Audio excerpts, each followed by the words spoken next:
Good morning, good morning, good morning, Law Nerd. It's Thursday. It's September 5th. I don't even know how September happened. Why is it September already? But I'm ready for the fall weather. I'm ready for the sweater weather. I've got to be honest, sweater weather, here we come.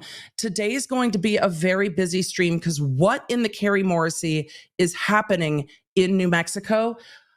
I thought today was going to go a completely different direction. We were going to talk about Hannah Gutierrez taking a plea deal, and then we were going to move on. But no. On the docket in New Mexico, popped up this motion from Carrie Morrissey that is shocking. I'm rarely surprised to the point where I'm like, I don't even know what to say.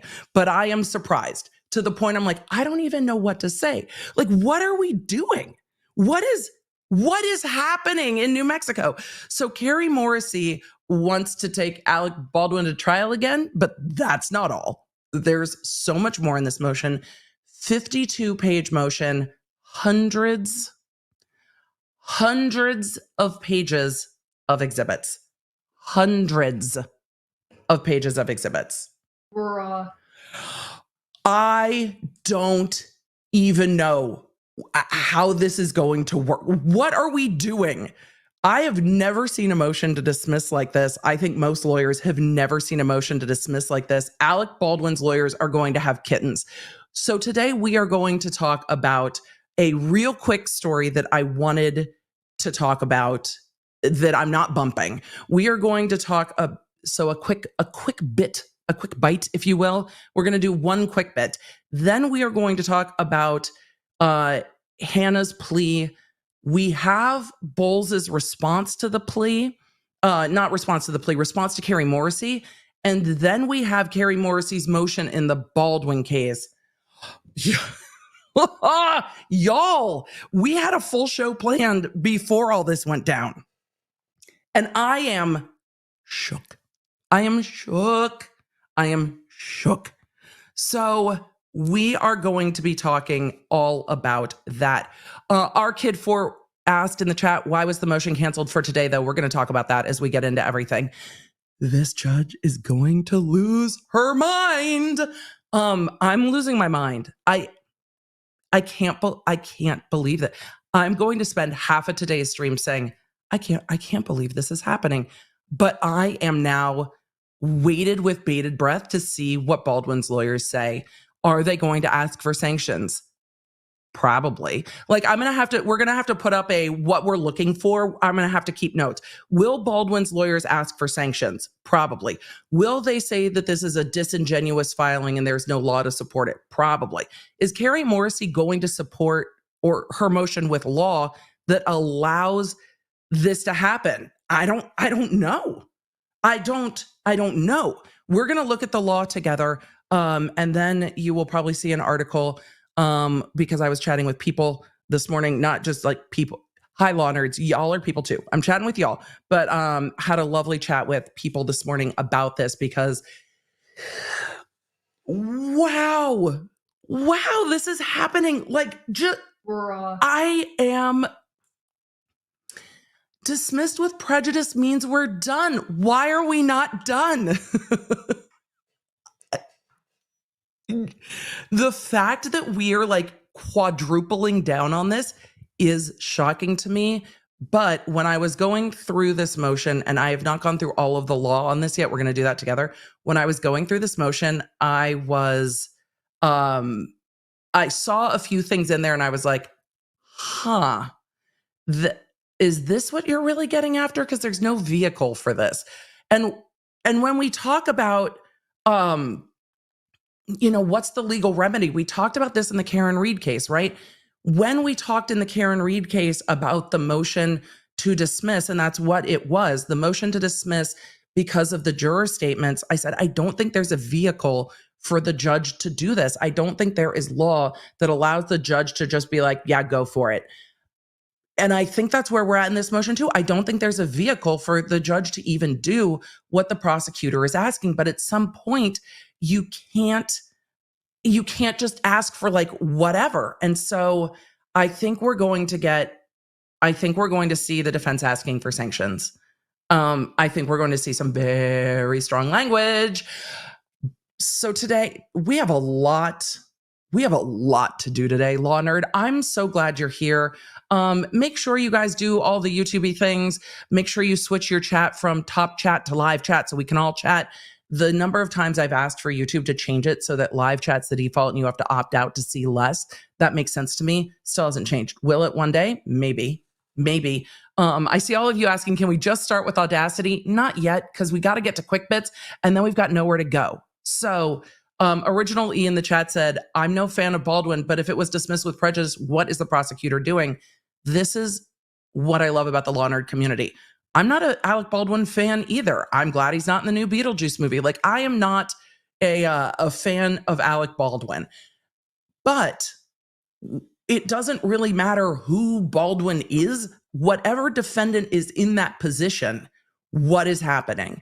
And I really love that this community can take the person out of it. And we saw you guys do that so well with the Gwyneth Paltrow case. A lot of us went into that trial and we're like, I mean, I'm not a huge fan of Gwyneth. I mean, and some people were like, not only am I not a huge fan of Gwyneth, I go very strongly the other direction in specifically and aggressively not liking Gwyneth. And then at the end, people are like, okay, well, I still specifically and aggressively do not like Gwyneth Paltrow, but that dude shouldn't have sued her for this thing. And being able to separate the person out of the case is really important. And that's what we're going to do here with this. Because again, what is happening, you guys? I'm shocked.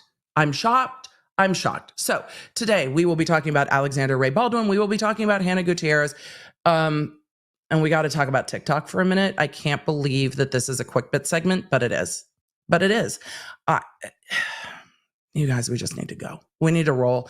Do the YouTube-y things and let's roll. Hey there, I'm Emily D. Baker, the internet's go-to legal analyst, breaking down the legal side of the pop culture and entertainment stories we can't stop talking about. I'm a big fan of the cursey words. I've been a licensed attorney for over 17 years, but this is not legal advice. This is where the law nerds unite to talk about facts, not...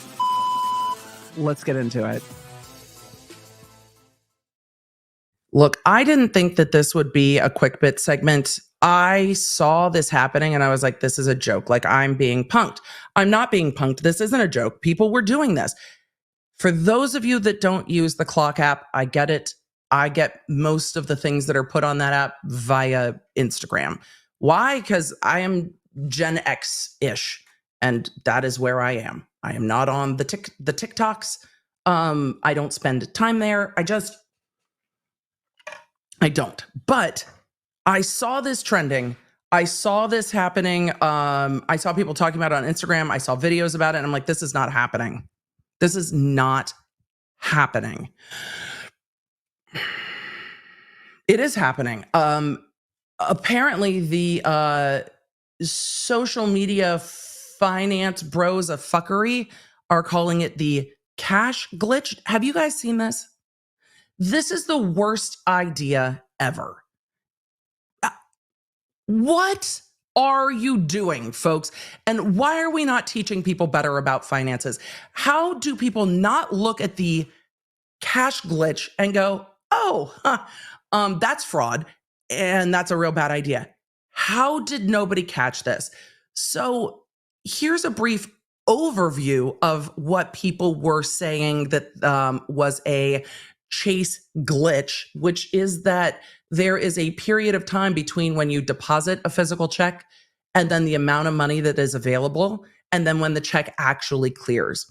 So if you are taking a bad check and putting it into a bank account knowing it's going to bounce, and then turning around and withdrawing the money on that check, and you have access to that check before the check actually clears, and you take all the money out and then close a bank account, you can be left with a negative balance. And people think that somehow they're not going to be found. Like, ATMs have really good cameras, but Chase had a delay. Sometimes you can immediately get like $100 based on the amount of the check. Sometimes it will clear. So it was allowing you to withdraw the full amount of the check before the check actually cleared. So this is Cheryl Ray asked, is this check kiting? No. slightly different take on the age-old scheme of check kiting. Check kiting involves generally multiple bank accounts. If we want to be technical, and former fraud prosecutor, I will be technical, involves multiple bank accounts. This is more of just a basic check fraud, and waiting periods on banks are going to change because of this. But check kiting involves generally multiple like circular bank accounts. This involves one bank account.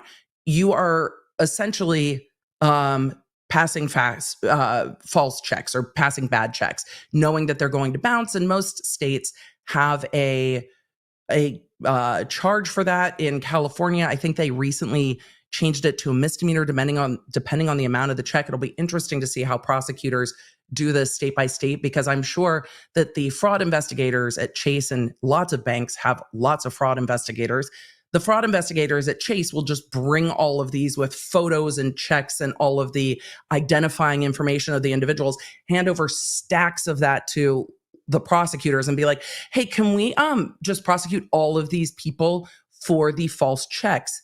In California, though, false checks can stack if you pass multiple false checks, and it's passing a check that you know is going to bounce. And when people are putting on social media, hey, this is free money, they're just going to pull all those videos off of social media and use them against them. I don't know why people think it's going to work when they're like rolling out with stacks of cash and like, this is fine.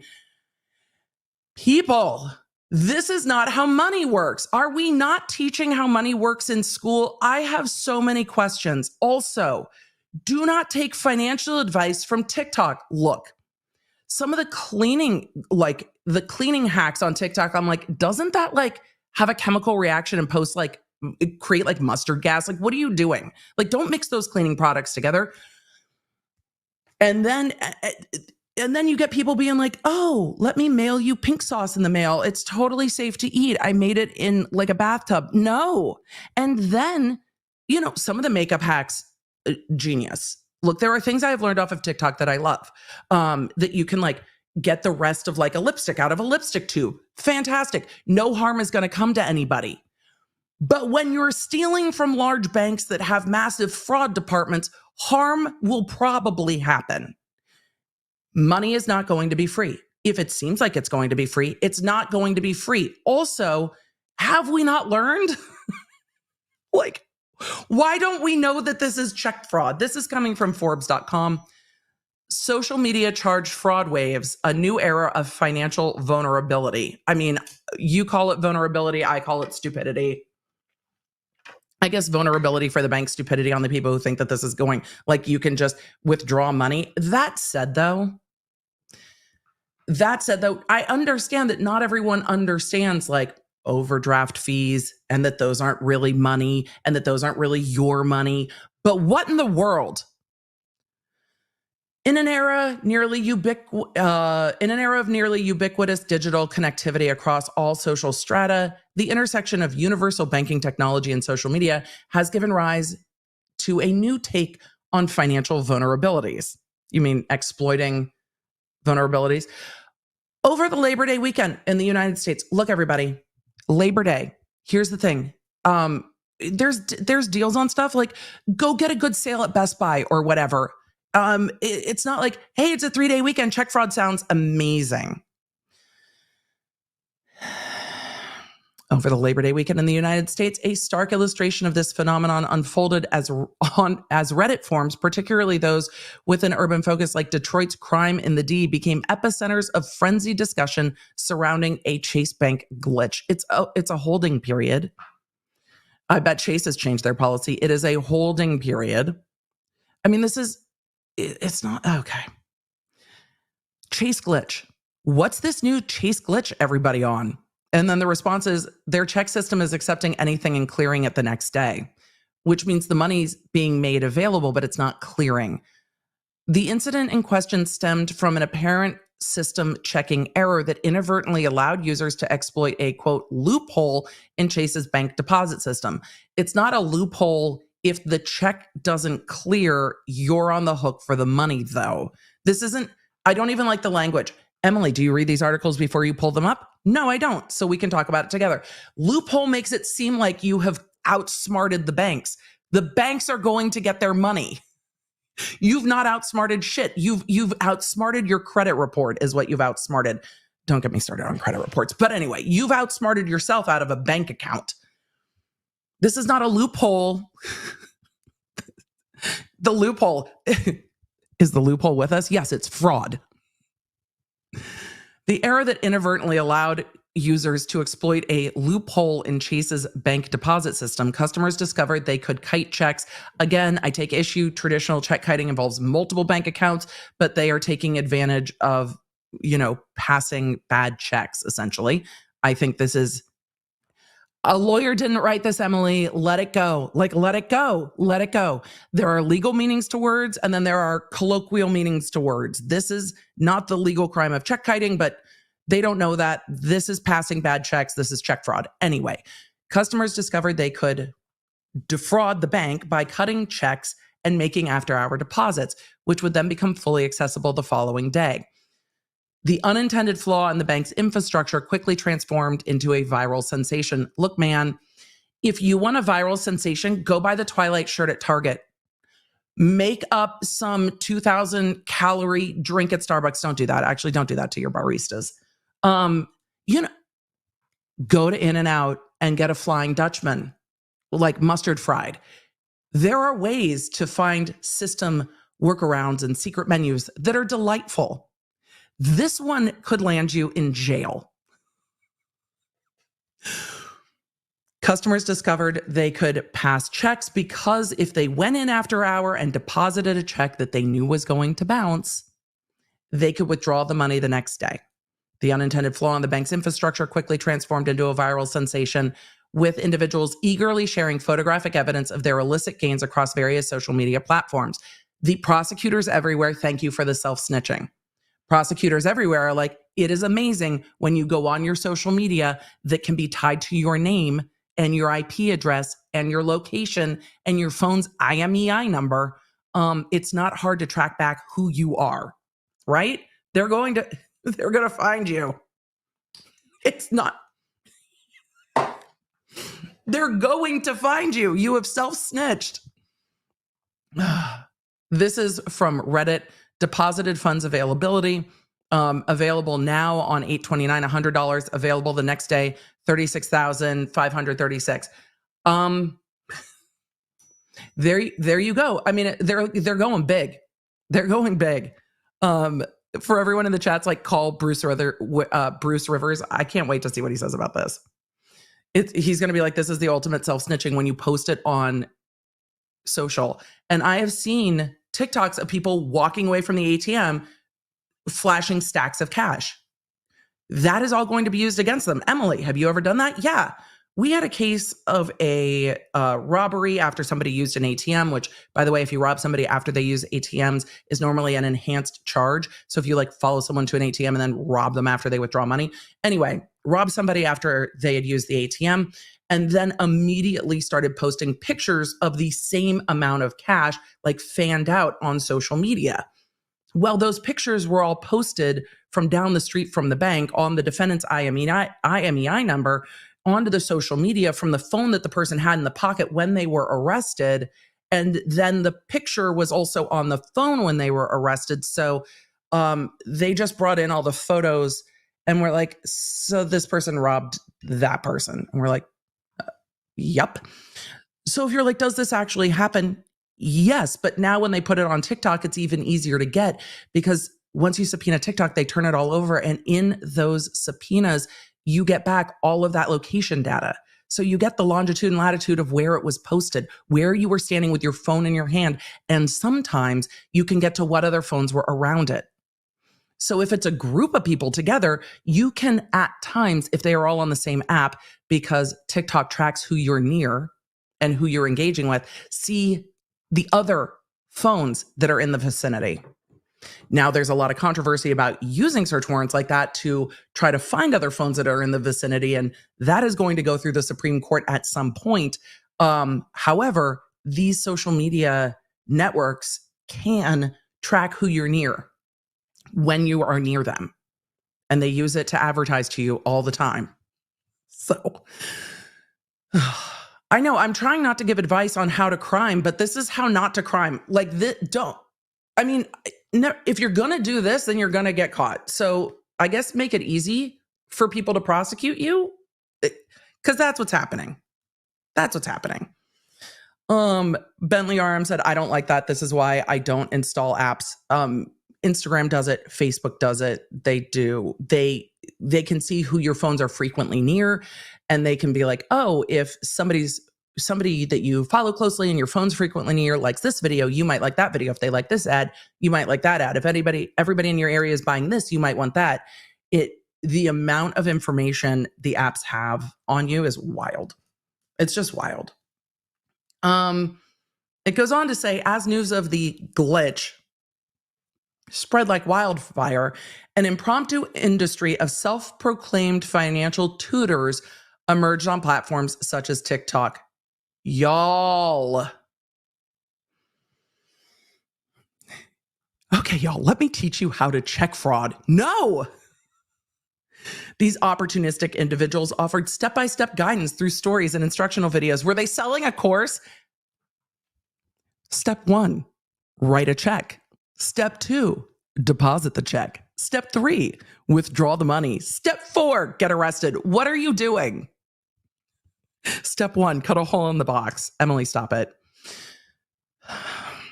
Of course, there is an industry of, I am now a financial expert. Let me tell you how to steal money from the banks. No. What is happening? It goes on to say these opportunistic individuals offered step-by-step guidance through stories and instructional videos, promising to assist others in exploiting the glitch. Notice how they don't call it check fraud. Exploiting the glitch in exchange for a share of the ill-gotten proceeds. Perfect. So they're skimming it too. It's like, I'll tell you how to go steal money from the bank, and then you give me a percentage of the money that you steal. Look, it's like if you get an email that says, hey, if you go deposit this check, I'll give you 10% of it and you give me the money. You know it's a scam. This is the same kind of scam. Oh my God. Oh my God. Oh my God. Also, can you imagine the tech and fraud departments at Chase Bank dealing with this over the 3-day weekend? Can you imagine? Can you imagine having to work in that department? This must have been a miserable weekend. But also, how did you not know that this was happening? So, step-by-step guidance for a share of the proceeds. Also, people money launder this way. Hey, let me give you this check. You deposit it. The check never passes. All the money's out of your account. I had a massive case where this was going on through PayPal years ago. PayPal has since fixed the issue, but people were money laundering through PayPal doing this. This is not new. It's just being shared in new ways. The rapid dissemination of information and techniques highlights the unprecedented speed at which financial vulnerabilities can be exposed and exploited in the digital age. The Crime in the D subreddit said the whole city up to 100K today. I love to see it. The timing of the incident coinciding with a long bank holiday weekend rather exasperated the situation. Financial institutions and retailers now face a dramatically compromised timeline for response and mitigation. What once may have afforded days for strategic planning and implementation has been reduced to mere hours, necessitating a paradigm shift on how these entities approach crisis management and security protocols. This is wild, by the way, that this looks like it was a almost $1 million check, $999,000. I can't believe that somebody would even try that. I also can't believe that this amount is maybe not an altered image, but this might be an altered image. So it goes on to say the aftermath of such large-scale exploitation presents a complex web of legal, ethical, and practical challenges. While banks have the option to send affected accounts into overdraft and pursue collections, the feasibility of recovering potentially millions of dollars from individuals who likely lack the means to repay is questionable at best. The only thing they're going to be able to do is forward this for prosecution. That's what they're going to do. Bentley said, y'all going to jail. Yeah, somebody was sharing it around with y'all going to jail. At least somebody was trying to raise the alarm and saying, look, again, people who crime regularly know things like the limits of a felony and a misdemeanor. So people who crime regularly would look at that and go, hey, I might do this with multiple people. Emily, don't tell people how to crime better. This is just what people do, though.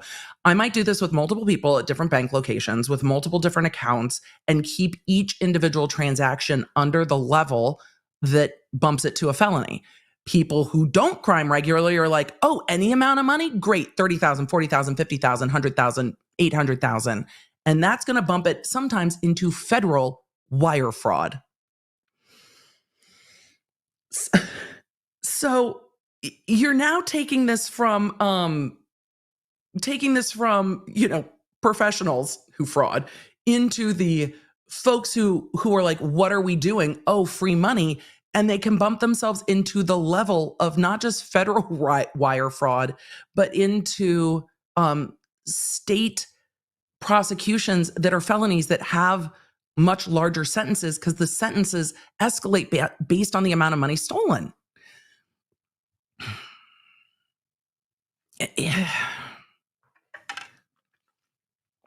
The aftermath of such large-scale exploitation presents a complex web of legal, ethical, and practical challenges. While banks have the option to send affected accounts into overdraft and pursue collections, the feasibility of recovering the money is questionable at best. What is all the bank insurance going to do with this? I want to know what the total loss is. Like, I'm riveted by what comes next with this.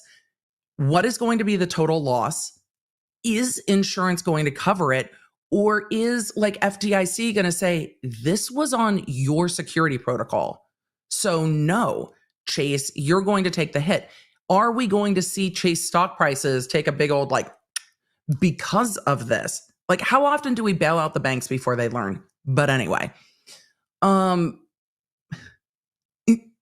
wild. The scale of the incident raises significant logistical hurdles for law enforcement. Oh, this is on Chase's fraud department to go deal with. The prospect of mass arrest seems both impractical and potentially counterproductive. My computer's like, do you want to update now? No, I never want to update right now. What did it say? Both impractical and counterproductive given the strain it would place on the criminal justice system and the societal implications of such widespread prosecution. Well, I mean, if you don't prosecute it, then what are the implications of that? That people are going to be like, oh, next week it's your turn, B of A. Like, what? Then what? MG Ev in the MG Eva G said, wouldn't it just create a negative amount in the account? People were closing the accounts. So yes, it would create a negative account, but if you close the account, then what? It hits your credit report, but people were trying to close the accounts. But it could lock people out of banking, potentially, especially if they were doing this under their own name, under their own bank account, under their own social security number. And people who were just like, oh, it's a glitch, it's going to be fine, are probably doing it under their own information. People who crime regularly are not doing this shit under their own social security numbers. The large scale fraud cases, most people start. Emily, it just sounds like you're giving advice. This is not advice, but most people start with the identity theft so that you can do the future crime under somebody else's identity, not under your own. So I think people who saw this on TikTok probably weren't doing it that way. And we're probably like, oh, bet I saw it on TikTok. It's fine. Not everything you see on social is fine. CEG, the Tide Pod Challenge, and many, many others. Just because you saw it on social doesn't mean it's fine. Anyway, just because I Show Speed is jumping over a speeding car doesn't mean you should. Like, don't do this. Moreover, it says there is a pressing need for enhanced digital literacy education to help the public understand the legal and ethical implications of exploiting such glitches. This isn't a glitch. This is fraud. Even when they appear to offer easy financial gain. Right. theft. It is theft. Others have cited this as a class problem, but I believe it's more of a symptom of a simple opportunist coupled with peer encouragement. Yeah, there's a high level of opportunism here where people are like, oh, bet if everybody's doing it and nobody's getting in trouble, then it's going to be fine. It's not going to be fine. The problem is the fuck around and the find out is not immediate. Like the find out comes later. It's a stark reminder of the evolving landscape of crime and punishment in the digital age. In a way, it's a digital mob attack, a business where they were discovered to be weak, the same way a store left the till unlocked and people figured out that they could come in and take money. I mean, it's a digital smash and grab like we have seen where you get masses of people running into stores and stealing. It is essentially the same digital version of a smash and grab. There's less risk for a lot of people because you don't have to run into a store, but ATMs have cameras. They are connected to your identity. I remember when people used to just steal the ATMs, like back in the day. They used to just hook up trucks to them. And Emily, stop telling stories. This underscores the need for a multifaceted approach involving financial institutions, technology companies, law enforcement agencies, and policymakers to develop comprehensive strategies for preventing, detecting, and responding to such incidents. The thing is, the people who are going to get caught in this are the ones who were just like, oh, cool, I'll try that. I saw it on social media. It's not the people that know how to do this. It's the people who got caught in the, oh, that'll work. When it seems like theft, it's because it's theft. A balance between technological innovation and security will be crucial in maintaining the integrity of our financial systems and the trust of the public they serve. Yeah, a run on the banks is not a great idea. I love that this photo is titled Regret. However, I saw, this is the overdraft for someone who didn't close their account. I saw numerous creators, though, or individuals using these same screenshots. So then it seemed people were making content in hopes to go viral that was all the same screenshot. So it wasn't necessarily them. And that's going to complicate the issue even further, is when people are grabbing screenshots of like an overdraft and pretending it's them and pretending they did this, even if they really didn't do this, so that it will go viral. It says the glitch and its aftermath represent a fascinating case study in the intersection of technology and human behavior. But in the meantime, hey, make some bread? No, that's not the advice, Forbes. Forbes, what are you doing? Forbes has gotten wild. No, don't go make some bread. That's, unless it's sourdough. Like if you have a good sourdough starter, then maybe go make some bread, but like literally, not figuratively. What is Forbes doing? You are wild today, Forbes. Like somebody come and get Forbes. I feel like I'm being punked. I went to Forbes because it's Forbes and now I'm being punked. Are we sure this is Forbes? What are we doing? Rob is like, I'm a venture capitalist in London and former ex-Californian ex-Googler. Rob, don't tell people to make their bread in the article telling people that it's a crime. What in the world are you doing, Forbes? Who edited this and said, yeah, let's do that? And look at this. Forbes, Emily, vet your articles better. They linked this under innovation and venture capital. Sir, this is not innovative, nor is it venture capital. First of all, these types of check frauds have been going on forever. Second, theft has been going on forever. But fourth, what? Innovation, it's not innovative. Forbes has gotten wild. Forbes has gotten wild. What world are we living in? This is satire, right? This has to be. Lyndon in the chat said, it's great satire of the venture capital system. That's true. When when the rich folks do it in business, it's called venture capital fundraising. When people do it from the banks that are everyday citizens, it's called fraud. I mean, well, when Elizabeth Holmes did it, they called it fraud too. This is wild. This is wild. Michelle said Forbes wants to be the Wall Street Journal so bad. Oh man. Forbes deserves all of the clowning. Evil Coleslaw said Forbes and articles about meth, but for now, let's cook. What timeline are we living in, you guys? Where are we? No, Sina, I know that make bread can mean make money, which is why I am lamenting that Forbes has basically at the end of this article said, go ahead, fam, get that cash. The end of the article is make some bread, uncle. Like, wild. Rob, sir, what are you doing? What are you doing? Which is why I made a joke about a sourdough starter. That is the only kind of make that bread that I am supporting in this. But Rob, who are you quoting, by the way?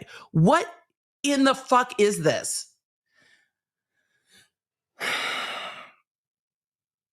Today is going to be wild. Today is going to be wild. I also, Rob,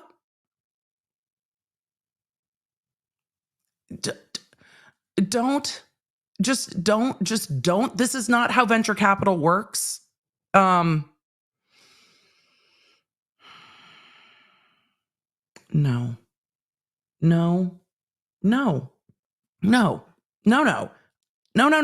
This is a terrible idea. Anyway, I was looking at the social media world chatting about the money glitch. Even calling it a money glitch is misleading because it is not a glitch. It is, in fact, just check fraud. Check fraud is exploited in many different ways. It's normally the humans that glitch in check fraud and go ahead and allow a transaction to happen, and then it all gets caught up later. But this is going to bite people in the ass in a way that they probably didn't anticipate. And I think that's what's so frustrating about it, is because there will be consequences for some. Will there likely be consequences for every single person who tried to do this? Maybe not. But there will be consequences for some that they probably didn't anticipate, which raises the question is, why do people not look at this and know that this is fraud? I mean, if they look at it and go, chances are I'm not going to get caught, roll it. I don't know what you do with that, but I really do think there are plenty of people who looked at this and went, oh, it's got to be fine. I saw it on TikTok. No, it's not fine. People are going to find out, especially the ones that have their social security number attached to all of this. So that is my quick bit on the Chase viral check fraud trend. It's just check fraud to rob a bank is really what it is. And jail sucks, and financial crimes can impact your future, especially when it comes to hiring. It doesn't matter how much money it is. And oftentimes it doesn't matter if it is a misdemeanor. Having financial crimes on your record will be a hard stop to lots and lots and lots of employment. So to the humans at the Chase fraud department, I'm sure you're busy, and I hope you're caffeinated, because this is absolutely wild to Chase customers. I hope this doesn't impact your rates or anything like that. And will the FDIC swoop in and save Chase? And how much money did Chase lose? I'm really curious to follow the fallout from, I mean, a check fraud spree over the weekend. So we'll see what happens. We'll see what happens. V-Rod said prosecutor on easy mode to prosecute the YouTube, TikTok, live stream crimes. Criminals take their crimes and then post them. Yep. Mm-hmm. Yep. Absolutely wild. absolutely wild. So, look, man, don't do what you see on TikTok.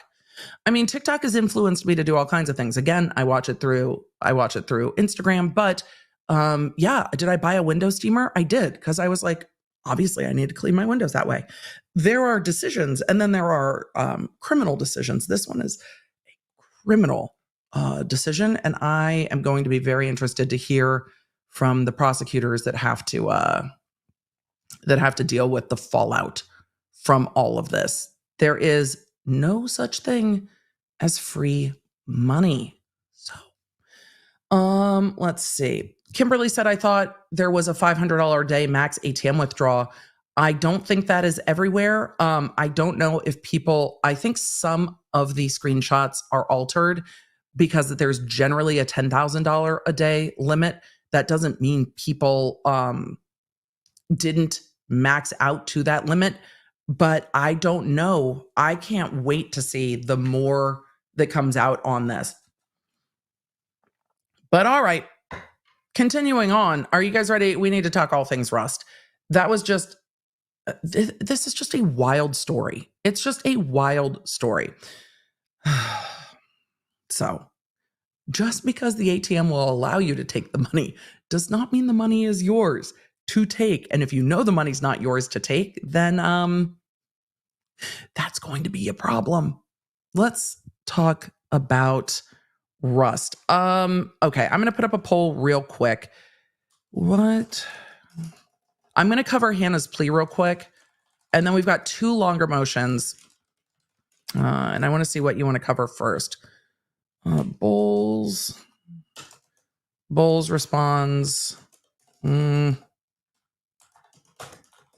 Bowles responds to Carrie, or Carrie wants the dismissal dismissed.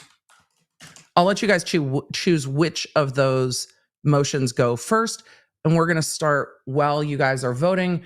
We're going to start with Hannah Gutierrez's plea and hearing that was canceled today. So for those of you that follow this case closely, the New Mexico high-profile cases website, I love that jurisdictions have started doing this. It makes it really easy to keep all of their information in one place, and that's what New Mexico has done here. Some of you may remember that Hannah Gutierrez had two cases, the Rust shooting and then a subsequent case where she took a gun into a bar and was showing on social media that she took a gun into a bar and was prosecuted for her showing that on social media. Well, not for showing it on social media, for doing it as evidenced by herself showing it on social media. So for those of you that look at what's going on in New Mexico high-profile cases, you will see that Hannah's motion for September 5th was vacated. Those were regarding the second case where Hannah took the gun into the bar. And that hearing was dismissed because of the motion to schedule a plea hearing. And so because there will be a plea, the hearing for today is canceled. We're going to take a look at what that plea means real quick. So let's look at the unopposed motion to request a plea hearing from Bowles on the second case. So this is not on the Rust case. This is on the subsequent case. She still has to deal with it. It was on social. I'm not surprised there's a plea. Like set it for time concurrent. But let's see what the plea deal is. Unopposed motion to request plea hearing. Defendant Hannah Gutierrez Reed through counsel Jason Bowles asks the following. Ms. Reed is charged with unlawful carrying of a firearm in a licensed liquor establishment by a grand jury indictment filed November 16th, 2023. Reed has accepted a plea agreement. See attached agreement. We will. Reed requests the court schedule a plea hearing. Undersigned is available for the following dates. Special Prosecutor Carrie Morrissey does not oppose this request. Yeah, because there's a plea deal. Let's look at the plea deal.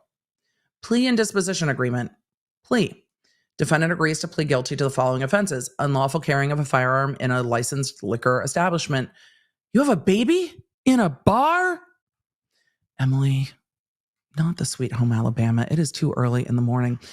Unlawful carrying of a firearm in a liquor establishment, can't do that. Guns and substances don't mix, and it's illegal to have them together in lots of places. If you have guns and drugs in the same place, it's a different level of felony than if you had one and or the other. If you are allowed to legally carry a weapon or concealed carry a weapon, you generally, unless you are law enforcement, cannot have it in a liquor establishment. If you are in a state where you are allowed to open carry, you still can't carry it into a licensed liquor establishment. There are rules. Anyway, so this was filed November 16th, fourth degree felony, which means it is a low-level felony occurring on or about October 1st, 2021. So this incident occurred before the shooting on the movie set. So not only was Hannah, here's my question. Why would Hannah be carrying a weapon into a bar in New Mexico if that weapon was not loaded? So every single time Bowles argues that Hannah didn't have live ammunition, I wonder what the caliber of weapon she was carrying at this time was. I can go grab the photos. But was she carrying for personal use, 20 days before the shooting on the Rust set happened? And did she bring live ammunition to carry for personal use? Because you're not carrying an empty gun is dangerous and a terrible idea. So are you not then carrying live ammo for something? But we will take a look for that because there are, I know that those photos are around. AR said, didn't she smuggle it in a body cavity? I think it was in her pants, but I don't think it was in a bodily cavity. So this agreement is made according to the following conditions. The parties agree defendant shall receive a sentence of 18 months supervised probation that may be transferred to Arizona subject to the requirements of the Interstate Compact. So 18 months of probation. I wonder if let's keep reading. The parties further agree that defendant shall receive a deferred sentence pursuant to 3126 New Mexico statutes on the condition of successful completion of 18 months supervised probation. If the defendant becomes incarcerated in the Department of Corrections due to a violation of her terms of probation, she will be subject to 1-year term of parole. If applicable while on probation, defendant shall obey all laws. In addition to standard conditions, the defendant shall not possess firearms or ammunition, shall not reside in a residence where firearms are present. We know that she already can't do this because of the other conviction. Shall not consume alcohol or illegal drugs and shall be subject to random urinalysis to ensure compliance. If she transferred this to Arizona, I don't know if that will happen. I'm interested in if they will tack this on when she gets released. So if the goal is that this tacks on to her release from prison, defendant shall enter and successfully complete any treatment or counseling program as recommended by probation, submit to DNA. She's already done that because she's in prison. Shall pay the $75 crime victims reparations commission fee as well as the $5 domestic violence fund fee as to each count. In New Mexico, I wonder if that applies to all felonies. The maximum for this penalty is 18 months imprisonment. So carrying a firearm into a liquor establishment carries the same maximum penalty as the case she's in prison for now, the negligent homicide. So that's interesting, or the unintentional homicide, the invol. But same, 18 months. Any basic sentence for felony may be altered up to 1/3 for aggravating or mitigating. Defendant, if convicted, shall provide a biological sample. Potential incarceration. If the court accepts this agreement, the defendant will be ordered to serve a period of probation. Within 24 hours, defendant must check in to the probation at the probation and parole office upon her release from the Department of Corrections. So this will tack on after she gets released. So once she is released from her prison sentence, then she has to do probation on this. She will also be on parole at the same time, so it will serve at the same time. If probation is later violated in any way, the state may seek to incarcerate her, so the sentence is deferred. If defendant is incarcerated on a serious violent offense, as amended, then the statutory provisions as to earn meritorious deductions shall apply. And then they go through the cap, the charges to be dismissed. There aren't any.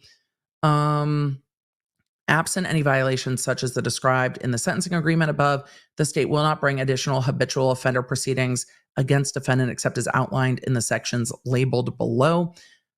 They're saying, look, she does not have a substantial prior record. The prior is the case that happened after.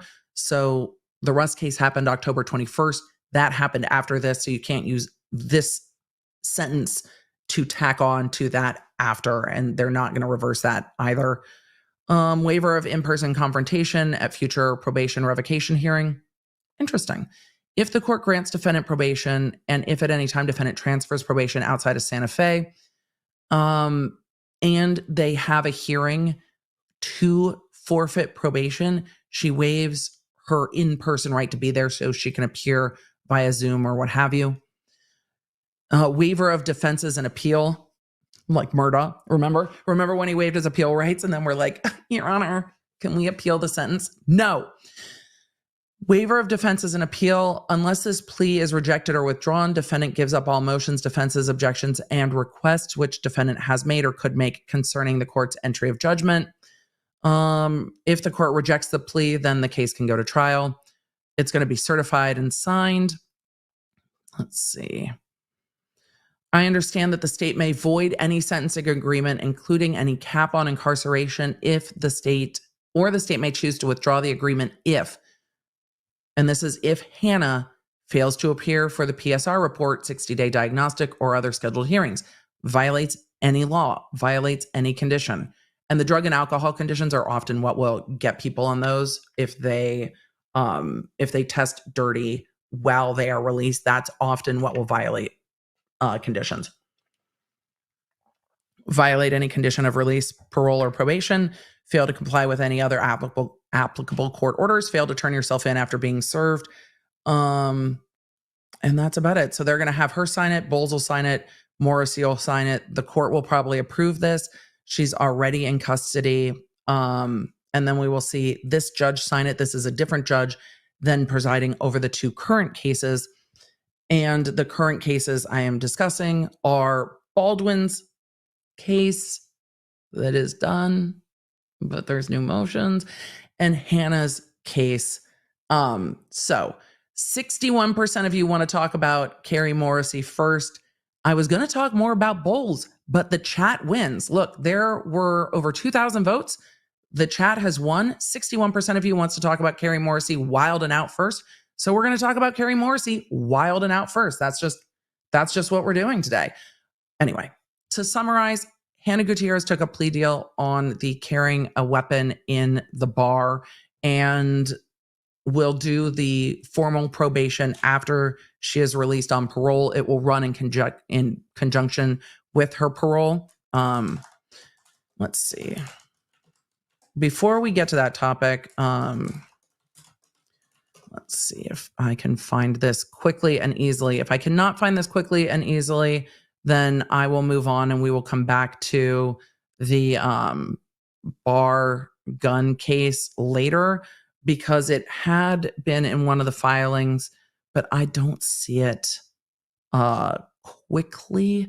So we will come back to that. I will share it with you guys. I don't imagine it was one of the weapons from the set, but I am curious. If it was one of the weapons from the set, it would have come up in her trial. If it was one of the calibers from the set, it would have come up in her trial because they already had the evidence on that. So I imagine it was a more modern weapon and was a not the same caliber as what they were using on set.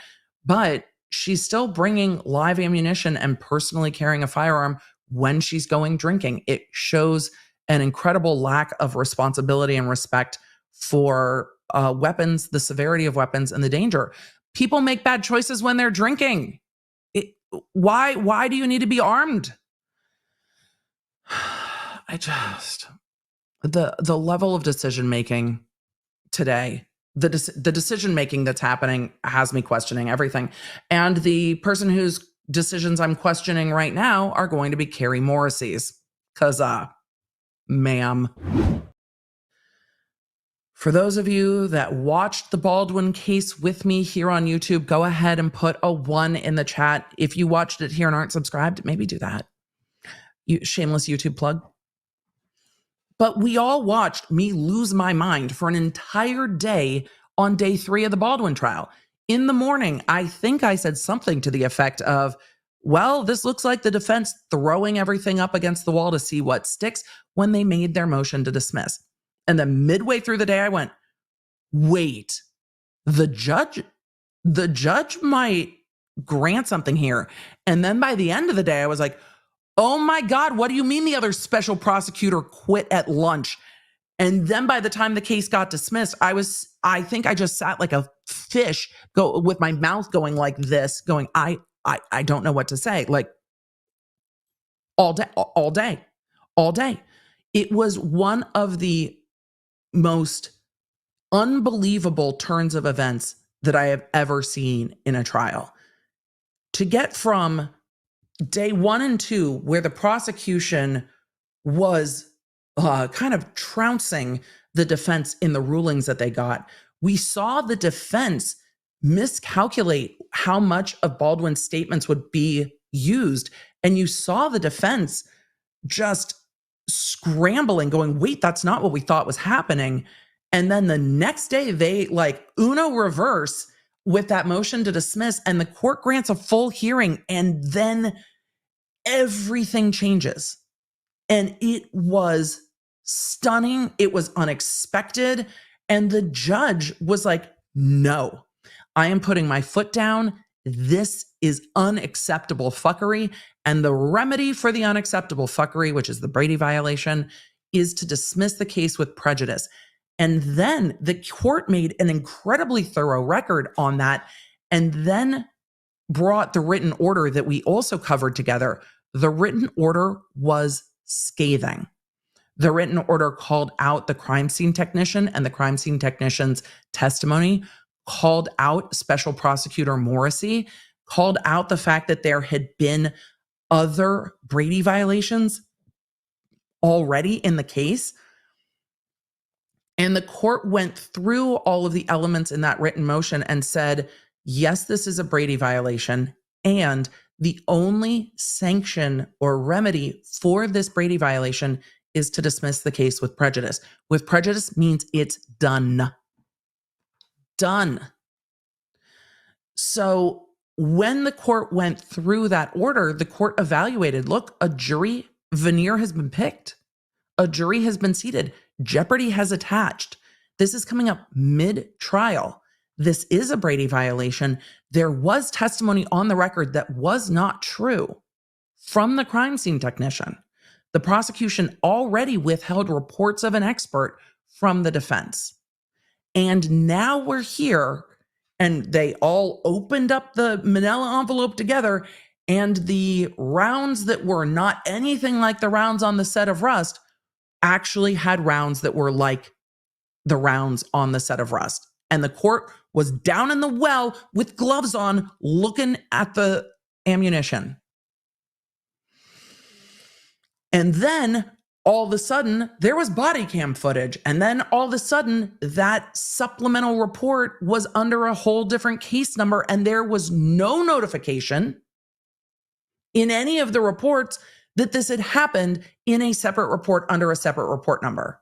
Yes, things can happen under separate report numbers, but normally there's a report that like bridges the gap between the two and says, hey, this is under a separate number for this reason. So we're noting the file on this case number that this thing exists on the other case number. That wasn't done. Carrie Morrissey said she had never seen the report. And then she testified. And she was like, well, actually, Your Honor. And the judge is like, well, actually, nothing. I'm dismissing the case. Stunning. And the court told the prosecutors at lunch that she was inclined to dismiss the case. And Carrie still got on the stand after that. And this motion, from the parts that I've gone over, and we haven't gotten to the law yet, but from the parts I have reviewed on this motion, She wants to relitigate these facts again and again and again. And then I was flabbergasted when Carrie Morrissey was shading the judge in the response to Bowles's motion for dismiss. Bowles's motion to dismiss is a whole different situation. What Bowles knew or didn't know, Troy Teske being a Bowles witness, as it goes to Hannah, different situation. But in her response to that motion, Carrie was like, the judge misunderstands and the judge shouldn't have dismissed it. And I was like, no, you did not. And now there is a full fucking motion of no, you did not. Ma'am, this is wild. I was absolutely stunned to see that special prosecutor, she is not a DA, that special prosecutor Carrie Morrissey has decided that she is going to actually file a motion for reconsideration. What are you doing? This was filed on August 30th, but this was not on the court website until late yesterday. So this is new. There are multiple documents of exhibits. We will see what we need to go over in the exhibits. We are going to go over the motion first. I was going to summarize, but then part of me is like, do we just need to do the whole thing? Because there's a part of me that's like, I think maybe we just need to go through the whole motion. So we're going to get into it and then I'll decide from there. Emily, where is your link? Why is the link not linking? Hold on. I want to make sure I have there we go. 52 pages. Bruh. At the end, here's what I'm hoping to see. Or here's what I'm hoping to figure out. Why is she filing this? Is she just trying to clear her name and relitigate this? Is there any legal ground for this to go forward? I mean, I don't have any idea how there could be any legal ground for this to go forward, but is there any legal ground for this to go forward? Like, are we citing case law that's going to rattle me? Is Carrie Morrissey the legal scholar of our times and the rest of us have just been missing it? I don't know. We're going to find out together. And are there alternative motives here based on what she's asking for at the conclusion of this motion? Because this is not just asking the court to reconsider. She is asking the court for a few other things. I can't wait to see what you think of those other things. So, ma'am, this is a Wendy's. What are we doing? Like, dismissed with prejudice after jeopardy attached in a criminal case means you're done. Like, done. Like, done. You're so done. Do not pass go. I've never seen a motion like this. I've never heard of a prosecutor filing a motion like this. Like, you don't get to appeal this. Anyone can file anything, yes, but there might be sanction. I am so curious if Baldwin's attorneys, when they respond to this, because they have to respond to this, if they are going to ask for sanctions. Why are we not done? State's motion to reconsider dismissal with prejudice. Introduction. On July 12th, 2024, has it been that long? Has it been since July? On July 12th, 2024, the court dismissed the above captioned case with prejudice. Period. Done. You're done. Good work, everybody. We're done here. That's it. Done. Dismiss the case with prejudice during trial for discovery violations. Yeah, Brady violations.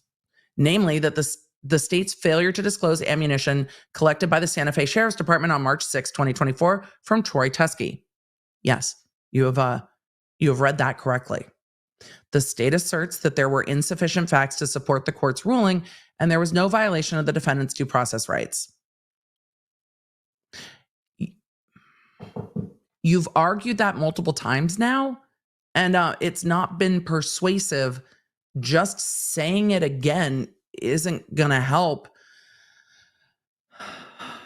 I'm going to have to start quoting Heather Dubrow, Fancy Pants. She's like, sometimes when everyone says that you're dead, it's time to just lay down. Like, we need to just lay down at this point. Dismissed with prejudice after jeopardy attached. The state, I am, if there is something in the law I'm missing, I'm hoping to be educated in this motion. Tell me the law that allows for any of this to happen, because I will be fascinated. Just fascinated. Maybe there is something that's just glaring that nobody else knows. I mean, sure. Specifically, the state asserts that while the state may have suppressed the ammunition,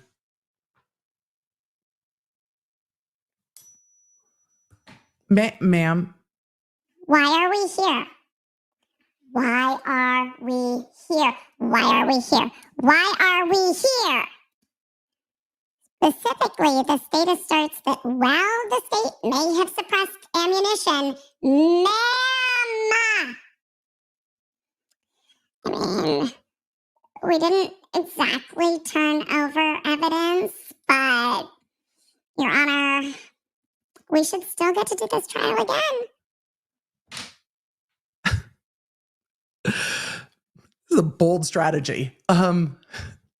While the state may have suppressed the ammunition from defendant Baldwin, the defendant was aware of the existence of the ammunition and the specific characteristics of the ammunition prior to trial. I don't think that's the standard or the law. I don't think that's the law. And look, I also believe that the defense knew about the Troy Teskey ammunition, but the defense had not seen it. The defense had not examined it. The defense did not have a report about it. The defense asked, do we have all the reports? Have we seen all the evidence? The defense went on an evidence view, and this was not disclosed for them to take a look at. It does not matter that Bowles told Baldwin's attorneys.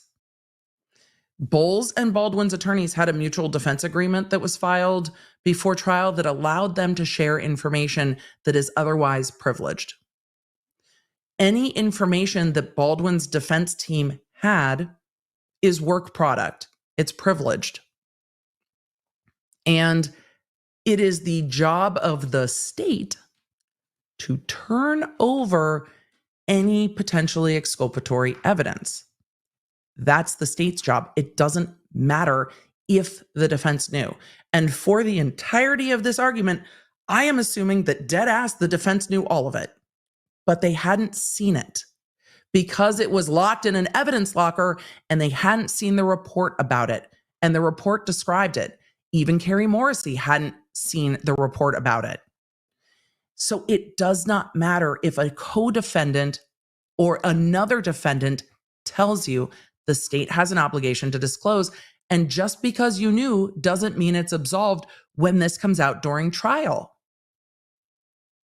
That's not how it works. The only reason the discovery violation was discovered, you're mad because you're caught, but the only reason it was discovered is because Bowles told Baldwin's attorneys.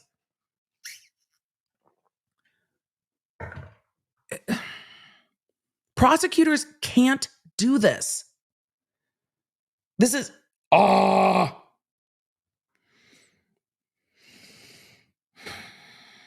And the sanction when prosecutors and police get up to fuckery is that you don't get to prosecute the case. But at least she's like, yeah, the state may have suppressed evidence. No big deal. It goes on to say this, the defendant was aware of the existence of the ammunition and the specific characteristics of the ammunition prior to trial.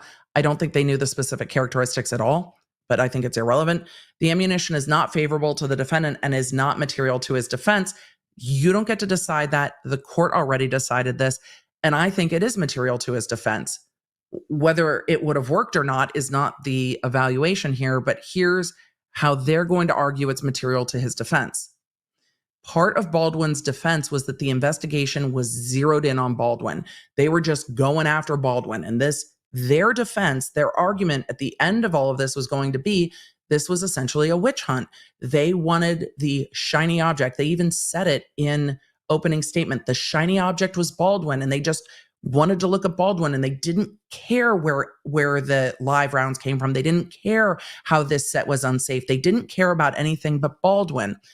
And showing that evidence wasn't evaluated indicates that they were so laser focused on Baldwin that everything else was irrelevant. They didn't want to look into anyone else. That is how they argue it in their defense. They argue, and this is like every defendant ever argues, that the investigation is bad. It's one of the key defenses. Hey, the investigation was bad. You didn't do things right. It is more impactful in some cases than others, but the investigation was bad is like step one.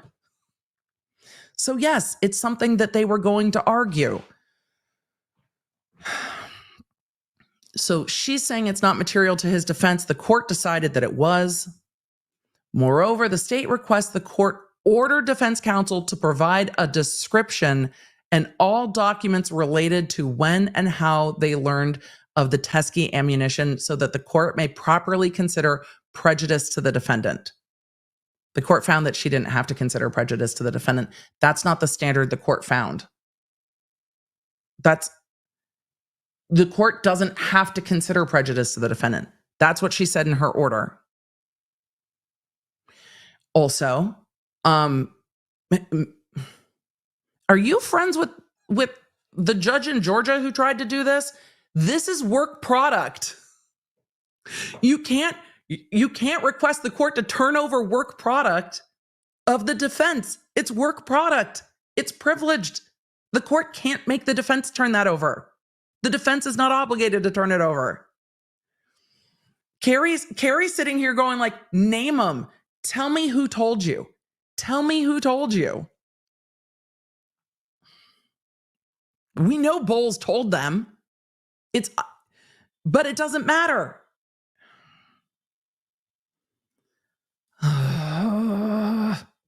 This is wild that this is the argument. Defendant, let's see. Moreover, the state requests that the court order defense counsel to provide a description and all documents related to when and how they learned of the Teskey ammunition, work product, so that the court may properly consider prejudice to the defendant and a record for possible review by the higher court can be created.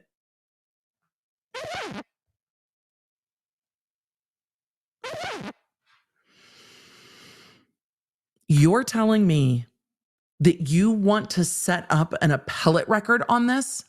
This is what you want to appeal? It's not going to get better. This is going to continue to get worse. She's going to appeal this. The court's going to deny this and she's going to appeal this. Oh boy. Oh boy. Finally, the state requests that the court reconsider the language in the court's order granting defendant Baldwin's expedited motion for dismissal and sanctions under Brady and Giglio and Rule 5-501 concerning the veracity of witness Marissa Poppel.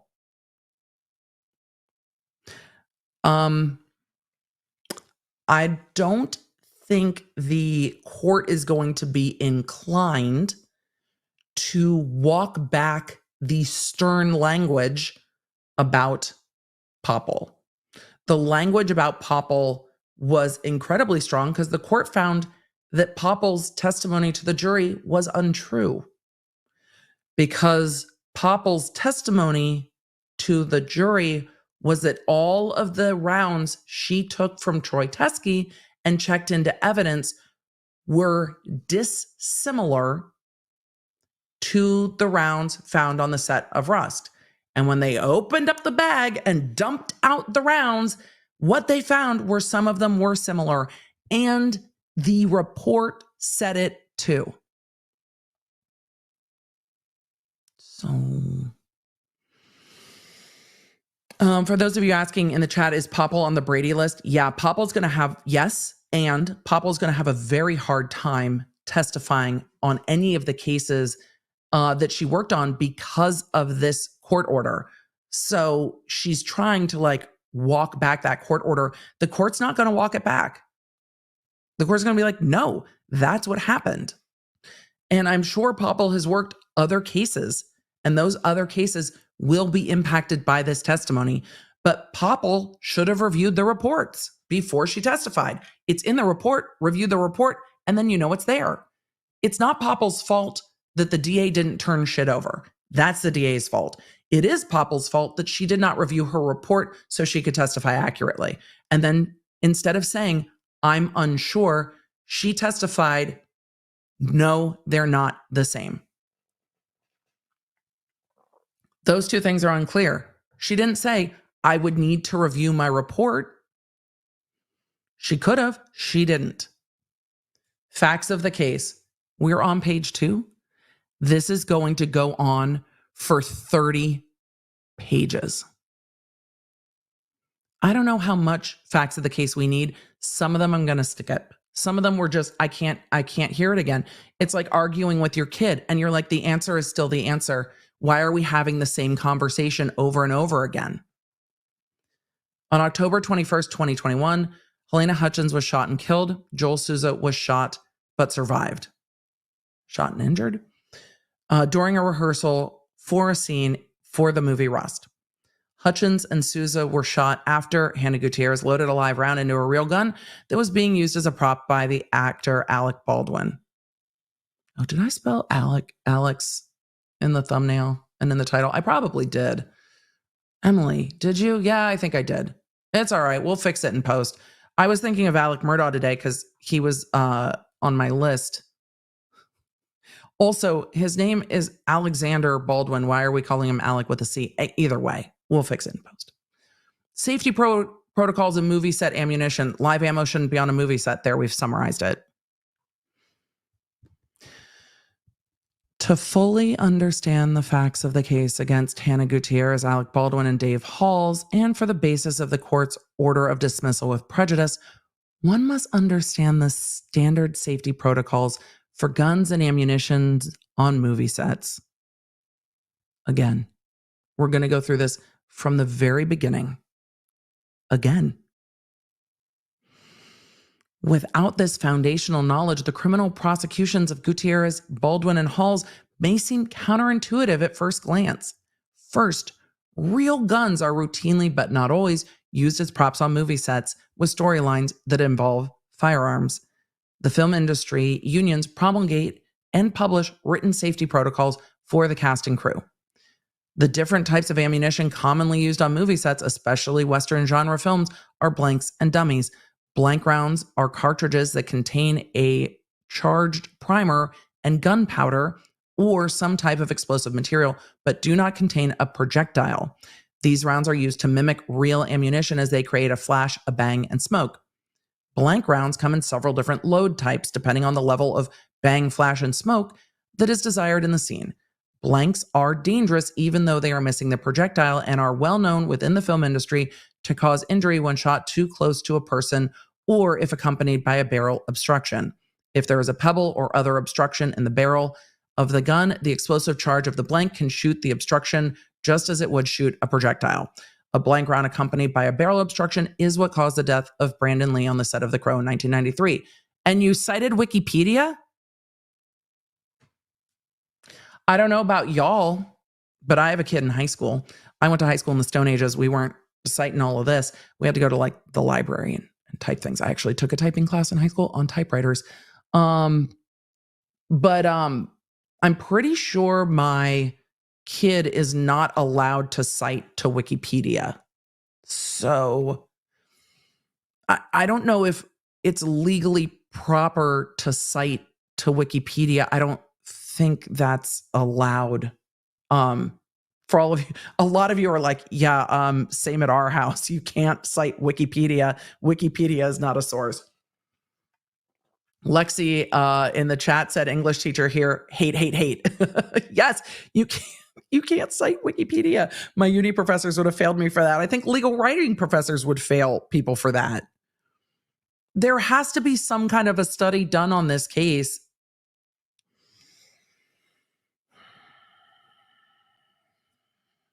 Artsy Nina said, I cannot cite Wikipedia, APA rules. See, cannot cite Wikipedia. But okay. Dummy rounds are fake ammunition.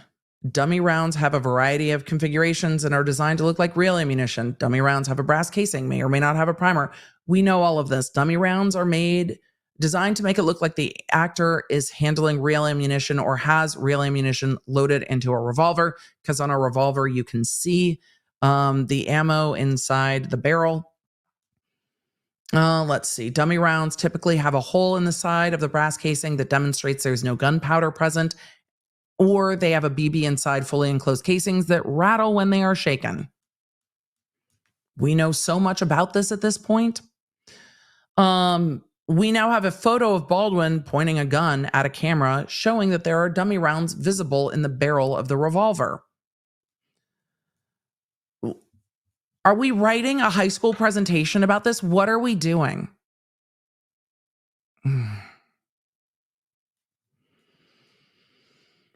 The use of live ammunition on movie sets is discouraged. I imagine that you can't use live ammunition on movie sets like ever. I would think I think it would be like foreboding. The use of live ammunition on movie sets is discouraged and is regulated by the safety bulletins attached in the state's Exhibits 2. Ideally, live rounds should not be present on movie sets, but are occasionally permitted as evidenced by the safety bulletin promulgated roles of pertinent cast and crew.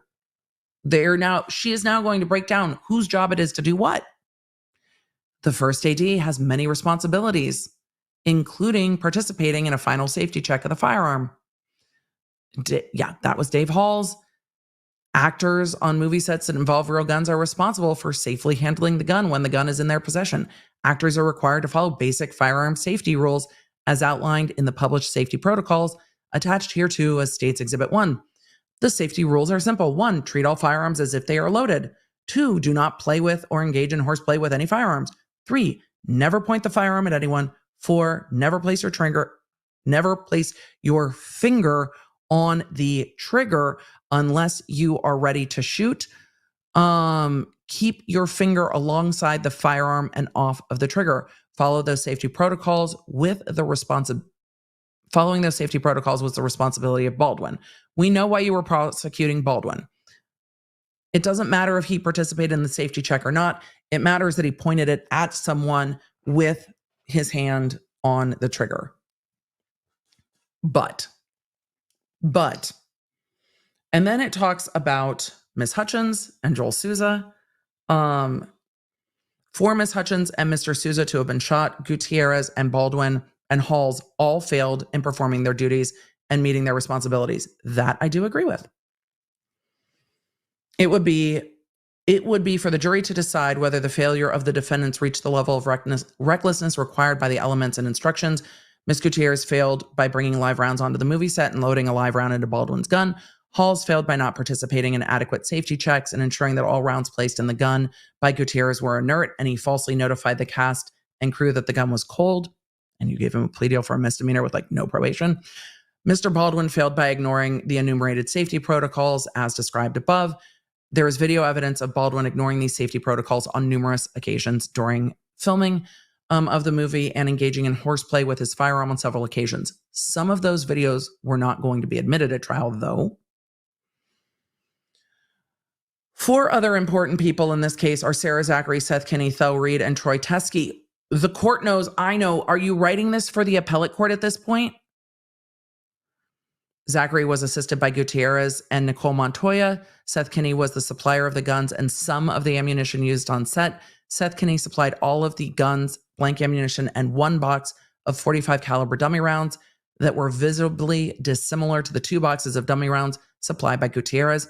Kinney also obtained a box of dummy rounds from an outside supplier that were not .45. Only .45 caliber rounds are material to the case against defendants. Thel Reed is the stepfather of Gutierrez and has been a longtime Hollywood armorer and gun coach. Mr. Reed is now well into his 80s and has resided in Bullhead City, Arizona for many years. According to Gutierrez and Reed, Mr. Reed trained Gutierrez how to be a set armorer. And why aren't we talking about Baldwin? Oh, because this gets into all the Troy Teskey drama. According to Miss Gutierrez and Mr. Reed trained Miss Gutierrez how to be a set armorer. It is worth noting that Miss Gutierrez acted as an assistant to Mr. Reed on only one movie in 2016.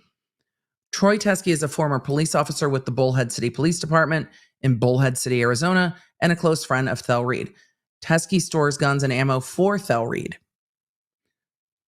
Introduction of live ammunition to the set of Rust. This is the state's theory. Carrie's gone full mention it all. How do we know that Miss Gutierrez brought live rounds onto the set and loaded the live round into the gun?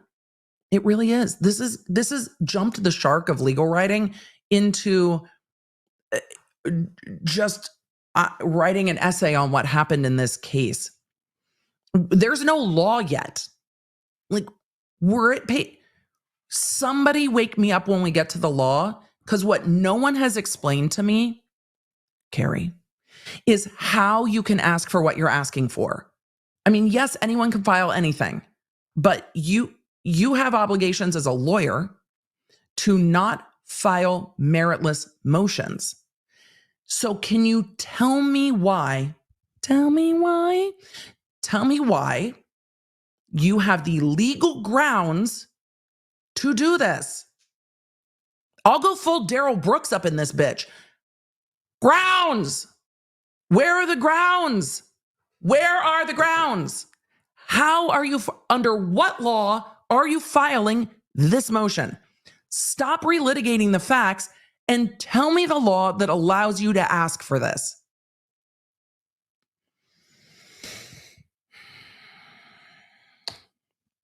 But here we are going through the facts again. How do we know that Miss Gutierrez brought live rounds onto the set and loaded the live round into the gun? The supportive evidence is Miss Gutierrez's own statements and the testimony of other witnesses.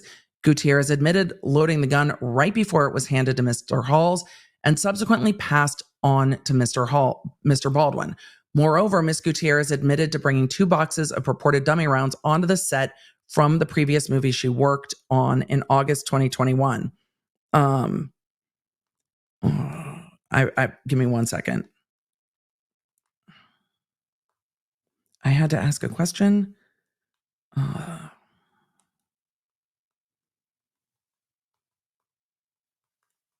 Thank you guys. Sorry about that. My brain buffered real quick for a second. So she is arguing again what was proven at Gutierrez's trial from the perspective of the prosecution. The jury did not have to decide any of this. The jury did not have to find any of this. The jury simply says with their verdict, Hannah's job was to check the gun. Hannah didn't check the gun. Hannah said in her police episode, I wish I checked the gun more. That's the most relevant part of the trial as it goes to Hannah. Ms. Gutierrez admitted loading the gun right before it was handed to Halls and subsequently passed to Baldwin. Moreover, Gutierrez admitted to bringing 2 boxes of purported dummy rounds to the set from the previous movie she worked in August 2021. On October 21st, 2021, when police arrived at Bonanza Creek, Gutierrez identified the box of supposed dummy rounds she was using to load Baldwin's gun. The box had a unique label and was found to have 1 live round inside of it and 2 live rounds sitting next to it on top of the utility cart used by Gutierrez to store guns and ammo. We saw a lot of this in trial. We saw photos of this box. They were easier to see at trial than they are in the black and white photos, photocopied 7 times, but we did see them at trial.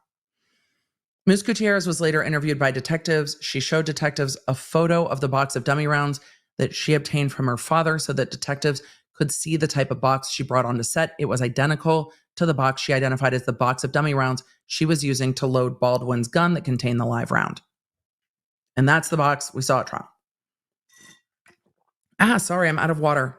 I apologize to everyone whose ears were offended by that. Emily, are we just hydrating? Yes, because my brain is buffering. We need hydration. Like, always need hydration. These boxes were dissimilar to the other boxes of dummy rounds provided by Seth Kinney and his suppliers. Dummy rounds, 45 long Colts, dummies.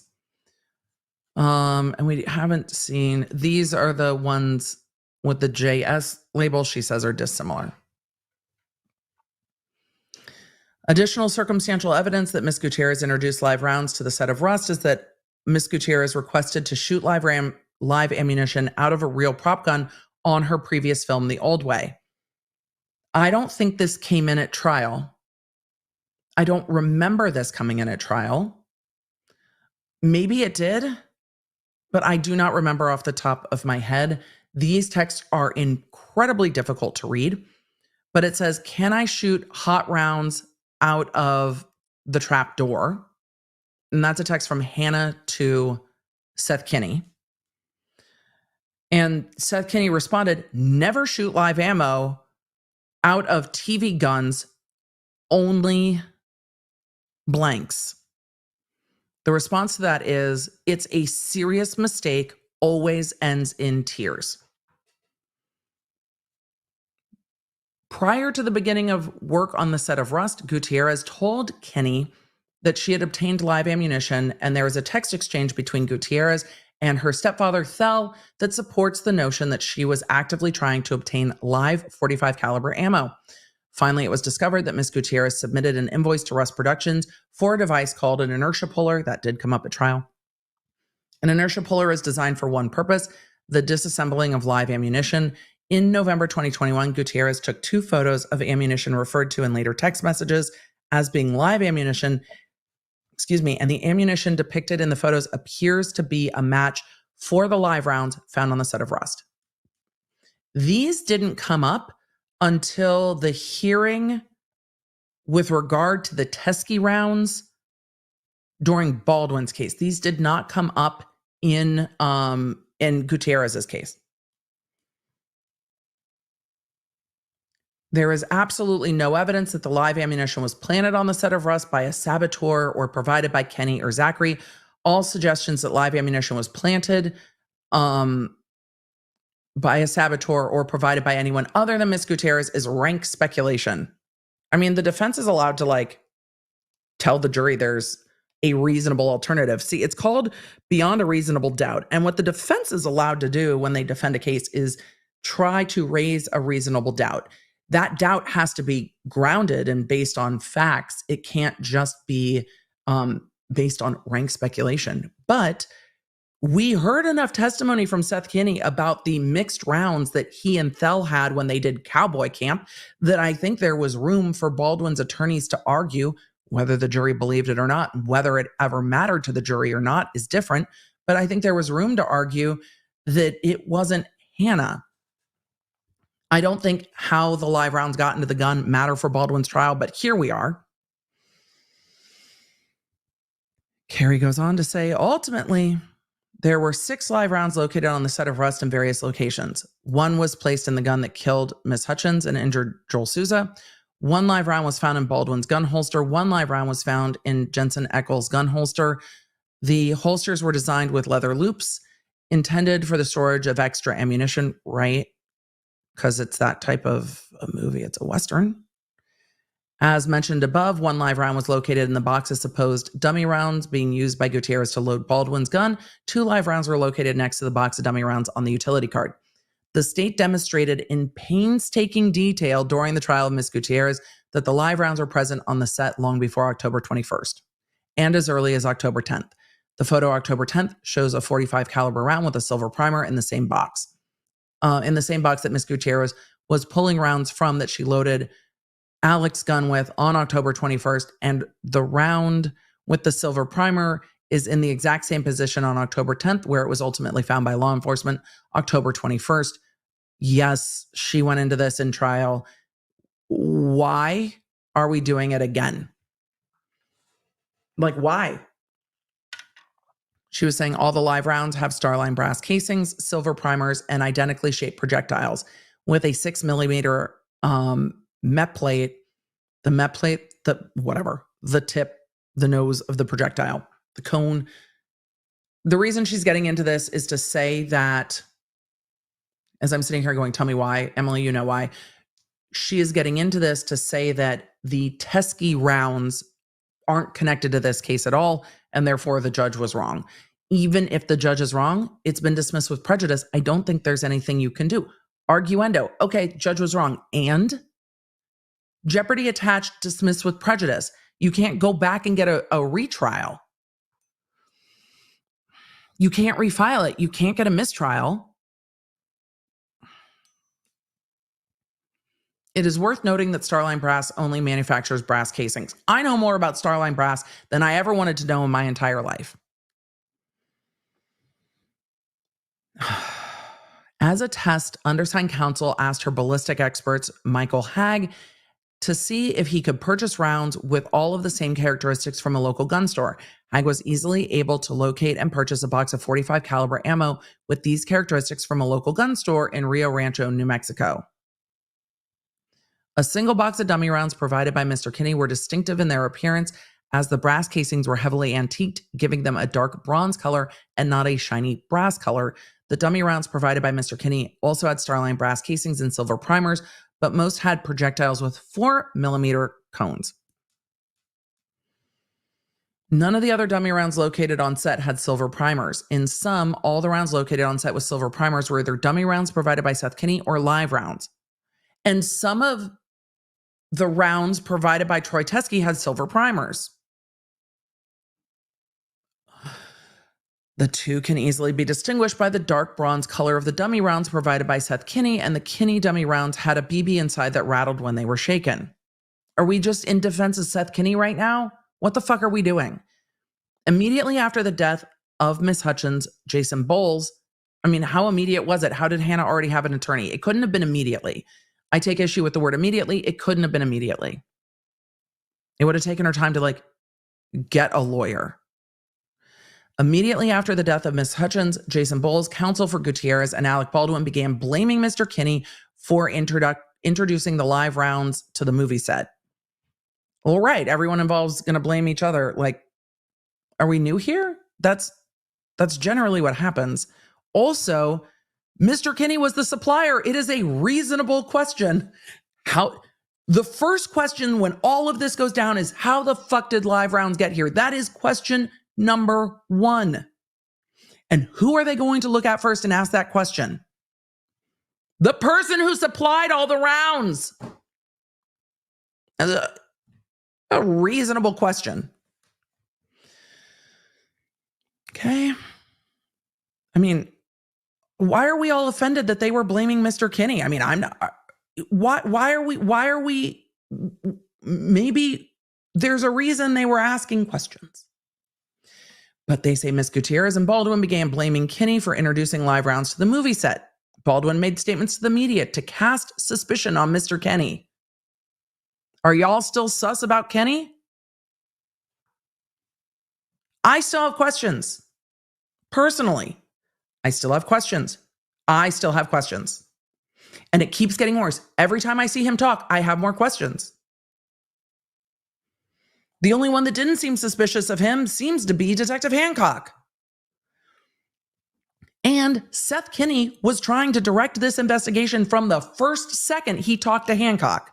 So it's not like everybody wasn't playing the same game. Kinney was trying to point at Hannah. Baldwin was trying to point at everybody. Hannah was trying to point at everybody that wasn't her. And all of their lawyers were on the phone with Detective Hancock all the fucking time. Bowles talked to Hancock 40 times. Everyone was playing that game. We've left some things out here, it seems. Mr. Baldwin made statements to the media that cast suspicion on Mr. Kinney. Mr. Bowles immediately began speaking to the lead detective with Santa Fe County Sheriff's Alexandria Hancock and telling her his theory that Mr. Kinney introduced live rounds to the set of Rust through his dummy rounds or through Sarah Zachary in an attempt to have Miss Gutierrez terminated from her position as armorer. Yeah, and then he filed a whole ass civil lawsuit about it. With all of the allegations in there. But that's what everybody did in this case. And Hancock listened to what everyone had to say. Bowles told Detective, now Corporal, Hancock that Mr. Kinney was in possession of live .45 caliber ammunition that was provided to him by Miss Gutierrez's father, Thel Reed. And it seems like there's some questions about it because he had mixed rounds that came off of the cowboy camp from 1885. That's what he testified to during this whole freaking Brady hearing. And he just didn't know where they went. And then they were put into the green ammo can that was empty a month later when law enforcement went to go search it. But he had them at some time. So yeah, there's questions. In undersigned counsel's opinion, well, thanks for your opinion, Carrie. Mr. Bowles provided this information to Corporal Hancock for two reasons. First, demonstrating that the live rounds were introduced to the set of arrest by someone other than his client. Benefited his client by deflecting blame away from her. Obviously. But, isn't that the job of the defense attorney? Isn't that literally Bowles' job to be like, the rounds could have come from here? Also, I will still maintain, and I have not changed my mind, where the rounds came from aren't as relevant as the fact that she didn't check the rounds. If live rounds had ended up on set from someone else or fallen out of the fucking sky, she still has to check the rounds. It's her job to catch that has happened. That is your job. So even if they came from Seth Kinney, it matters more for whether you prosecute Seth Kinney than it matters for Gutierrez. Oh my God. It matters that she didn't check. Why are we missing the point?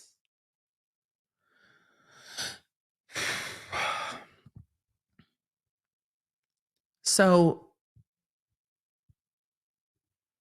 Hannah's defense attorney saying maybe Seth brought them on set was to deflect blame away from his client, literally his job, though he also brought her in for that police interview that was used very effectively against her. So, Second, it was true that Mr. Kinney was provided live .45 caliber ammo by Thel Reed 2.5 months before Miss Hutchins' death, and Kinney did supply one box of dummy ammo to the set of Rust. So he was a potential source of live ammunition. Right. That's what I'm saying. She goes on to say, investigating whether the live round were introduced by Mr. Kinney was an appropriate avenue of investigation by law enforcement and the prosecution. Yeah. Agreed. So this was an appropriate avenue, not because it was particularly germane to the issues in Baldwin's case, but because it was relevant to whether Ms. Gutierrez's negligence contributed to the introduction of live rounds on the set. Well, her negligence was not checking, but alas, I digress. We see this differently. It goes on to say, in addition to clear her negligence, recklessness of loading the live round into a real prop gun in the rehearsal by an actor. The source of the live rounds was important to the victims and their surviving family members who wanted to know all the circumstances surrounding this tragedy. It should be noted that Mr. Kinney never denied possessing live .45 caliber ammo and turned over a sampling of 6 rounds of the ammo in his possession to the sheriff's department on November 19th, like a month later. A month later, after he knew what all the ammo from the set looked like. I wonder if we're going to see more fuckery come out about this in the civil lawsuits. I really am curious as to how much more are we going to learn. It goes on to say, appropriately, are you vouching for your witnesses? I mean, you're not allowed to do that at trial. Are we just doing that in this motion?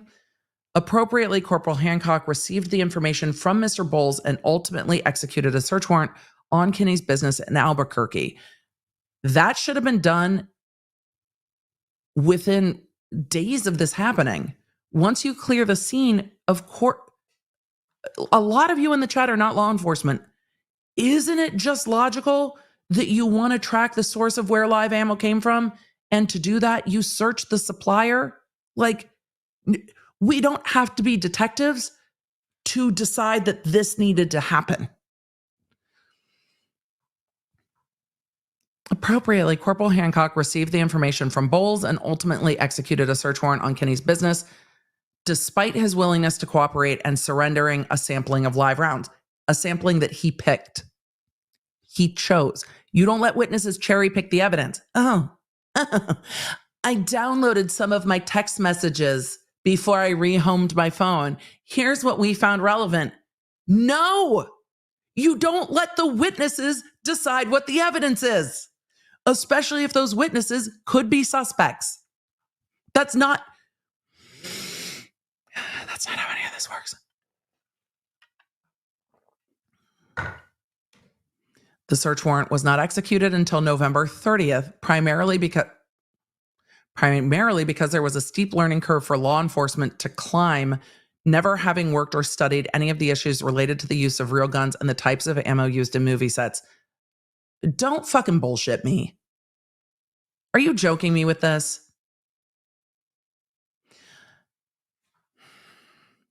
I don't doubt that law enforcement had a lot to learn about movie sets before deciding to charge anybody. However, the logical conclusion when you have someone shot with a live bullet on a movie set, the first question is, where did the bullet come from?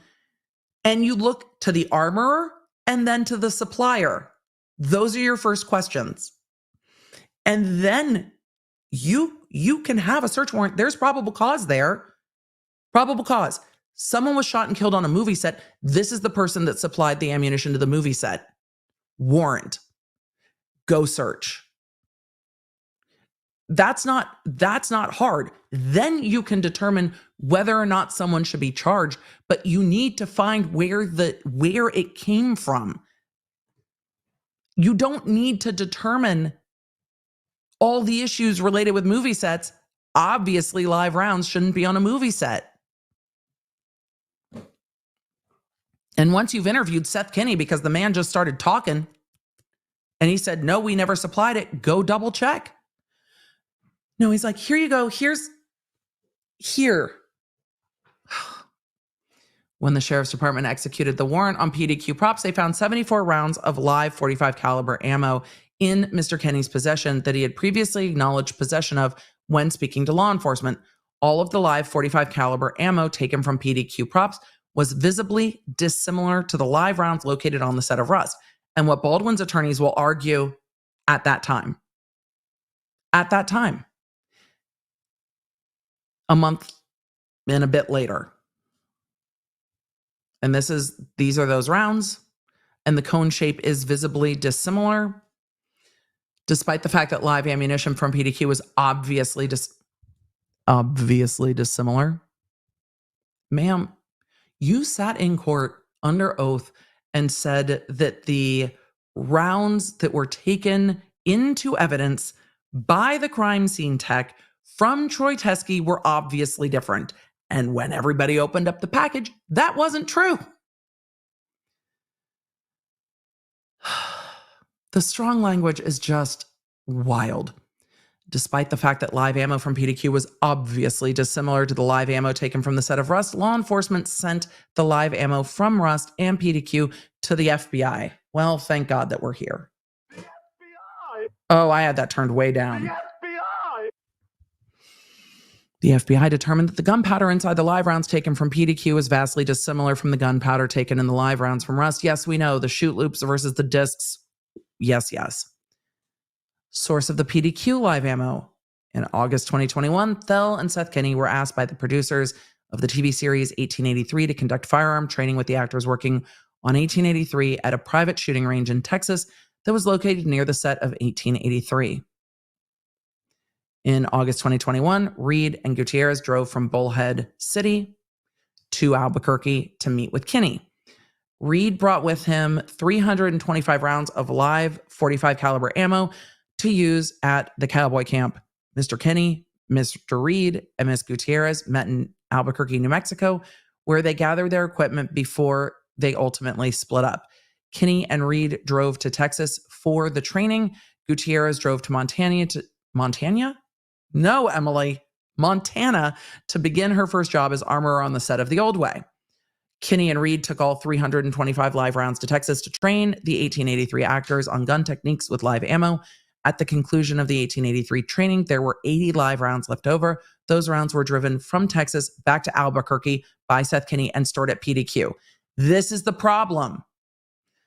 And stored at PDQ until they were seized by the Sheriff's Department on November 30th. As mentioned above, the live ammo taken from PDQ Arm and Props was surrendered previously by Kinney, was visibly and chemically dissimilar to the live ammo found on the set of Rust, and consisted of rounds with brass casings from the manufacturers Starline, S&B, BHA, RP, and AP.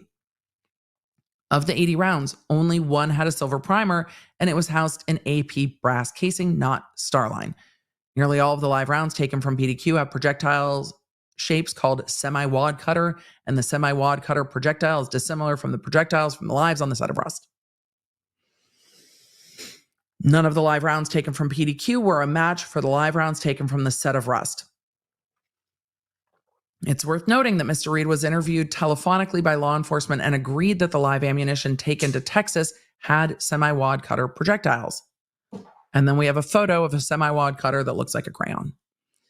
In addition to being a colleague of Mr. Reed's in the film industry, Kinney was also a friend of Reed and Teskey. Kinney knew that Teskey stored Reed's guns and ammo for him because Reed did not have a secure storage facility. Okay. We haven't gotten to the law yet. We haven't gotten to the law. We're on page 25. In the beginning of November, I feel like we've started at the beginning of time. In the beginning of, this is why I don't wear this lip gloss. Yeah. There are some lip glosses I really like, but then the more you talk, they get like not delightful. Today was one of them. All right, we're switching gears. I don't have enough lip gloss in the fucking world for this motion today. Like, where is the law?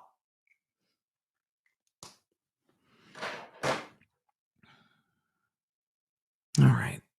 What? We're talking about everybody's friendship. I mean, did they go to the bar? Did they sit at high top tables? What did they order to drink? Was it a vodka soda with Crystal Light? Like, what are we doing? Was it snowing? Mr. Kinney was trying to determine where the live rounds came from on the set of Rust. Oh yes, Mr. Kinney was full fucking detective on this. He was texting everybody. Mr. Teskey responded with a photo of 4 different types of .45 caliber ammo that belonged to Mr. Reed and was purportedly left in Arizona and not transported to New Mexico and Texas. We saw this during the hearing. I checked a bunch of rounds. These are the 4 different types that I could find. This is from Troy DeFuzz Teskey. During this text exchange, Teskey was asked by Kinney if any of the remaining rounds belonging to Reed had nickel, silver, and color primers, and Teskey responded, no. And here's the text messages. I checked a bunch of the rounds. These are the 4 different types that I could find. Seth Kinney, yep, it's evidence in the accidental death. Kinney, who the fuck deputized you? Troy Teskey. Okay, also, Troy, you're a former cop. Why are you going along with this? Kinney, this sucks because she's seriously trying to blame everyone else for her mistake. Oh my God, Troy, you're not going to believe it. Like, Hannah is seriously trying to blame everyone else. It just sucks. Can you send me a photo of your ammo? Because, like, I want to make sure that they're not looking at me. Like, this is all on Hannah. Ugh. What in the world? Who is she? Hannah? From Troy Teskey? Hannah. Did you see any rounds in either box with nickel primers? No. Mr. Teskey's statement at the time was evidence that Mr. Reed was not in possession of live rounds similar to the rounds on the set of Rust. I mean, it's his statement, like, heard it from a friend who heard it from a friend who heard it from a friend. During the initial law enforcement investigation into the death of Miss Hutchins, Bowles asked Hancock to collect the remaining .45 caliber live rounds in Teskey's possession and send them to the FBI for testing. The FBI! Hancock decided not to collect. Hancock decided not to collect the rounds. Because the photos and text messages from Teskey to Kinney demonstrated that the rounds in Teskey's possession had no relevance to the case. Remember all of this? And she testified like, well, he wouldn't call me back. And like, without him calling me back, I'm just not going to do anything.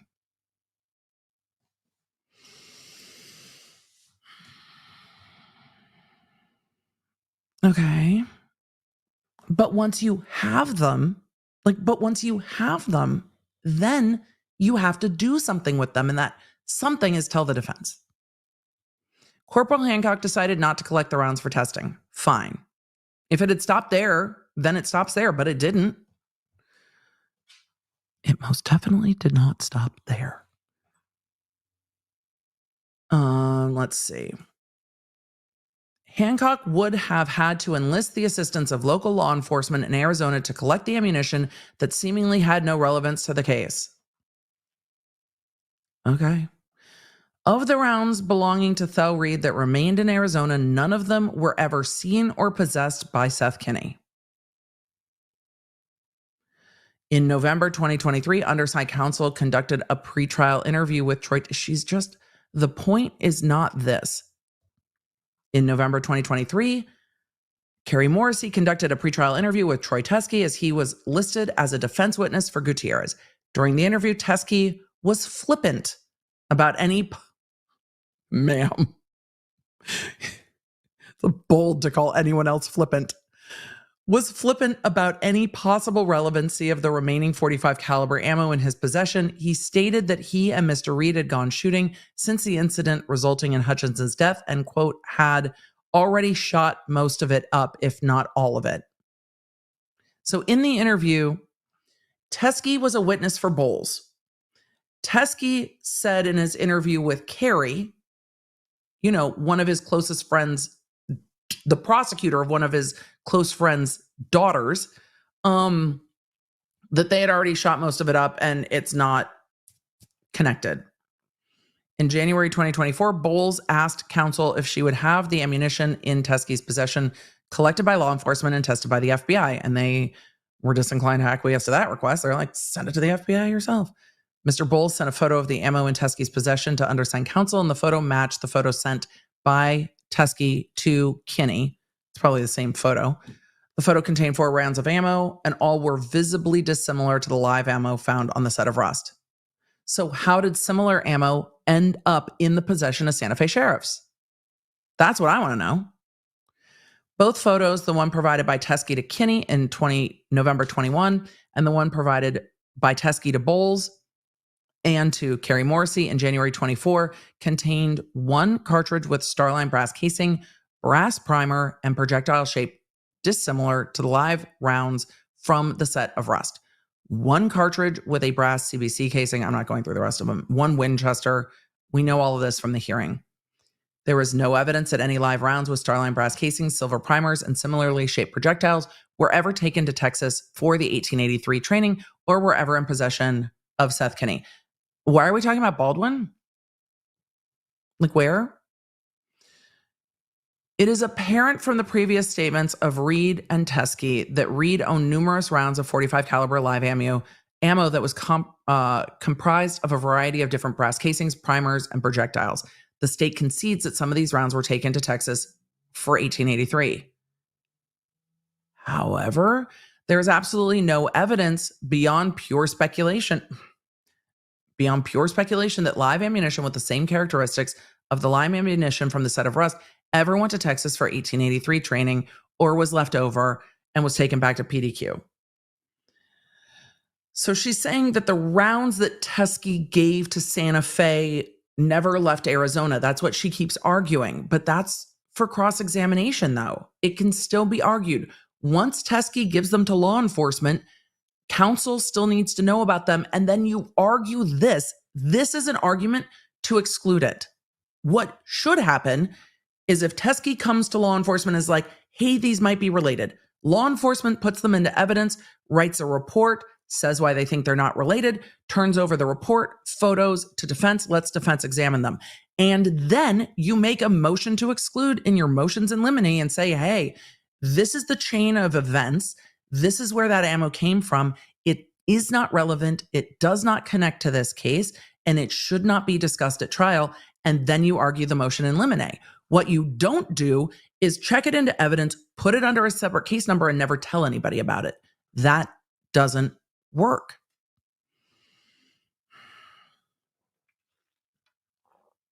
The fact that Mr. Teskey turned over live rounds with the same characteristics as the live rounds found on the set of Rust that can be purchased at any gun store 2.5 years after Miss Hutchins' death is immaterial to the case against Baldwin. That's the point.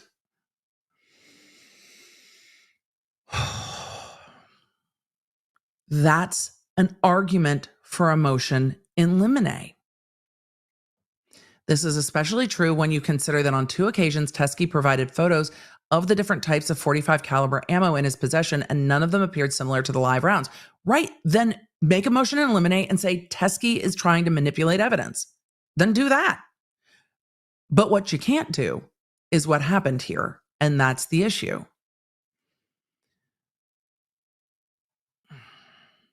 And they say Mr. Teskey specifically stated that none of the remaining rounds belonging to Reed in his possession had silver primers. Have an evidentiary hearing then. Regardless, Mr. Baldwin still handled his gun recklessly in violation of his own union safety bulletins and New Mexico law.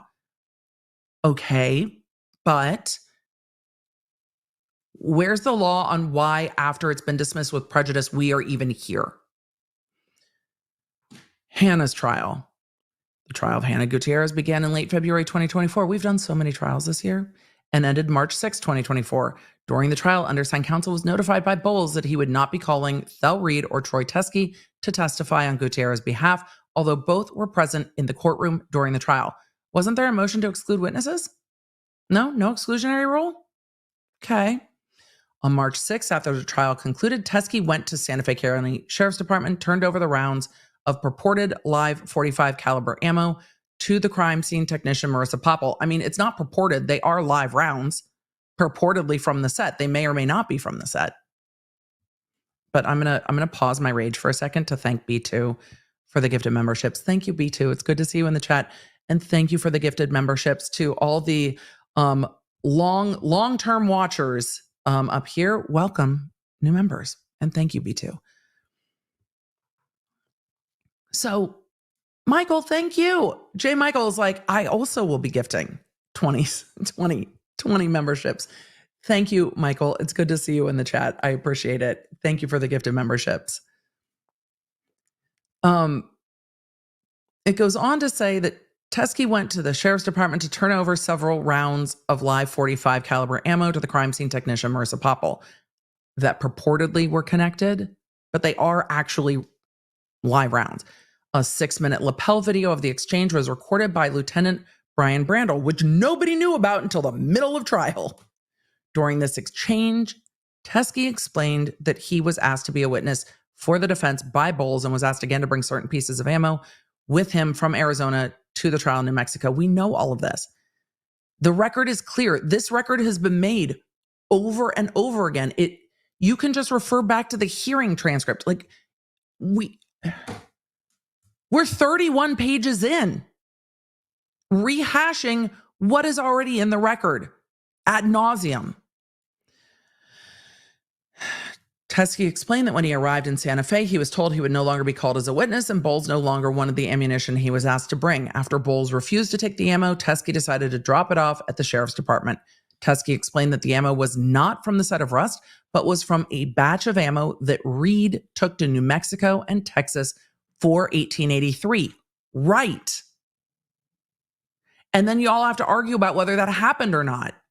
But the defense still has to know about it. Teskey left 23 rounds of ammo with CST Poppel. 3 of the rounds had the same characteristics as the live rounds collected from the set of Rust. And that is the problem. Lyndon, thank you for the gifted memberships. I appreciate it. Carrie is having a moment here. And I saw more gifted memberships here from Kate. Thank you for the 10 gifted memberships, Kate. We're just making it rain members. This is for all of you that show up for the documents. Because we've got some law nerds, and no shade to the law nerds, who are like, I'm in it for live court. Hit me when we go to trial. I get it. That's why we have an app. We have an app so that if you're like, I don't need to know about the documents, I'll just hit it up when we go to trial. That's why we're here. But for those of you that are like, no, I'm here for the documents. Let's do the law, baby. Well, you show up today and it just rains membership. Wonderlustful, thank you for the 10 gifted memberships. Today it's just going to rain memberships. So thank you. It's for like all the ride or dies that are like, we're in it. We're in it to win it. It doesn't matter that the trial's over. It's never done. Like the trial has ended, dismissed with prejudice, but wait, there's more. Casey Cat, thank you. I appreciate it. You guys are so generous to the law nerd community. Thank you for the gifted memberships. We're going to have to, who just said, is this a motion or a meltdown? Wendy. Wendy Trauma Warrior in the chat said, is this a motion or a meltdown? I mean, I feel I'm leaning towards meltdown because there's no law yet. Midnight in Your Eyes also gifted memberships. You guys, thank you for the gifted memberships. I'm going to have to get through the motion, but I wanted to thank you for your generosity, but we're going to have to get through this motion. Lori, thank you for the gifted memberships. I appreciate you. Sandy, thank you for the gifted memberships. Now you guys have just like, oh, we're going to just make it rain, rain, rain. Like a slow mode's not going to work today. Everyone's going to be a member. It is a downpour of memberships. I'll take it. Thank you guys. I appreciate it. So as we motion for meltdown, it really is a meltdown, but it's okay. We can handle the meltdown. We're not made of sugar. It's raining memberships. We're fine. Thank you, law nerds. You guys are so generous. I appreciate it. I've gone full Oprah. You get a membership. You get a membership. You get a membership. So yes, slow mode. We don't know her. All right. Let us continue. And for those of you watching that aren't chatting, you've got to make sure you're subscribed to get a gifted membership. So do that too. Sally Newman said, honestly, EDB, Carrie wrote you a book. And what have we learned about writing books connected to cases? What have we learned? That it is a bad idea. What has Corey Richens taught us? What have we learned from Keefe D and Courthouse Becky? Don't. Oh. Rashi in the chat said, isn't this a frivolous motion? Rashi, I think it might be. And I think that's what we're going to see very strongly worded from Spyro and others. I think Spyro's going to wish he was a tiny dragon that could breathe fire after this. Spyro's going to be reading this motion going, Dracarys. Because what else is left to say? Okay, Teskey left 23 rounds of ammo with CST Poppel. 3 of the rounds had the same characteristics as live rounds collected from the set of Rust. Whoop, there it is. That is the problem. That is what the court hated in all of this. The court pulled out all of those rounds in court and said, but these 3 are the same as the ones from Rust. They might not have ever been on the set of Rust, but these are the same in characteristics. They were Starline brass casings, silver primers, and projectiles with a 6mm meep. Emily, not the Phineas and Ferb, with the 6mm cone. Corporal Hancock attempted to contact Teskey to interview him about the ammunition to determine whether any of it had any relevance at all to the criminal investigation, and Teskey was non-responsive. See States Exhibit 10. The fact that Mr. Teskey turned over 3 rounds that looked like the live rounds from the set of Rust is evidence that Mr. Teskey and Mr. Reed were in possession of rounds that appeared the same as the live rounds from the set of Rust. This is not relevant or material evidence in the case against Mr. Baldwin, nor is it material to his defense. The court literally disagrees. It is simply further evidence of how Ms. Gutierrez may have obtained the live rounds that she ultimately introduced to the set of Rust. But it is material to show that the investigation did not run down all leads. And that is a valid argument for the defense. It's It's defense 101. What is the first thing you attack? The investigation. In every case we have watched, even when people are representing themselves, what they say is the cops did everything wrong. She goes on to say again, there is absolutely no evidence that the rounds dropped off by Mr. Teskey were ever in the possession of Seth Kinney or Sarah Zachary, seen by Seth Kinney or Sarah Zachary, or known about by Seth Kinney or Sarah Zachary. So there is no evidence that any of the rounds left the state of Arizona until brought to New Mexico by Teskey. That's a motion in limine. The rounds are not evidence of sabotage and did not serve to impeach anyone who is a witness in this case, other than impeaching the testimony of CST Poppel when she mistakenly testified upon questioning by undersigned counsel that none of the rounds collected by Teskey were similar to the live rounds found on the set of Rust. She said that with her whole chest in front of the jury, though. So it was more than a mistake. Because it was said in front of the jury, though. There is substantial evidence that Hannah Gutierrez was in possession of strikingly similar live rounds on the set of Rust from at least October 10th to October 21st and again in November 2021. Okay. Oh, well, now at least we've seen Baldwin's name. We're on page 32. No law yet. Law, we don't know her.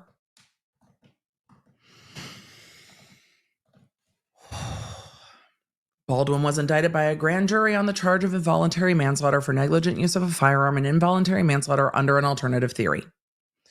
The alternative theory was acting without due caution and circumscription by discharging the firearm. Don't make me say circumscription and discharge in the same sentence. What are we doing? Stop it. Without due caution and circumscription by discharging a firearm during the production of a movie without first verifying the firearm contained no live ammunition. I still disagree with this theory. While the firearm was pointed in the direction of another, I agree with that. And he should have known the danger involved and acted with willful disregard to the safety of others. Yes, when he pulled the trigger. Nothing about the details of how the live rounds were introduced to set is relevant or material to the charges against Baldwin. I think it's relevant to the investigation, but okay.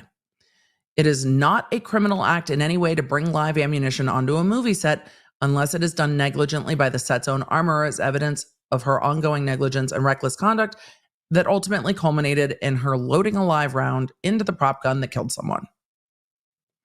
Even though there is not a single shred of evidence that live rounds were planted on the set of Rust by a saboteur, let's assume for the sake of argument they were. Can we just arguendo it? If we assume that a saboteur planted live rounds on the set of Rust, it was still very much Hannah's job to ensure that they never made it into a real firearm. Agreed. Likewise, it is still Alec Baldwin's responsibility to handle his prop gun safely and not point the gun at anyone. Agreed.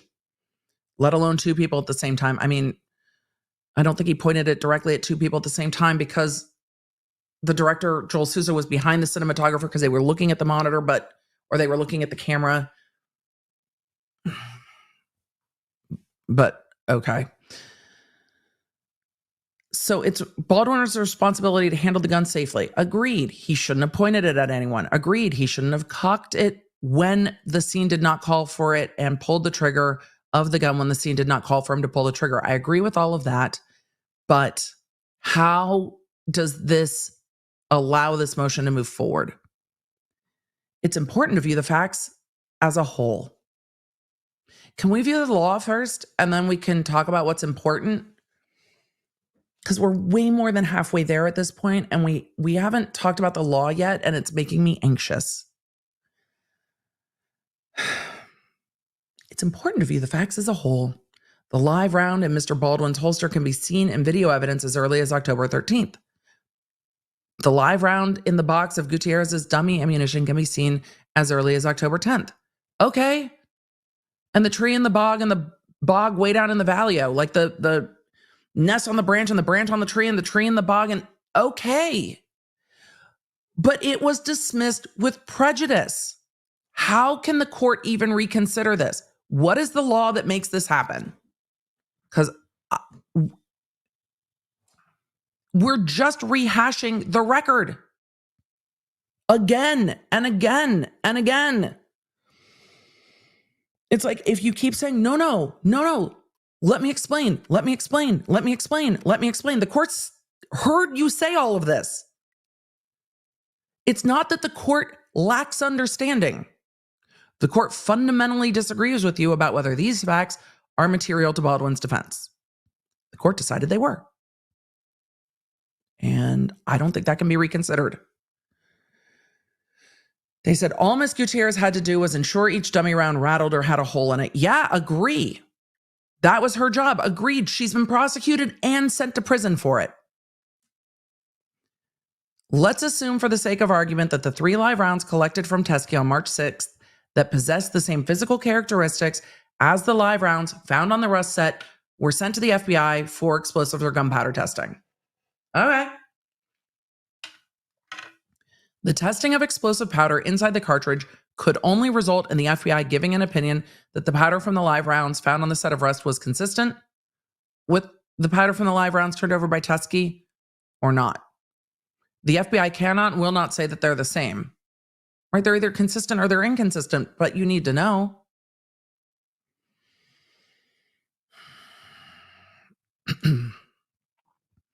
Lady Page, thank you for the gifted membership. We have a couple other that gifted memberships as well. We're just going to say thank you real quick as we keep going on with this motion, because I want to make sure we thank everybody. Music to my soul. I don't think ChatGPT wrote this. I think this is all Carrie. I think this is all Carrie. Like for sure. Colleen, thank you for the gifted memberships. And Ryan, thank you. Ryan Hexarn, thank you for the gifted memberships. Tinsley, it's good to see you. Tinsley said, have missed you, my friend. Busy work season, but I'm back and glad to be here. I mean, Carrie's making it a busy work season for herself. She's not ready to give up this gig as special prosecutor, apparently. And thank you for the gifted memberships.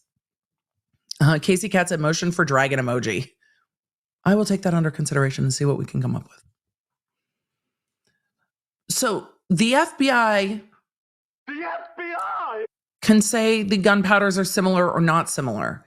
The point is that the defense wants to argue that Baldwin was the shiny object and they didn't do an investigation. That's why it's material. Carrie's a defense attorney. You know she knows this. There are several different types of gunpowder used all over the world to make millions and millions of... Okay. Let's assume arguendo that the rounds turned over by Teskey are physically and chemically the same as the set of Rust. This is not evidence of a saboteur. This is not evidence that Mr. Kenny had ever possessed the rounds. It's evidence that it wasn't investigated, let alone provided them to the set of Rust either intentionally or mistakenly. Kenny cannot be impeached by something that he didn't see, never knew about, never possessed. This is a smokescreen created by the defense and was intended to sway and confuse the court on July 12th, 2024, and it was successful. Telling the judge that she's confused is not going to go well. We are 34 pages in, and there is no law cited yet. She is cited back to the record, but not the law. And Carrie is at this point just rehashing everything that we've already heard that's on the record.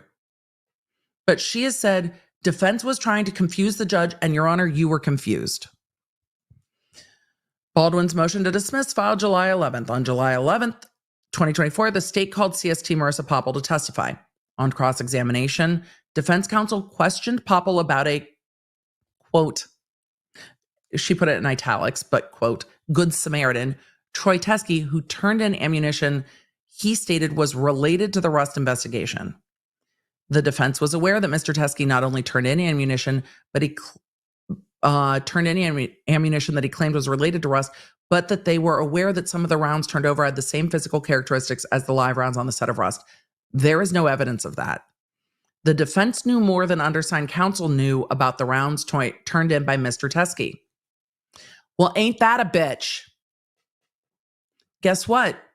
That's on your investigating officer. However, when the IO testified, the IO, Hancock, said that there was a conversation, including Morrissey, to put this under another case number. So it's your job to know. You knew Teskey existed. You knew he dropped off ammo. You had a conversation with Poppel about it. You had a conversation with Hancock about it. Your lack of curiosity is no one's fault.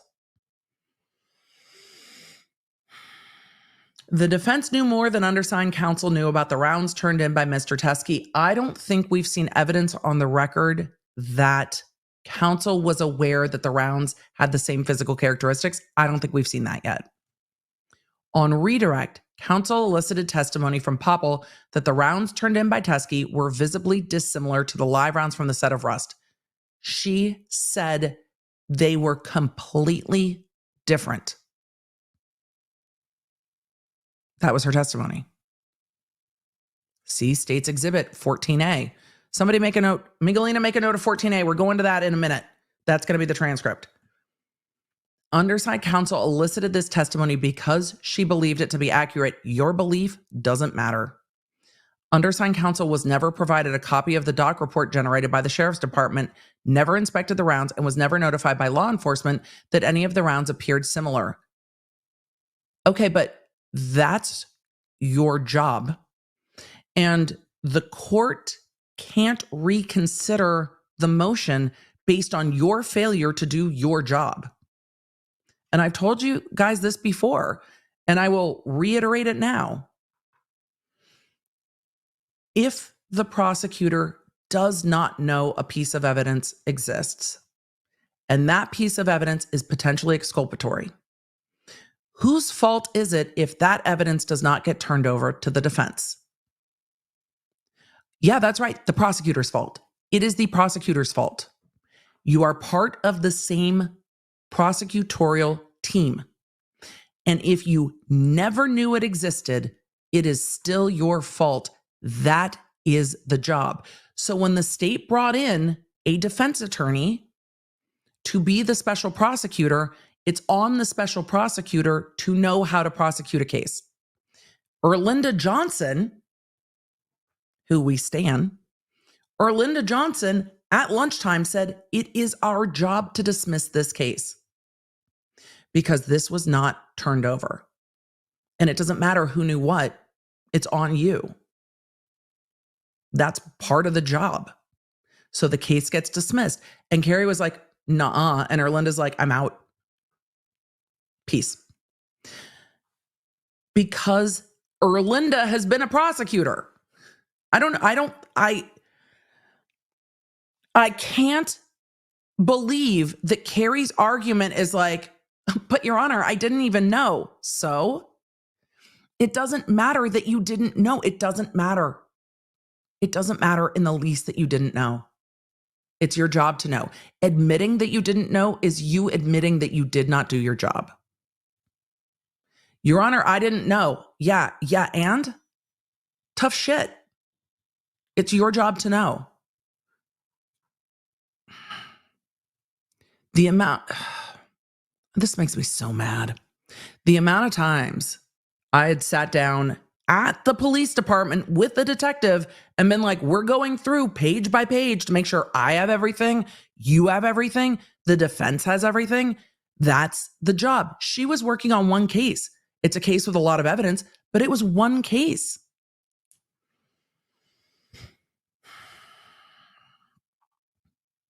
So Carrie's admitting that she never saw the report, never inspected the rounds, and never notified law enforcement or by law enforcement that there were any rounds that were similar, and was completely unaware that any of the rounds turned over by Teskey possessed the same physical characteristics as live rounds from Rust. Your lack of curiosity is your own fault and your own problem, but this has nothing to do with whether it's your obligation and ethical duty to turn over the information.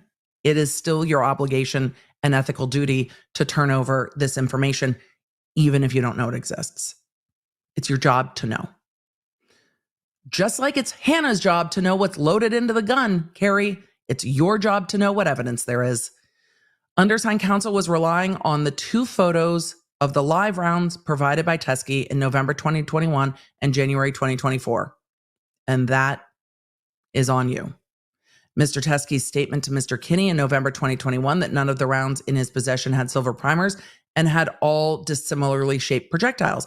Again, the defense had more information about the rounds turned in by Mr. Teskey than undersigned counsel did.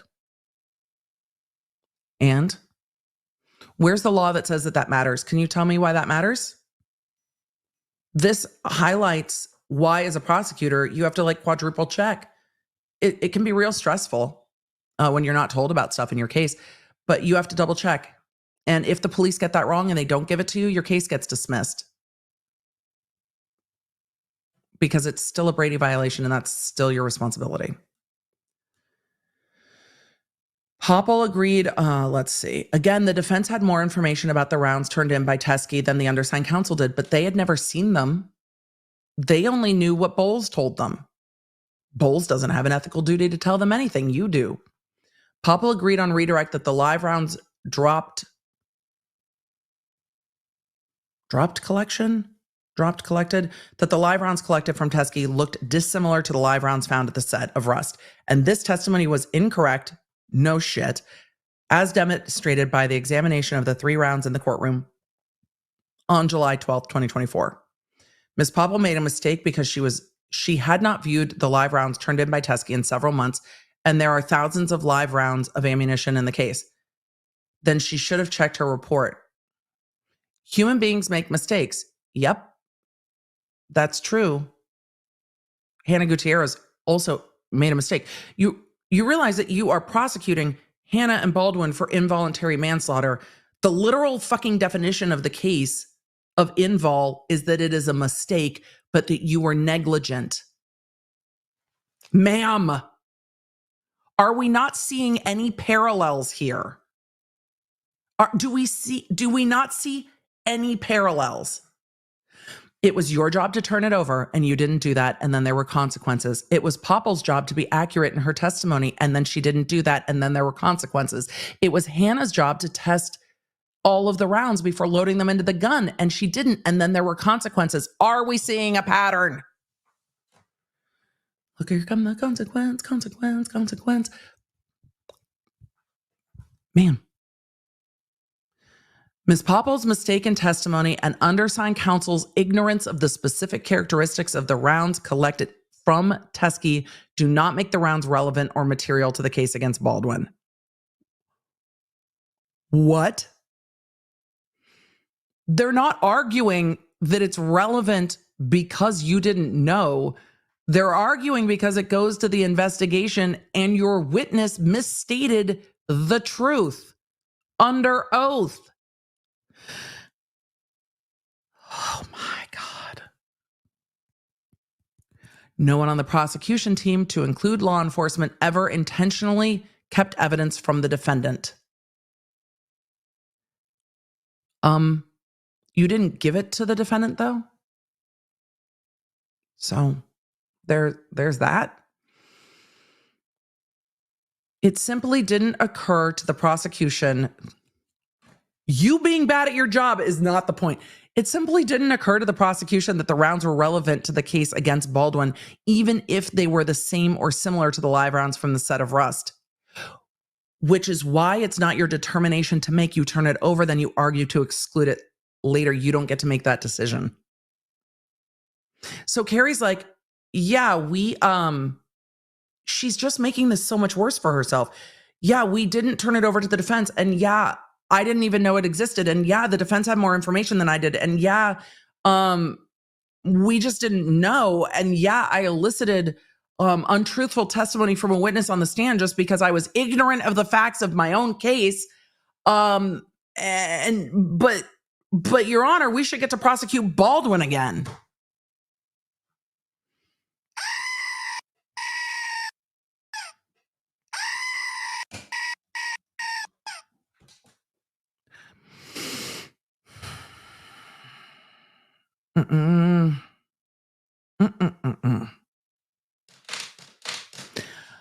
No one on the prosecution team ever intentionally kept evidence from the defendant. The court doesn't agree. In fact, the state would have stipulated to a jury instruction that the jury should assume that if the live rounds turned in by Teskey been tested, you're missing words, by the FBI, the testing would have determined the powder was consistent with the live rounds from Rust. A jury instruction's not going to undo it, though. We're on page 35. Late in the afternoon on July 11th, 2024, defense counsel notified the court and counsel for the state that the defendant would be filing a motion to dismiss based on the Teskey rounds for the court's consideration the following day. The court initially asked the defendant to file the motion by 5 p.m. on July 11th, so the state would have an opportunity to prepare some kind of written or verbal response. Defense counsel indicated that he could not provide the motion by 5 p.m., but stated he would provide it by 7 p.m. Undersigned counsel notified the court of her intention to verbally respond to the motion the following day rather than provide a written response after receiving a motion to dismiss at 7 o'clock p.m. during trial. The motion was received via email by undersigned counsel at 7:55 p.m. And Your Honor, he said we would have it by 7. It's worth noting, oh God, you're going to bring the fire. Ma'am, the find out is coming. I can't believe there's more fucking around to find out after the case got dismissed. Normally that's where we stop fucking around and finding out. But she's like, let's do it again.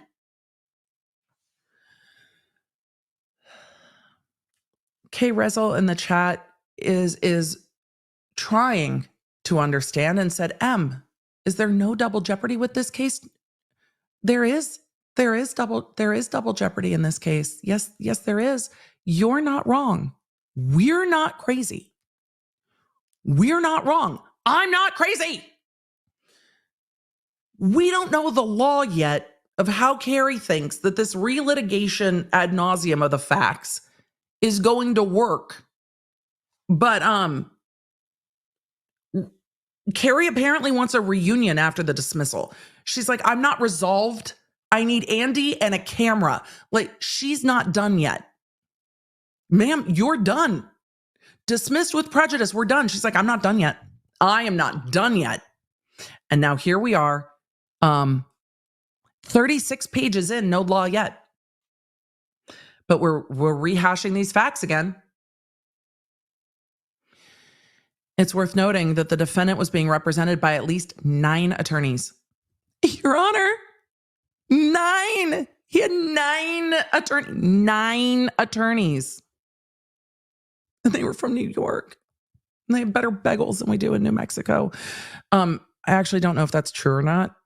I don't know if New York has better bagels than New Mexico, but I'm just assuming that that's true. So that might be completely false, but I'm guessing. Your Honor, he had 9 attorneys. Ma'am, the DA's office went to the they used the taxpayers' money. The DA's office applied for funds so that you would have enough people to prosecute this case. I think they asked for $600,000. So, and they did that in like 2021 where they're like, we need special prosecutors who can just focus on this case. And then she's like, full fucking Sutton, name them. Name them. Heather LeBlanc, Alex Spiro, Luke Nickus, Jennifer Stern, Sarah Clark, Michael Nosenchuk, Stephanie Kellerman, Brooke Jordy, all of whom were present in New Mexico for the trial. Shock. And John Bash, who did not appear for the trial. John, where were you, man? We missed you. Why don't we have 10? Is 9 the magic number here? Apparently it is, because it worked. The state was represented by 2 attorneys and did not have the human resources to respond to a motion to dismiss and prepare for the next day's witnesses in one evening. I need a tiny violin.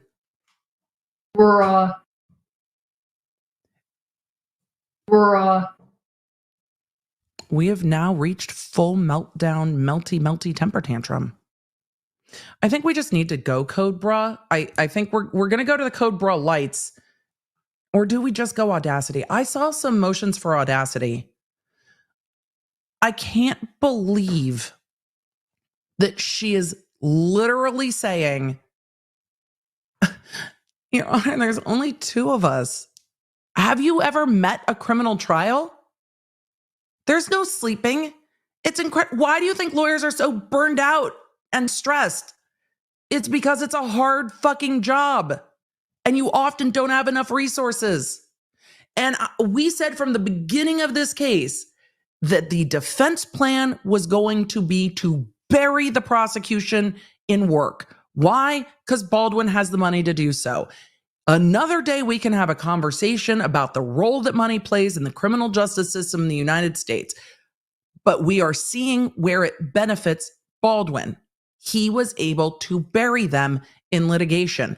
However, Carrie miscalculated the importance of this motion, and she continues to miscalculate it, and we're seeing it. And she said it. She said that she miscalculated it. Where's the direct quote? And then we'll go to code audacity.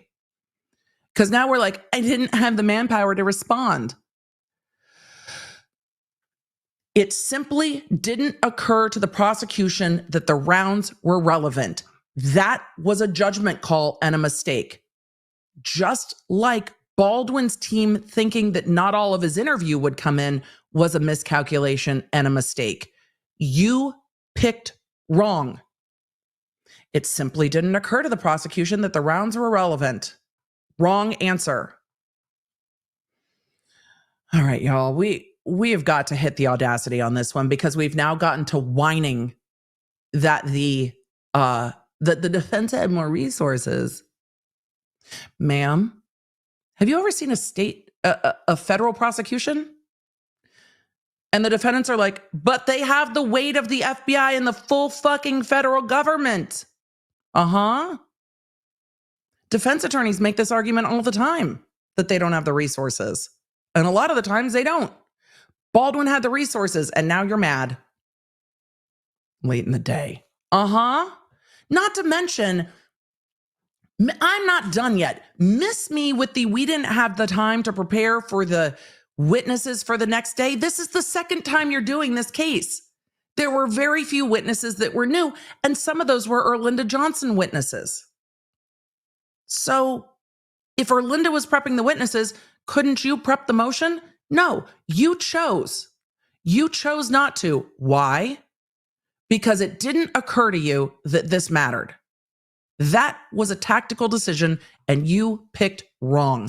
And now you're mad. Oh, the fucking audacity!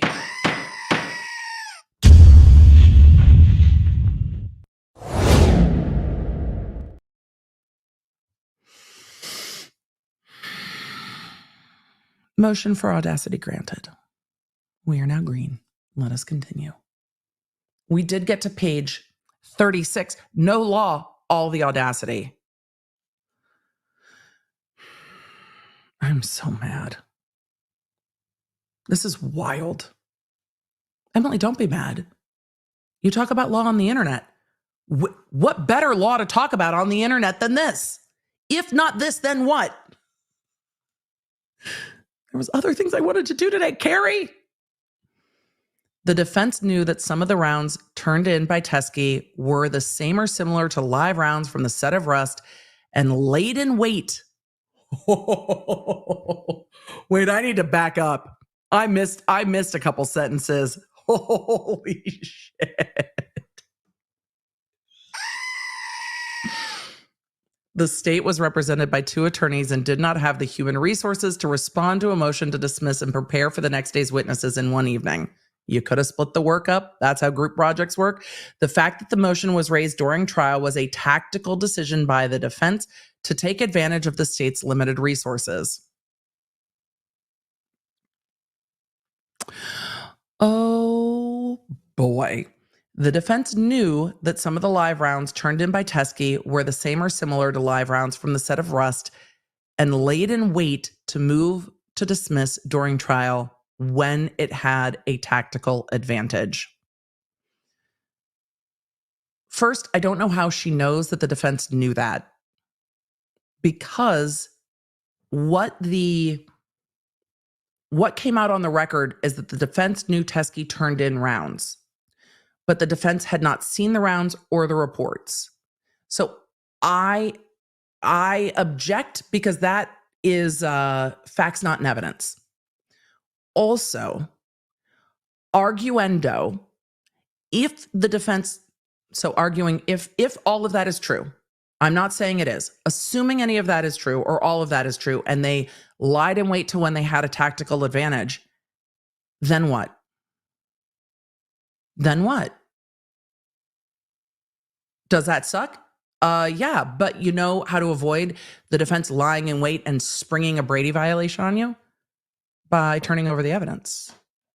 So, she's like, but the defense laid in wait. Well, your witness said on the stand that none of them were the same, and that was wrong. But the wrongness wasn't discovered until the rounds were brought in the next day and examined by everyone in open court. I don't know if the defense knew, but the only way to make sure that the defense doesn't spring this on you is to turn over the case. And this might not have become relevant depending on how the evidence came in. But the defense said, do we have all the reports? There's so many. And even if the defense did this, there are so many motions for discovery. The defense asked for discovery again and again and again. The defense asked for a view of all the evidence, and this evidence was not included. It's not as if the defense sat back, never asked for discovery again, and was like, oh, we're good, we got everything. They kept asking. And when Erlinda Johnson came in the case, the defense attorneys kept asking. And they said, are you sure we have everything? And they're like, actually, you don't. You don't have this. And Carrie Morrissey knew that the defense attorneys were talking because they filed a motion for mutual defense to allow them to communicate with each other without violating attorney-client privilege. It's not like it was a secret that these attorneys were talking. Everyone knew that. It was in people. We saw the motions. We saw the filings. You know what those filings mean. You know that this was a witness on the... It's such fucking bullshit. You knew that this was a defense witness for Bowles. You knew that Bowles was talking to Baldwin's attorneys. Shut the fuck up with this. Good Lord. The defense attorneys did their job better, and now you're mad. And even if this is true, this trap can't be sprung on you if you turn over the evidence. There's no Brady violation if there's no Brady violation. Oh my God.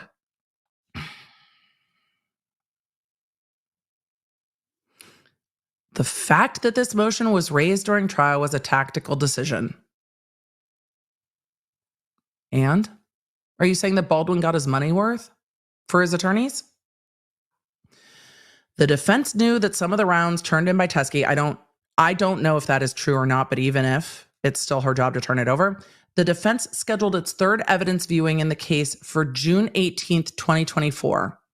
That the defense suddenly canceled without explanation on June 17th after CST Poppel had prepared hundreds of items of evidence for viewing. You know what's missing from that statement? Suspiciously, notoriously missing from that statement, including the Teskey rounds. Doesn't say that there, does it? Sure doesn't. Sure doesn't say including the Teskey rounds. On July 12th, 2024, undersigned counsel expressed her concern to the court that the defense was aware of the Teskey rounds before trial and likely learned of it from Ms. Gutierrez's counsel. Perhaps this was the reason they canceled their scheduled evidence viewing. Did you give them the police report, though? No? Okay. Defense counsel responded that he shouldn't have to disclose this information to the court, and if he was required to, it should be provided to the court in camera. I still think it's work product. Without addressing whether the information concerning how long defense knew about the Teskey rounds and their similarity to the live rounds found on the set of Rust should be heard in camera, the court agreed that the significance of the defense counsel having knowledge of the Teskey rounds prior to trial was relevant to whether the defense suffered prejudice. The court agreed to address the issue and never did. But it's addressed in the ruling.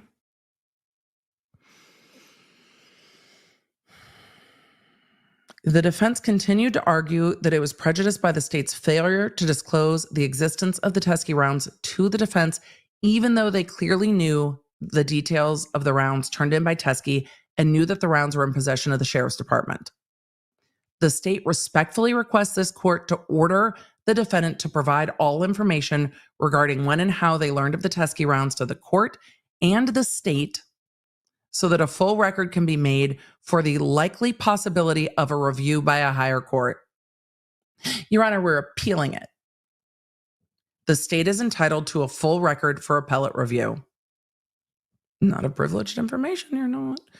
On the morning of July 12th, the court heard arguments, the entire day, related to the defendant's motion from Luke and Alex on behalf of the defendant and from undersigned counsel. The court heard additional testimony from CST Poppel related to the motion. Oddly, ma'am, where are we going with this? Oddly, the court attempted to require the state to call its witnesses and ask questions relevant to the motion hearing in the presence of the jury. What? Undersigned counsel explained to the court, ma'am, don't snark-splain to the court. Undersigned counsel explained to the court that it would not be appropriate to take testimony related to the motion in the presence of the jury. The jury never came into the courtroom. I don't even know how this is true because the court told the jury to come in late because they were going to argue the motion. So I would need the transcript of how that happened. Where's the citation to where this is in the transcript? Oh, wait, I'm not seeing one. Undersigned counsel had to explain to the court that it would just not be appropriate to take testimony related to the motion in the presence of the jury. Well, the judge is going to love that. The court continued to insist that the state take testimony from Hancock and Kinney in the presence of the jury. Ultimately, the court agreed to release the jury for the day and take evidence and testimony on the defendant's motion. See State's Exhibit 17. Miguelina, will you mark that one too? We need to go to 17 as well. Thank you. Mark it. Argument. What was the rest of it? We're on page 38 and we've gotten to argument. Let's see if there's law attached to the argument. Defendant's motion to dismiss. The defendant's motion noted that the state failed to follow up and collect rounds in Teskey's possession after being made aware of them in November 2021. While this is true, the photo provided of Teskey showed rounds dissimilar to the live rounds from the set of Rust. It is true that undersigned counsel stated during her pretrial interview with Mr. Teskey that she would work with law enforcement to collect the rounds. Undersigned counsel later decided not to collect the rounds after reviewing the photos of the rounds in Teskey's possession and Teskey's statement to Kinney that none of the rounds that in his possession had silver primers. You should have confirmed that, but okay. Undersigned counsel also, I don't have a problem with any of those decisions. Once he gives you the rounds, then we've got problems. Undersigned counsel later decided not to collect the rounds after reviewing the photos. Fine. Undersigned counsel also considered the amount of time that had passed between the death of Ms. Hutchins and the pretrial interview, more than 2 years, an obvious lack of relevancy and materiality. And remember, it has to be material to the defendant's case here, and the judge found that. And materiality to the rounds that the rounds had to the charges against Baldwin. This decision was supported in January 2024. Undersigned counsel was provided another photo of the rounds in Teskey's possession by Bowles, demonstrating the lack of similarity. The defendant's motion asserted that the undersigned counsel assisted Poppel in reframing. The defendant's motion asserted that the undersigned counsel assisted Ms. Poppel in reframing her cover-up as an ordinary investigative decision when she assigned a different case number to the rounds after they were collected from Tuskegee. There was no cover-up because there was nothing to cover up. Tuskegee turned in live ammunition 2.5 years after the death of Ms. Hutchins that in no way related to the charges against Mr. Baldwin. That's motion in limine. Contrary to the defendant's assertion in his motion, there is absolutely no evidence that Seth Kinney was ever in possession of live ammunition that had the same characteristics as the live ammunition from the set of Rust. Well, because you didn't search for a month later, they could have made the argument. Further, the state asserts that Baldwin's assertion, Further, the state agrees with Baldwin's assertion in his motion that he was unaware that live ammunition was on the set. However, as evidenced by his October 21st, 2021 interview, Baldwin was aware that dummy rounds looked exactly like live rounds and that it was possible that live rounds could have been accidentally commingled by Gutierrez. Contrary to the assertions made by the defendant in his motion, the state never tried and was never going to try to establish a link between Baldwin and the source of the live ammunition beyond Baldwin's own statements provided to law enforcement on October 21st, 2021. Baldwin didn't need to know there were live rounds on the set for the state to prove its case against him. I mean, if Baldwin knew there were live rounds on the set and shot Helena Hutchins, then you would probably have different charges here. The case against Baldwin was solely upon his actions when the gun was in his hand. The fact that it was obvious to nearly everyone on set that Gutierrez was inexperienced and incompetent was simply additional facts that might lead a reasonable person in Baldwin's position to take a moment to participate in the safety check of the ammunition made available to the actor. The level of snark. Do not trust her. Emily, we can't quote all of Mean Girls. Your Honor, do not trust the defense. It was obvious to everyone on set that Miss Gutierrez was inexperienced and incompetent. And those are just additional facts. Dramatically throws burn book pages in the air. The snark is really unwelcome here. And sometimes I love snark. I love a good sassy footnote. The snark here is just off-putting as fuck. I am over it, and I can't imagine that this is going to be well taken by the judge.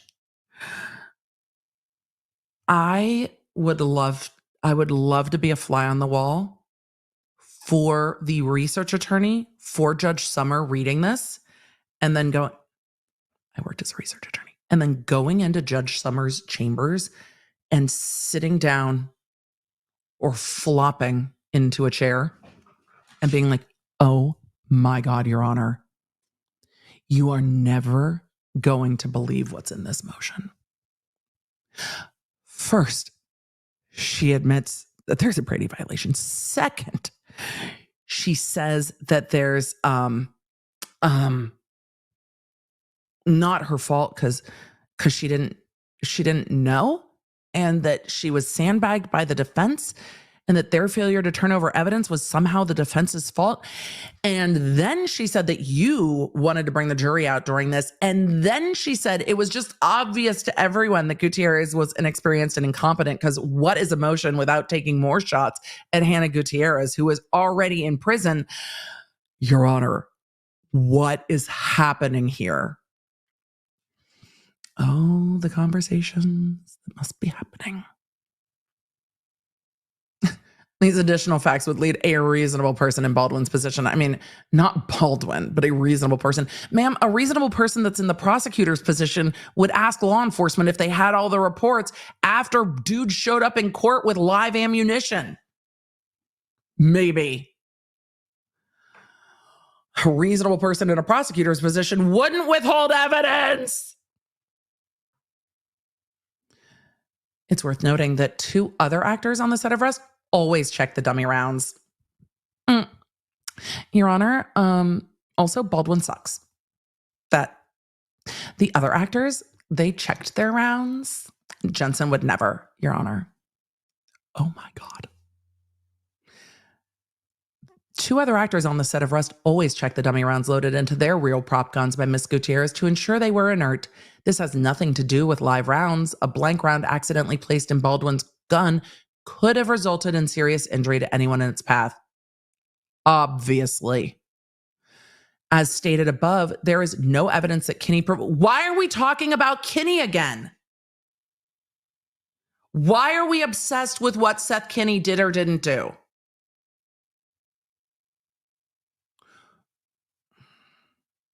What is the connection to Seth Kinney and all these folks? Where is it? Where is it? Where is it? Why are we talking about Seth Kinney again? There is...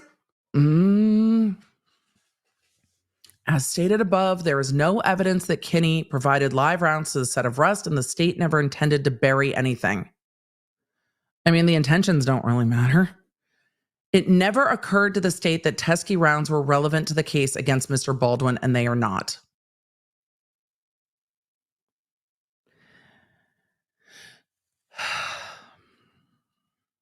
Okay. Wait, there's a case site. State v. Davidson, 2024, New Mexico. Page 40. Y'all, we found it. We found it. Hold on. Where is... Nope, wrong one. We needed... Nope, that's not the right one. Damn it.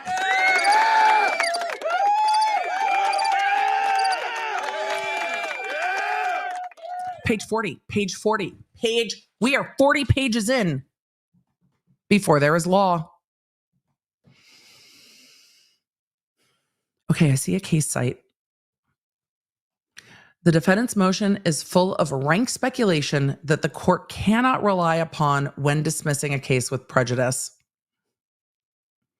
The defendant's assertion that the evidence allegedly suppressed, ma'am, go back and read page 1, was exculpatory and material must have some basis in fact. The defendant cited to State v. Davidson in support of its motion.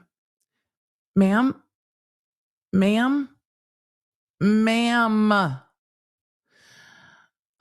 what you haven't shared is how you can bring this motion. Tina Rin Tien in the chat said she's leading up to the climax, keeping us on edge. I didn't think that edging was going to get into this conversation today, but here we are. But this isn't even her citation. This is her throwing down on the defense citation. She still hasn't cited how she's able to bring this motion.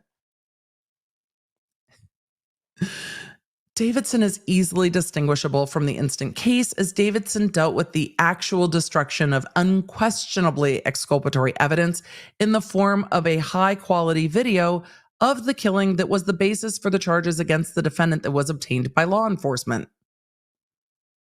The video later mysteriously went missing after being obtained by law enforcement. The video was also viewed and described in detail by witnesses who were able to demonstrate through testimony the exculpatory value of the missing video. In addition, law enforcement, with the knowledge of the prosecution is not super relevant here, but also the testimony from Hancock is that you had a conversation with them about putting this under a separate case number. You and Hancock have differing testimony. It said, in addition, law enforcement, with the knowledge of the prosecution, that's not a distinguishing factor, recorded and listened to the defendant's privileged conversations with his counsel. By contrast, the evidence in the instant case, if it were to be deemed material, still existed, could be examined and tested, and was known to the defense prior to the beginning of trial, but apparently not known to the prosecution. The court's final order. Wait, damn it. Can I you guys? Chat, I would like to make a motion. Please let me know if the motion's granted. I would like to withdraw my previous clapping because that was her distinguishing the defense's law. We still haven't seen the prosecution cite any law. I got overly excited. So I would ask to withdraw the previous applause and move to strike, because we still don't have any law for how this motion is legally allowed to be brought. Thank you, chat, thank you for graciously granting my motion and striking the clapping. We're 40 pages and we still don't have any law cited by Carrie Morrissey to show us how we're allowed to bring this motion. The court's final order of dismissal with prejudice. With regard to the court's recitation of the defendant's previous motion to dismiss, undersigned counsel will rely on the previously filed pleadings and exhibits already in the court record. However, in paragraph 8, the court quoted from the defendant's motion when the court noted that Ms. Johnson disclosed over 1,100 pages of documents that the undersigned counsel refused to provide. Don't come for Erlinda again. This assertion put forth in the defendant's motion was adopted by the court in the court's final order is false. I'm going to read that sentence again and make sure I'm not hallucinating. This assertion put forth in the defendant's motion and adopted by the court in the court's final order is false. Ma'am. Ms. Johnson provided 1,100 pages of emails that were redacted as a part of the defendant's IPRA request to the First Judicial District Attorney's Office. This IPRA response was not in the special prosecutor's possession until she requested it and received it from the DA's office on or about June 6, 2024, when the defense began requesting an unredacted version of the IPRA response. She is rewriting history. See States Exhibit 19. Thereafter, undersigned counsel attempted to work with defense counsel Sarah Clark to address any outstanding discovery issues related to the IPRA response and received no response from Ms. Clark. Your Honor, it's the defense's fault. The state agrees with the recitation by the court of the testimony as outlined in paragraphs 11 through 15. However, the court omitted the fact that on July 11th, defense counsel specifically cross-examined CST Poppel about the fact that some of the rounds turned over by Teskey had silver primers and starline brass casings, thus demonstrating the defense had knowledge of the rounds and the physical characteristics of the rounds prior to trial. I don't agree with that. Hold on. I'm going to have to pull the court's motion. I need to make a note. Miguelina, will you make a note for me that I want to look at the court's order, paragraphs 11 through 15, because I think what the defense was saying to CST Poppel is not that they knew that the rounds matched the rounds on the set, but that they knew what the rounds on the set looked like. Because we all know what the rounds on the set look like. We all knew that the rounds on the set were starline brass casings with silver primers. Like, all of us knew that. And the defense was asking about that because that's what the rounds on set looked like. That doesn't demonstrate that they knew what was in evidence. It demonstrates that they knew what was on the set.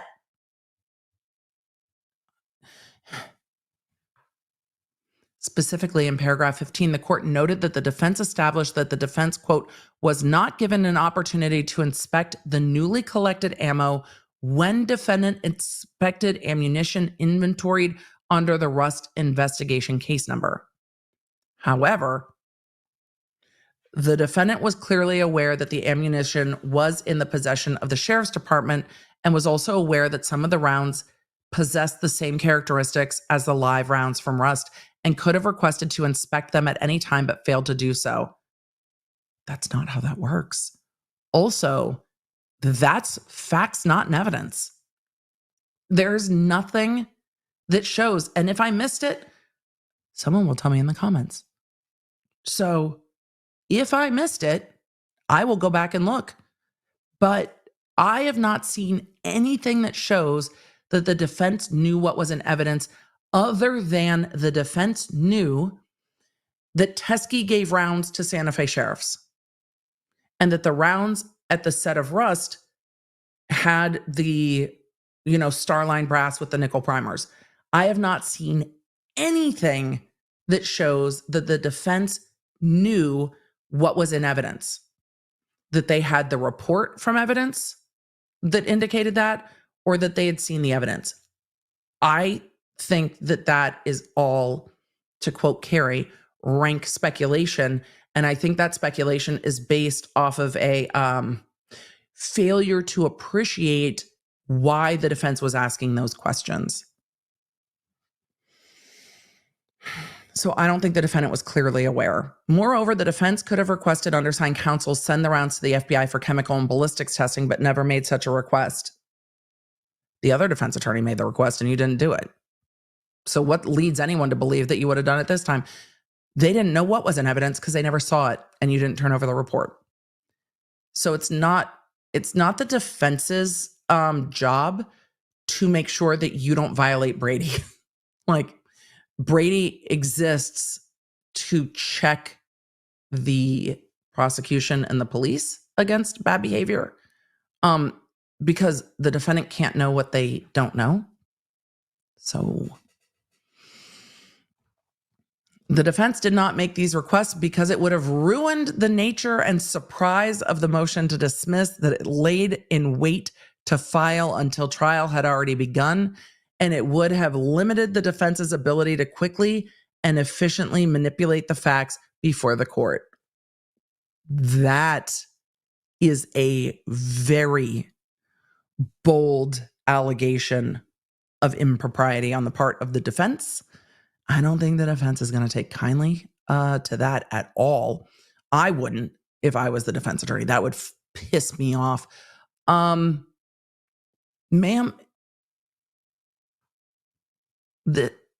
Lewis said it the best in the chat. Lewis, good to see you, Lewis. Lewis Hernandez Blanco said, how rich? Oh, wait, there's a case site. Let's see. I'm not going to clap yet. We're going to see what happens. But she is alleging that the defense did not make a request. The defense made so many requests to see evidence, but the defense did not make the request because it would have ruined the surprise of the motion to dismiss. They wanted to lie in wait to file it till the trial had begun. And that was like their ace up their sleeve. She says that a similar issue arose in State v. Bryant. No citation. Where the state was in possession of swabs containing gunshot residue and failed to have them chemically tested. The defendant claimed that had the swabs been tested, they would have proven that he was not the shooter. The court found a Brady violation did not occur because, just as in the instant case, the defendant was aware of the existence of the evidence prior to trial. 23 NMCA 016. Is that even published yet? I would need to see that case. But do you know what this doesn't do? This doesn't tell me that this motion can be legally brought after the case has been dismissed with prejudice. This tells me that there was an argument to be made citing this case law when you had the opportunity to respond to the motion to dismiss in July. Do you know what this is giving for me?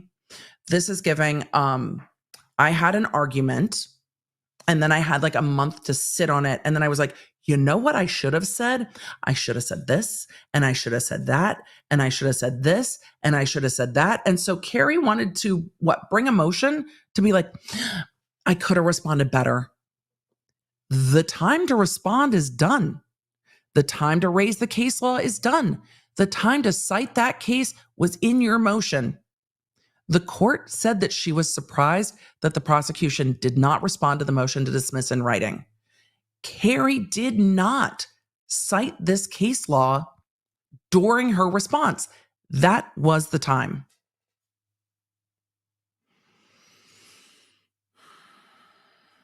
Jennifer said, is it time for the Audacity lights? We're at Code Audacity. We are green for Code Audacity, so we are there. Whether it's time for fuckery or not, I don't know.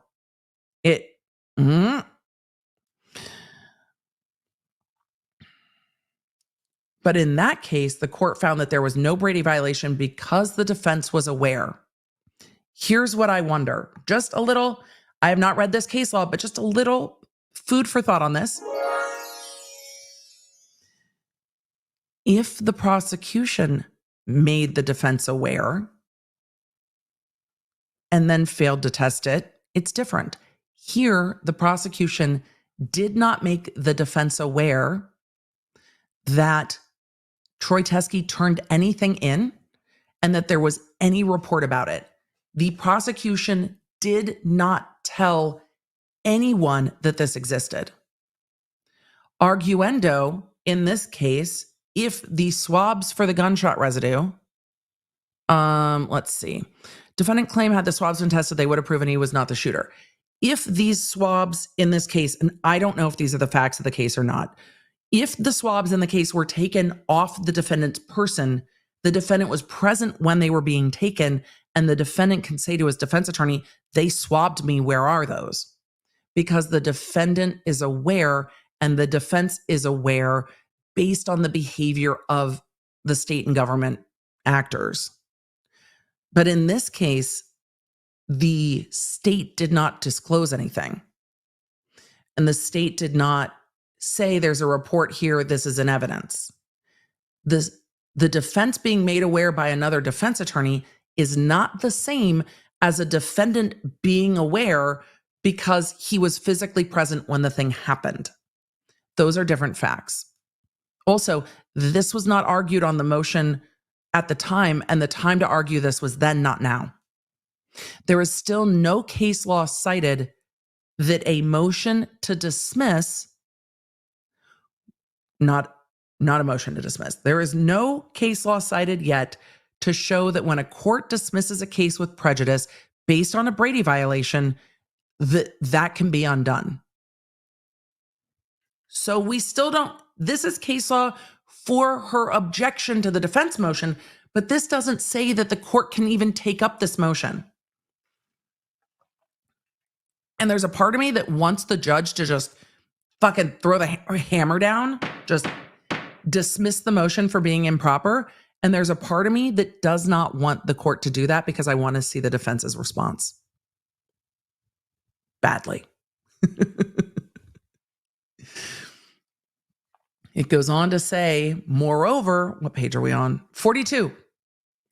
Moreover, a dismissal with prejudice based on evidence that still exists and was known to the defense prior to trial. Not through the prosecution disclosing it, though. No one knows how long prior to trial the defense became aware of the Teske rounds because the court decided sua sponte not to inquire of the defense after the issue was raised by the state. Oh, bitch! Your Honor, we would know if you had asked. Carrie, we wouldn't be here if you had disclosed it. Wow. Because the court decided sua sponte. Sua sponte means on its own motion. Like, the court just magically decided to not ask. Also, it's work product, so it's privileged. The defendant bears the burden of establishing a Brady violation. Smith versus Secretary of New Mexico Department of Corrections. The motor function in my brain has stopped. The Smith court noted that the Brady principle has limitations. Ma'am, excuse me. This is for your objection to the defense's motion. This doesn't lay the standard for like the motion for reconsideration. We're on page 42, and I still don't think there's case law to support you bringing a motion for reconsideration in this circumstance. Like, there's no law there. So this is too late. The defendant bears the burden of establishing a Brady violation, and the court thinks that they did. The Smith court also noted, this is all for your motion that you didn't write. Quote, the Brady principle has limitations. The Constitution, as interpreted in Brady, does not require the prosecution to divulge every possible shred of evidence that could conceivably benefit the defendant. Due process only requires the disclosure of materially exculpatory evidence, which, if suppressed, would deprive the defendant of a fair trial. That is not the standard that the court articulated in their order, because the court found that it needed to be material, and that was it. The court did not find that it had to be materially exculpatory. We'll go through the court's. Don't worry, we're going to get to what the court actually said. Here, the defendant knew of the Teskey rounds prior to trial and argued to the court, quote, the defendant would have done things differently. The defendant would have opened differently, would have asked questions differently. We're talking about the conduct of the prosecution. We're talking about a prosecution that didn't preserve those bullets, that didn't collect them at all, that didn't turn them over, and the trial would have been conducted differently. There is no basis for the defense arguments that they were cheated out of adequately preparing for trial and would have done things differently had they known about the Teskey rounds. They knew of them. Moreover, Brady violations do not center around the conduct of the prosecution. They center around the character of the evidence. Citing Smith, if the suppression of evidence results in constitutional error, it's because of the character of the evidence, not the character of the prosecutor. The court's recitation of the state's arguments in paragraphs 20 through 25 is accurate, and undersigned counsel stands by her statements. Oh,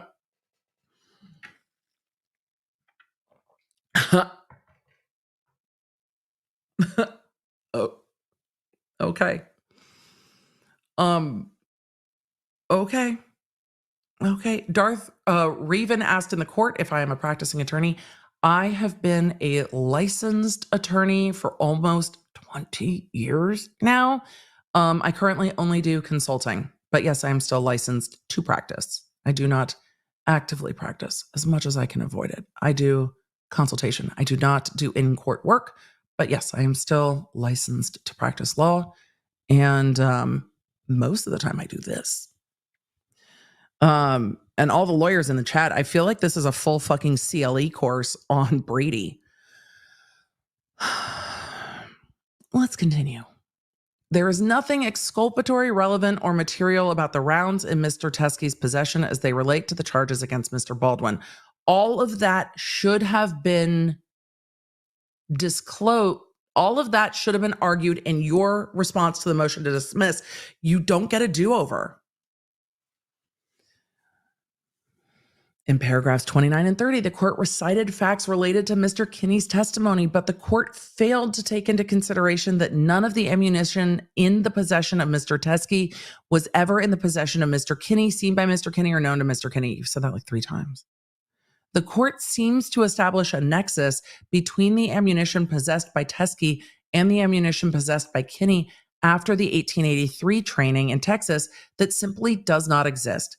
The court's recited facts also fail to note the only under oath testimony related to the relevance of the Teskey rounds as compared to the rounds brought back to New Mexico from Texas by Kinney. Mr. Kinney testified that the rounds belonged to Mr. Reed that were in Teskey's possession as follows. A. Those reloads are some of the ones that Thel left along with his guns for Troy Teskey to store. So those never went to the set of 1883. Absolutely not. And did they ever go with you? No. Because they never went to you, were you ever able to intentionally or mistakenly provide them to the set of Rust? Definitely not. So everything you brought back from Texas is in the custody of the sheriff's department. Correct.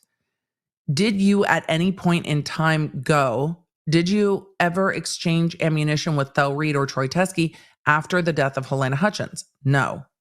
So any ammunition that would be in the possession of Mr. Teskey, is that anything that you have ever had possession of?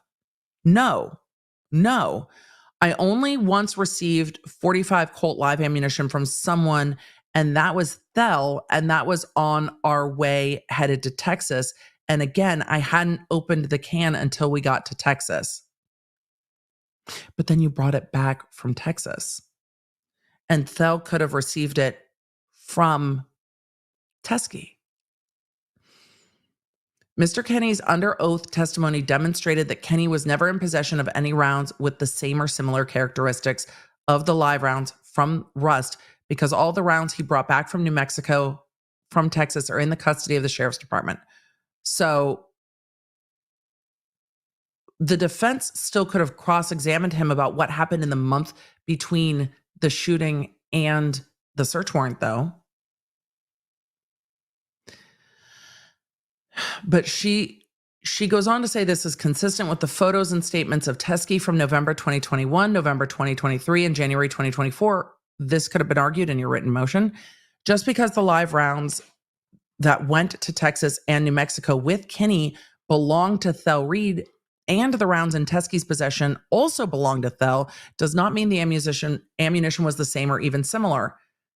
Okay, but the stuff in custody and the stuff on the set looked the same.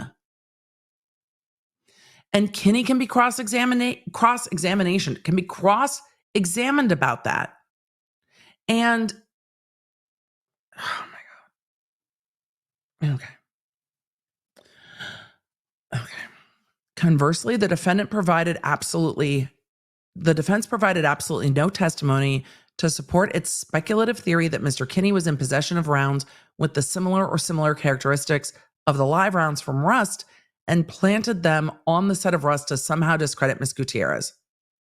See State versus Martinez. Let's see if the Martinez case lets us know how you can revive a case after it's been dismissed with prejudice and ask a court to reconsider. In Martinez, the court found that, quote, defendant has not shown and the record does not demonstrate that Agent Matthews' report or the FBI investigative materials would have been favorable to his defense. Evidence is favorable to an accused if its disclosure and effective use may make the difference between conviction and acquittal, regardless of whether such evidence is impeachment evidence or exculpatory evidence. This all goes to the original motion to dismiss. This does not tell me that after a case has been dismissed with prejudice, we can bring a motion like this. The court continued, quote, the district court rejected defendant's argument as pure speculation. Okay, this was for argument at the time. Noting defendant provided no testimony or evidence supporting this allegation, defendant renews this argument on appeal, and we reject it for the same reason. Defendant's speculation is insufficient to establish either a Brady violation or an actual violation of his constitutional rights. Accordingly, we decline to reverse the district court on this ground. And in paragraph 32 of the court's order, the court explained that Corporal Hancock testified that CST Poppel gave false testimony. Corporal Hancock was asked on cross-examination if the testimony provided by CST Poppel was false, and Corporal Hancock agreed that it was. And Corporal Hancock did not choose the word false. Man. She simply agreed that Poppel's testimony was not accurate.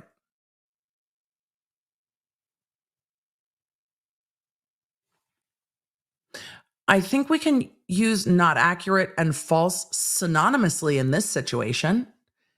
And she didn't say, no, it was not false. She said, yes, it was false because it was not true. She simply agreed that Poppel's testimony was not accurate. Corporal Hancock didn't say it was false. When asked on cross-examination if it was false, she just said yes. What? Oh my God. The same issue arose in paragraph 37 of the court's order. Oh, Your Honor. Undersigned counsel agreed when asked if Poppel's testimony was false because it was not accurate. What is the definition of false if not that it's not accurate? Those you can actually use synonymously.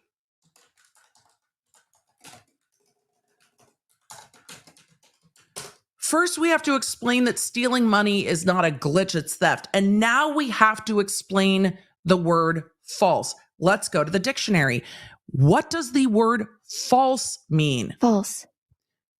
Not according to truth or fact. Incorrect. False. So, incorrect and not accurate would also be synonymous. Smurfana said, look up inaccurate.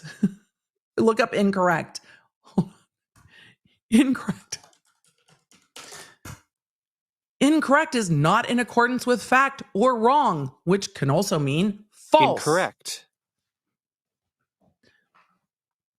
If we had a thesaurus, these would all line up. Your Honor, it's not false. It's just not accurate. Okay. Okay, Carrie. I can't believe she's making this order to the court. Oh, chat, you're right. Dawn Jones said, right, but forget the dictionary. What does Wikipedia say? You're right. You're right. You're right. Oh my God.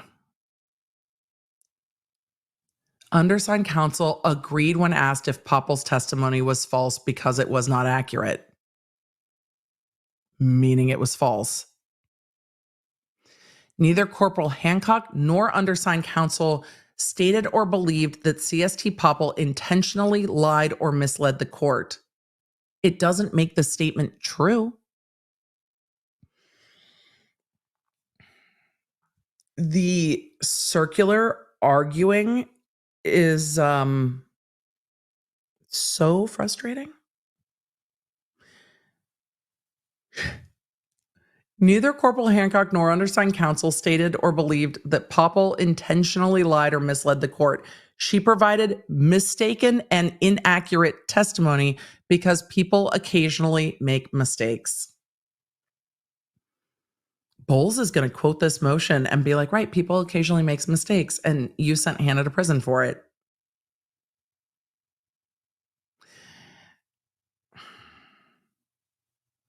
This is wild. Your Honor, it's not false. It's just mistaken and inaccurate, e.g. false. I can't believe that's a sentence in a legal filing by a licensed attorney. And that I feel attacked. We're on page 45 of 52, folks. Hang in there. In page 35, the court took issue with supposed inconsistencies. Ma'am, we just talked about the supposed inconsistencies, the inaccuracies, the falsehoods. The court took issue with supposed inconsistencies in the statements made under oath by undersigned counsel. Oh boy. Oh boy. Perhaps undersigned counsel was inarticulate during her testimony. Carrie, the court told you not to testify. Specifically, even Spyro seemed horrified that she was going to testify, and it was great for him.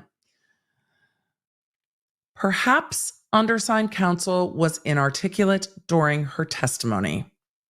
There is a difference between the Teskey live rounds being relevant to the Rust investigation as a whole and the live rounds being relevant to the incident that led to the charges against Mr. Baldwin.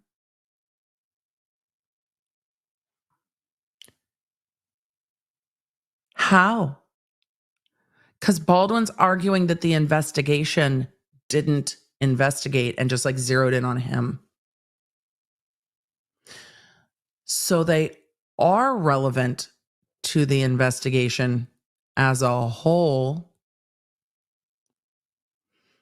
She goes on to say the Teskey rounds have no relevance to the charges against Mr. Baldwin, his defense, or any potential impeachment of Mr. Kinney, who was entirely unaware of them. Similarly, the court takes issues with the differences in testimony between undersigned counsel and Corporal Hancock.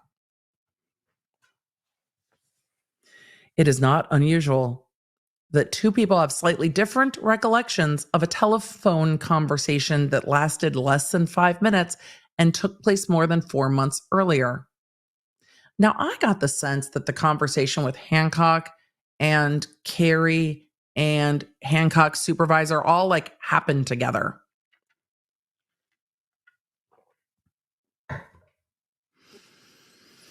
Undersigned counsel asserts, ma'am, you testified. You got to make your assertion. You don't get to make new arguments of fact on the record in this motion that there's no law to support you bringing.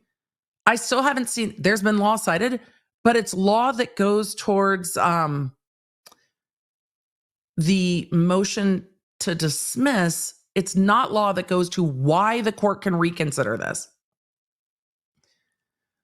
Undersigned counsel asserts that she was told, ma'am, you can't assert new testimony in this. You either need to cite the testimony you made or stop. I can't even finish this sentence. The audacity. Undersigned counsel asserts that she was told that the doc report would be made, and she recalls being under the impression that the doc report and ammunition would be somehow linked to the Rust case number. Somehow. Undersigned counsel recalls Corporal Hancock expressing concern that Mr. Teskey needed to be interviewed before relevancy, if any, to the Rust investigation could be determined. Undersigned counsel does not work at the sheriff's department and does not understand the protocols within the department for cataloging of evidence, nor does she have any control over them. You're still responsible for turning them over. Undersigned counsel did not participate in any decision regarding case numbers. Those decisions were made by sheriff's personnel. Undersigned counsel testified to the best of her recollection, even if her recollection differs somewhat from that of Corporal Hancock. I can't believe we're doing this. In paragraph 42, the court made the important distinction between Brady violations based on discovery that is discovered during trial and after trial. Relying on the Huerta Castro case, or relying on Huerta Castro, the court noted, did we already cite this case? No? We're just like throwing it out there with no... Okay. We're just like doing whatever. It's fine. It's all fine. It's not fine, but we're just going to have to let it go, Emily, because if you get caught on this, we're never going to finish. Relying on the Huerta Castro case, the court noted that, quote, discovery of evidence during trial requires an evaluation of whether the late tender has impeded the effective use, not us, of evidence. It has to be use with a typo. Use of evidence in such a way that it impacts the fundamental fairness of the proceedings. Again, the court failed to consider the fact that the defense clearly knew about the evidence prior to trial and mysteriously canceled an evidence viewing scheduled for June 18th, 2024. The fact that this secondary evidence viewing was canceled by the defense was mentioned by Poppel during her testimony. It never said that Poppel had pulled out these rounds. In fact, when the court asked, Poppel said she didn't pull out these rounds to show to the defense. It's disingenuous. The state does not take issue with the court's recitation of law in paragraphs 43 and 46, but does respectfully disagree with the court's analysis of the facts presented during the hearing as they relate to the three-prong test for a Brady violation. All of this was argument to be made at the time.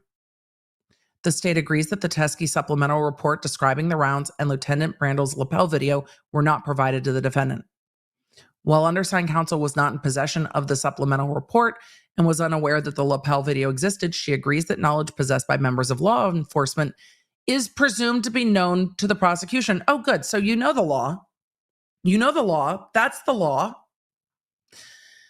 Undersigned counsel vehemently denies that she made a deliberate and intentional decision to place the evidence and reports under a non-Rust related case number. Oh, so we're just trying to clear our name.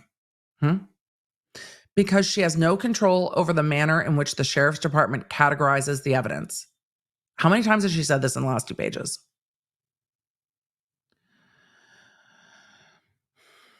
However, undersigned counsel does not disagree with Corporal Hancock's opinion that she needed to interview Teskey before unilaterally deciding that ammunition turned over 2.5 years after a shooting death by a longtime friend of one of the defendant's family members was relevant and should be commingled with the other evidence from the set of Rust and the execution of Rust-related search warrants.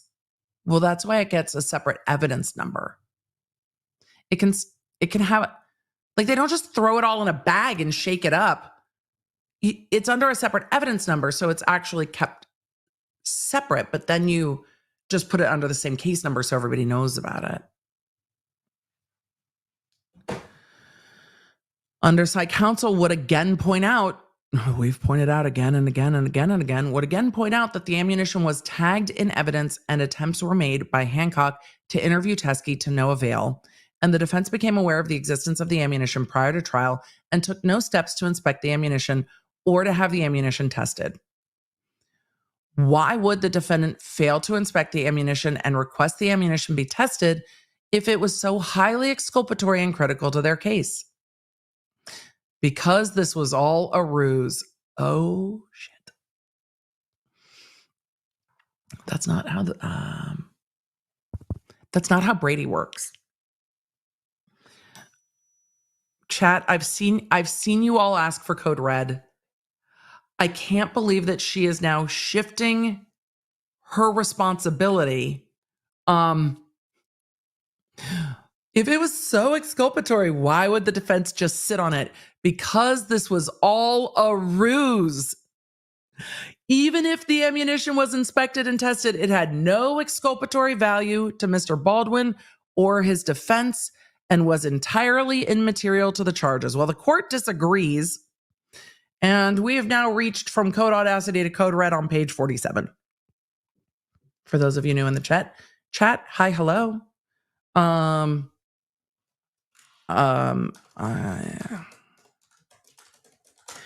Hi, everybody. Hi, how are you? Hello.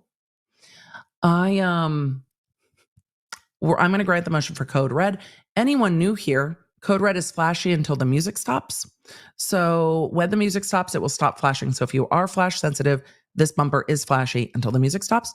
We are going to code red in 3, 2, 1.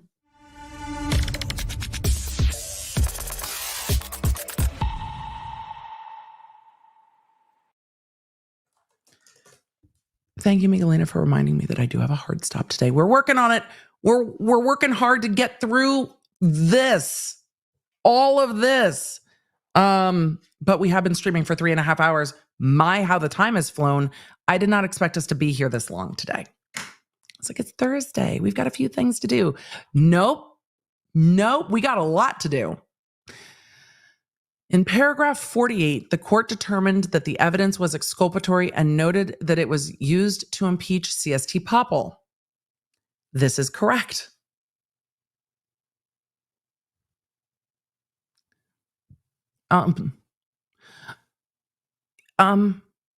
We've spent, my red lights didn't go red. I thought they went red. Sorry, chat. You're correct. They didn't go red. I thought I hit the right button. I hit the wrong button. It was less dramatic. I'm so baffled by this. In paragraph 48, the court determined that the evidence was exculpatory and noted that it was used to impeach CST Poppel. This is correct. Well, if it's exculpatory, then why are we still arguing? This is correct. The defense was able to effectively use the evidence to impeach CST Poppel. This is not supportive of a conclusion that the defendant's constitutional right to due process was violated due to a Brady violation. It is supportive of the opposite conclusion. How?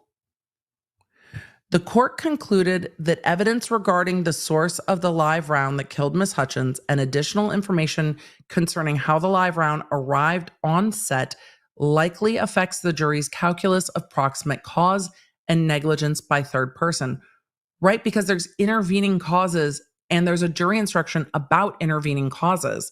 And if there had been sabotage on set or whatever, then there's an argument for an intervening cause and there are jury instructions for that. The state respectfully disagrees. Well, that's what you argue on the motion to dismiss, not now. We're on page 48, and what you haven't established is what law allows you to bring a motion for reconsideration after a dismissal with prejudice. How are you allowed to do that? I mean, you can file whatever you want. I think they're going to probably ask for sanctions. But where is the law that says you can do this? The state respectfully disagrees. Okay, you're allowed to disagree, but I don't think you can appeal it. I don't think the court can reconsider it. I don't think under like the Sixth Amendment, you can retry Baldwin. You can't put the shit back in the horse. You can't unring the bell. You can't do any of this. And you have cited no law to say that you can even bring this motion. There is no standard set forth. We've seen the issue. Where is the rule? The rule that allows the court to reconsider a motion to dismiss when the sanction was a dismissal with prejudice for a Brady violation.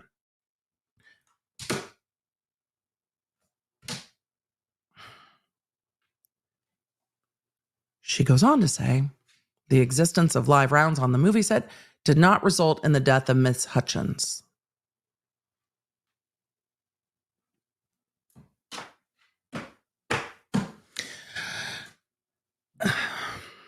Nor is it evidence of criminal conduct on the part of anyone but the armorer.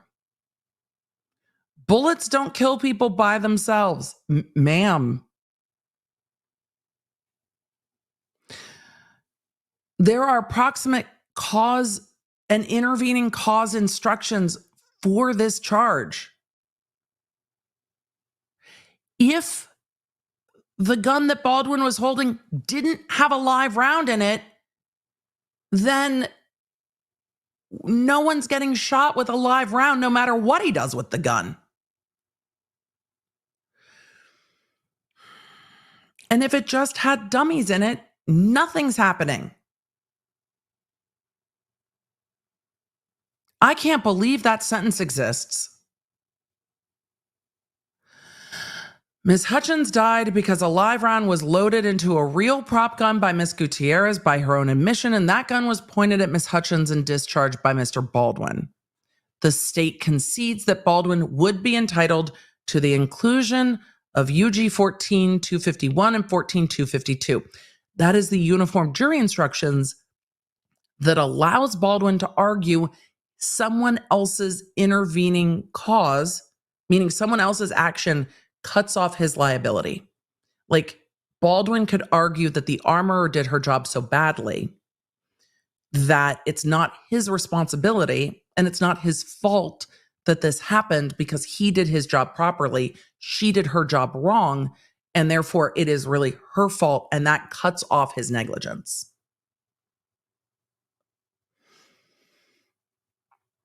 And those are the jury instructions that they are talking about.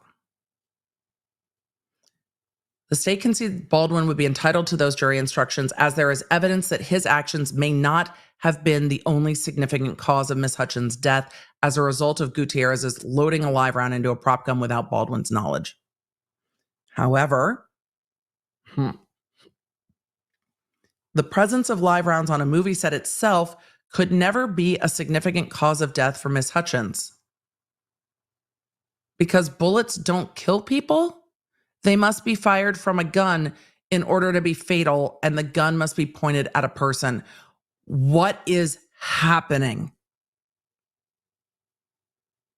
When y'all said, and I'm going to have to rewind to who I saw say it in the chat first, that this was not a motion, it was a meltdown. Yeah. This is wild arguments. Oh, the court's ruling on this is going to be fucking scathing. I can't believe that this is being argued. I understand the intervening. I can't believe this motion is being made.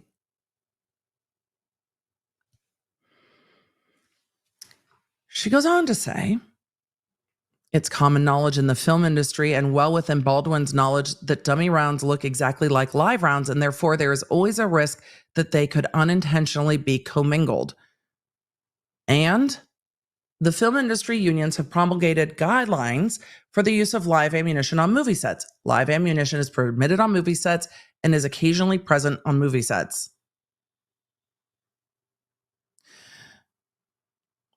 What are you even talking about?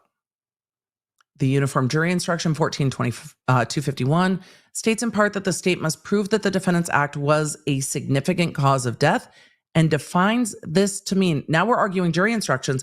This could have been in her response to the defense motion, but it wasn't, and it is misplaced here. The defendant's act was so, let me start that again. The defendant's act was a significant cause of death if it was an act which, in a natural and continuous chain of events, uninterrupted by an outside event, resulted in the death and without which the death would not have occurred. So what she's arguing is that if Baldwin hadn't pulled the trigger, then no one would have died. And that his act of pulling the trigger while pointing it at Helena is part of a natural and continuous chain of events. Baldwin's attorneys would have argued that he could pull the trigger all day long if there were dummies in the gun and nothing happens. She goes on to argue that the defendant's act must be uninterrupted by an outside event. In this case, there was no act that interrupted Baldwin's actions of failing to participate in safety checking. I don't think he's required to do so under everything we've seen in this case. Cocking the gun, that becomes more of an argument, but not at this stage. Pointing the gun at Ms. Hutchins, when the rehearsal did not call for pointing the gun in the direction of Ms. Hutchins, and pulling the trigger when the rehearsal did not call for pulling a trigger. 14-251 requires the defendant's action be interrupted by an outside event, and the existence of live rounds on the movie set prior to the defendant's action is not an outside event because it does not interrupt defendant's actions. That's for the jury to decide. But it's too late for these arguments. You can't The state asserts the same argument with regard to Uniform Jury Instruction 14-252. The state respectfully asserts that the court had insufficient evidence to conclude that the Teskey rounds were favorable to Baldwin, as set forth in paragraph 48. It's too late, though. The court concluded in paragraph 49 that the Teskey rounds were material and that the disclosure of evidence during the course of the trial impeded the effective use of the evidence to such a degree that it impacted the fundamental fairness of the proceedings. This can only be true if the defense learned of the existence of the ammunition during the trial, which it likely did not. Oh, now you said likely did not. Before you dead ass said they knew before, and now we're back to likely. So which is it? They likely knew or they dead ass knew? What is it?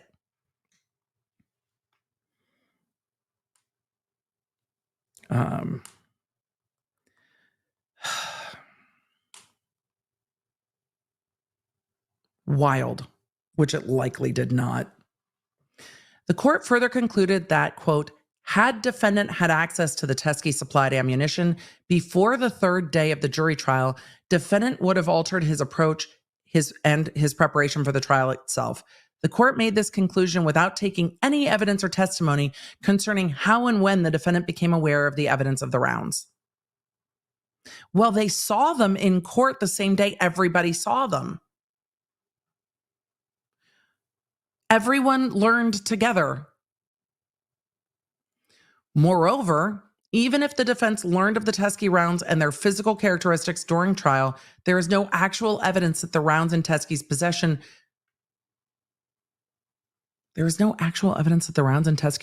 that possessed the same physical characteristics as the live rounds from the set of Russ could ever have been planted by a saboteur. So, they could have still argued that the investigation wasn't good and didn't focus on the right people. She says the Teskey rounds didn't leave the state of Arizona until March 2024, and Mr. Teskey previously disavowed all knowledge of possessing any rounds with silver primers. Well, then he could have been cross-examined, or you could have made a motion to exclude, or you could have dealt with it in a motion in limine, but what you can't do is not turn it over. As the court noted from Harper, prejudice must be more than speculative. The court outlined, so she's just now attacking the court's ruling. The court outlined its analysis of the sanction of dismissal with prejudice as it related to Harper in paragraphs 52 and 54. The court concluded in paragraph 54 that the disclosure of the Teskey rounds was so late that it undermined the defendant's preparation for trial. The state asserts, Ooh, you're in danger. The state asserts that the court's conclusion lacks a sufficient factual basis. Woo, boy. Your Honor, that's not based on facts. The court is assuming that the defendant learned of the Teskey rounds during trial, even though the defense knew to cross-examine CST Poppel about the rounds. But they didn't know what they looked like. And that doesn't mean you turned it over. The court is also assuming that the rounds in Kenny's possession from the 1883 training were the same as the 3 rounds collected from Teskey, even though there's no evidence of this.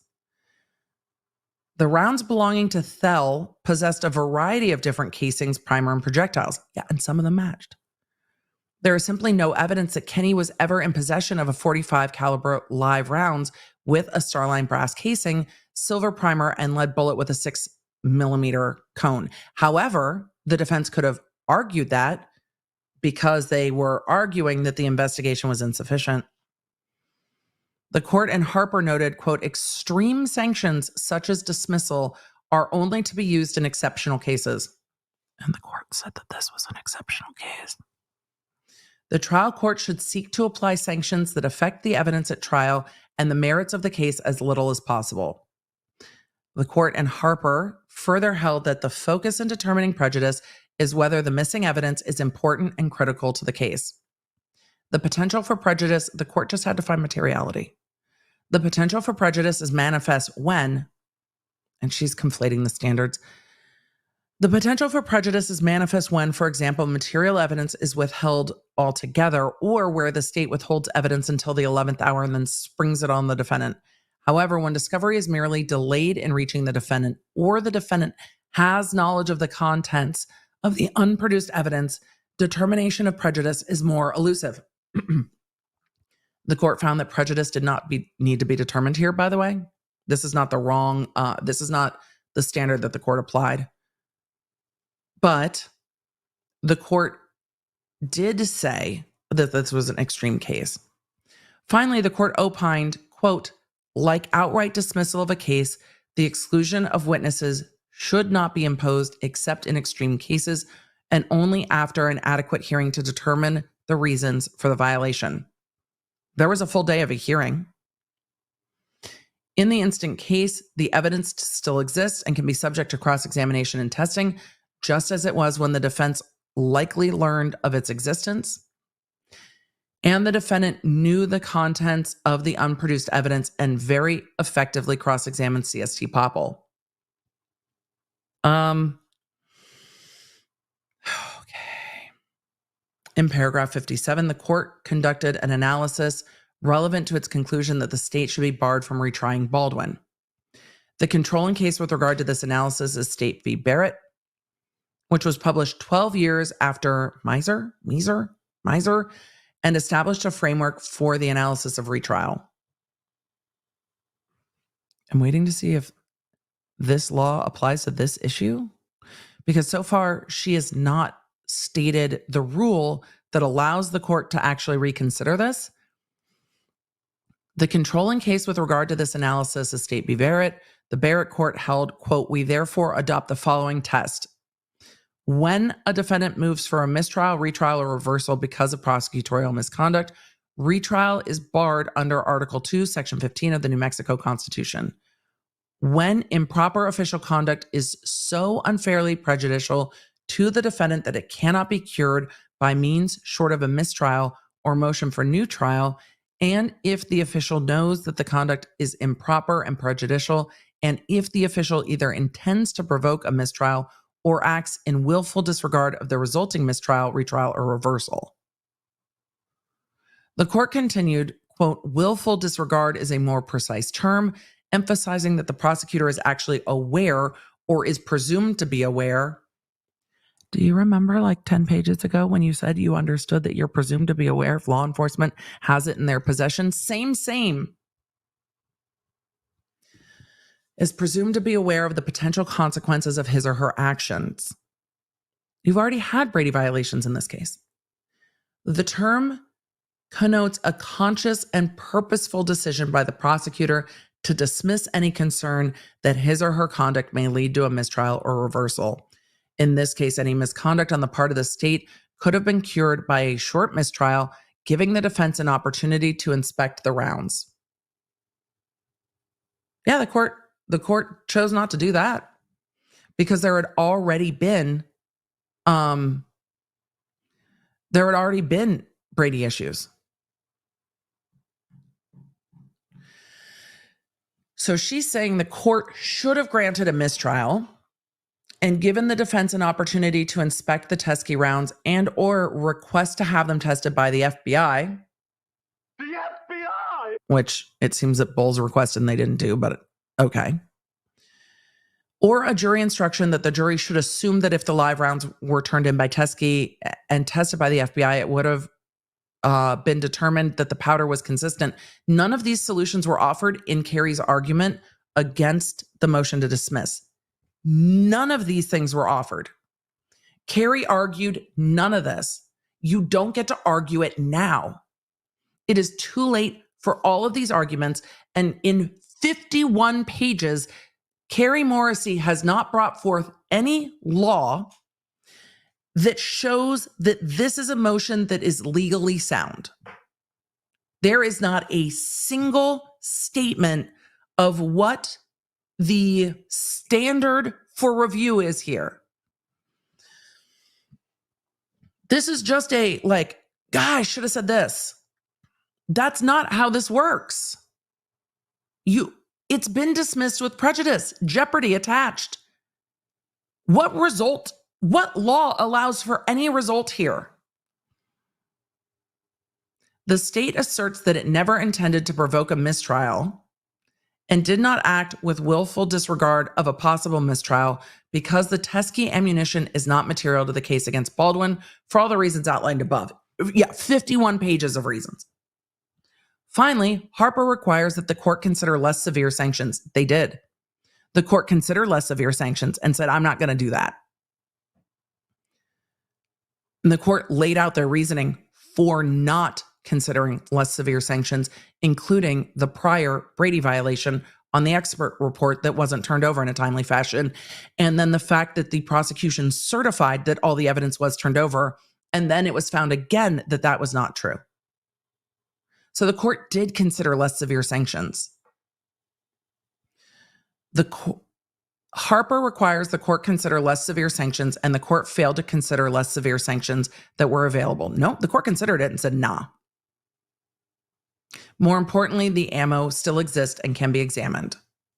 Conclusion. The state respectfully requests the court reconsider its dismissal of the case with prejudice. What law allows you to do that? What law allows for that? Because you've cited none. There is not a single cite to any law that allows a reconsideration of a dismissal with prejudice. Not one. The state further requests the court order defense counsel to provide a description and all documents related to when and how they learned of the Teskey ammunition so that the court may properly consider prejudice to the defendant and a record for possible review by a higher court can be created. They're going to decline to acquiesce to that based on work product. Finally, the state requests the court reconsider the language in the court's order granting defendants expedited motion for dismissal and sanctions concerning the veracity of witness Marissa Poppel. Your Honor, please restate it that she didn't say anything that was false under oath. It was just inaccurate and not correct. Get out of here with this.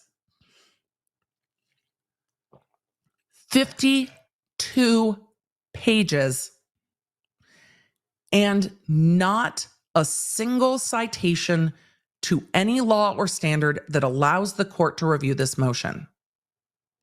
This case is done. It is dismissed with prejudice. There were jeopardy attached, and anything that goes forward from here would violate double jeopardy. There's nothing that says in this, and Carrie Morrissey has done this in other motions where she just rehashes the facts as she sees them and goes, but because, and then that's it. But because do this. But because doesn't work here. What standard of the review is the court to apply to determine whether or not they can reverse their dismissal with prejudice? That can't be clawed back. So what do you want the court to do? I really think the court, if the defense asks for sanctions, might consider sanctions for filing this motion. She cites no law that makes this motion proper. And what Carrie Morrissey filed is a relitigation of the facts as she sees them, shots at the judge, the defense team, and Hannah Gutierrez, and a response to the defense's motion to dismiss. This is an objection to the defense motion. But unless you are a Time Lord, you can't just turn back time and relitigate this. It's done. MB in the chat, Carrie, can we just turn back time? She wishes she were Cher. If I can turn back time. Oh, good. We have an expert in the chat. Doctor Who 8675309. Ooh, there are two references in that screen name. Doctor Who 8675309 said Time Lord here. And I imagine the Time Lords are going to deny this motion. This is her response to the defense motion. She's like, Your Honor, give me a month to come up with a better response. I didn't have enough time. This is shockingly bad. I have a little bit of time left, and we are going to look at the exhibitees quickly. Miguelina, will you change our title because we are not going to get to Bowles' response. We're not going to get to Hannah Gutierrez's response to the state. We're going to have to do it another day. This needed our time and attention. So it's going to have to happen another day. Because I want to see Bowles' snark and it deserves its own time. Our Kid 4 said Carrie wants a flux capacitor. Facts. Time Lords officially deny this motion. In fact, we absolutely will not be a party to this farce. Doctor Who 8675309 has spoken. And they're not doing it. So let's Emily, did you really need to take the time to rant about TikTok trends today before streaming for 4 hours? Yes, because I wanted to. All right, let's pull up the exhibitees real quick. I want to make sure I have both of them. What exhibitees are we going to first?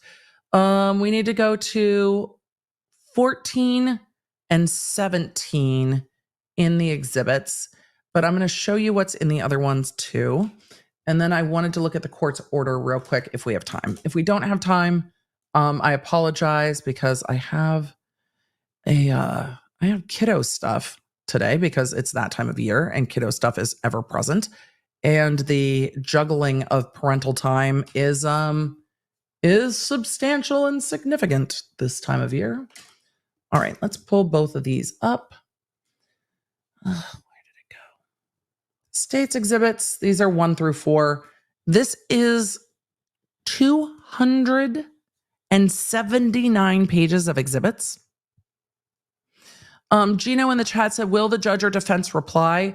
The defense, if the judge does not strike this from the record as improper, then the defense will have to reply because the prosecution filed it. The judge might let it go so that the defense can ask for sanctions. I would be surprised if the court struck the motion. I think the court has grounds to strike it. I don't know if this judge will. I think this, because there are so many shots fired in this motion, I think the court will allow the defense to respond instead of striking the motion from the record for being improper. And I imagine that's what the court will do. The court could. There's no law that allows for this. But I also kind of want to hear what the defense has to say. So this is the SAG safety bulletin. I imagine it is the entirety of the SAG safety bulletins because this is 279 pages and there is stuff highlighted on here. So general safety rules for handling firearms. So this is all of the SAG safety bulletins, which are not relevant because there's no law that says that the court can reconsider any of this.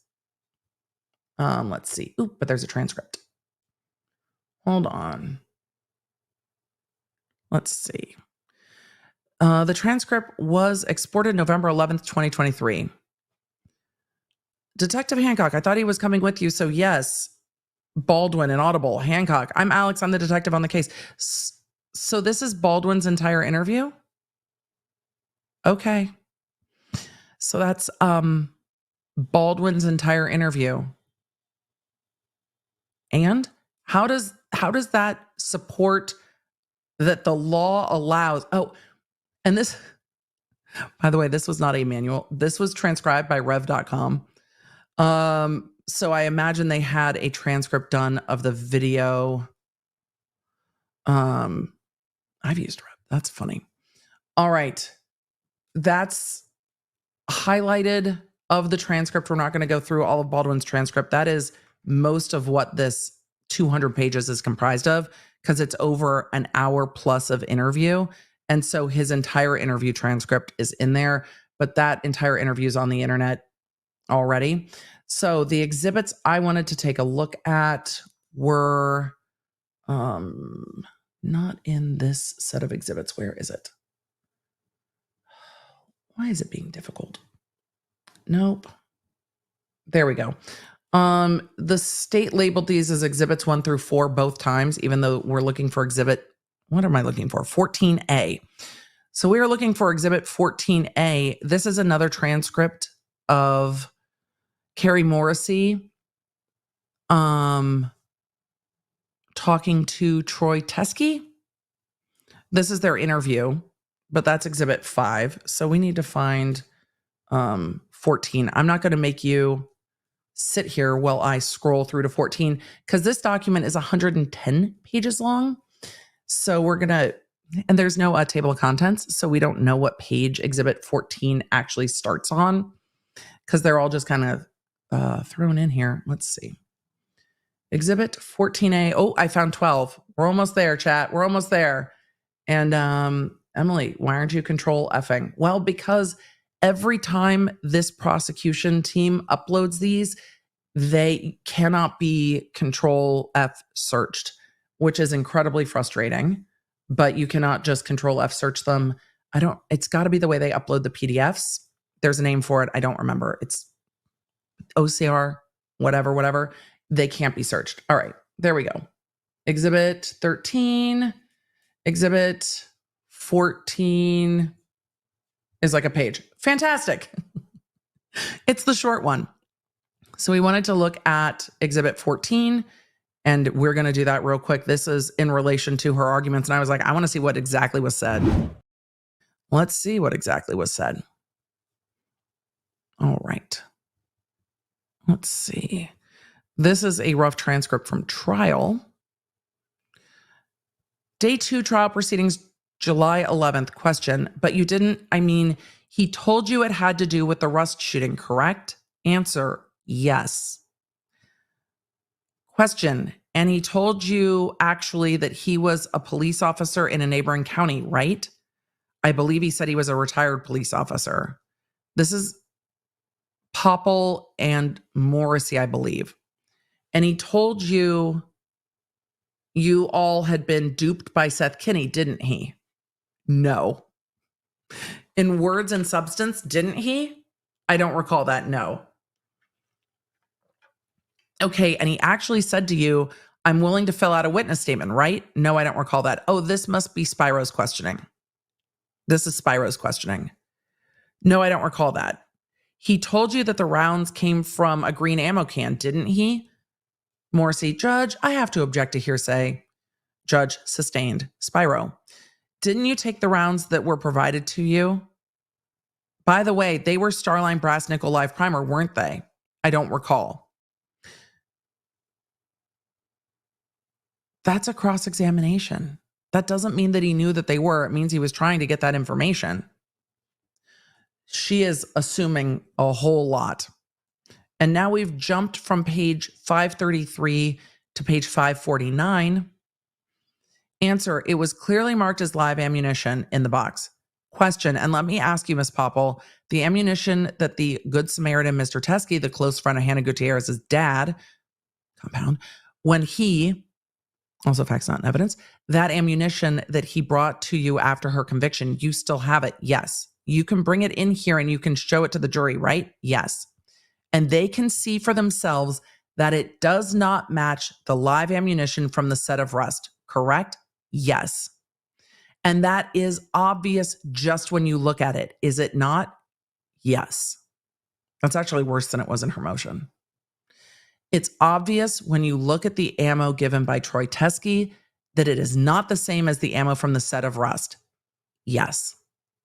Well, that's not accurate because it's some of it, 3 bullets of it, are the same. Question, do you know how many boxes of dummy ammunition were provided to the set of Rust by Seth Kinney? If I recall correctly, just 1. Affidavit of Marissa Poppel.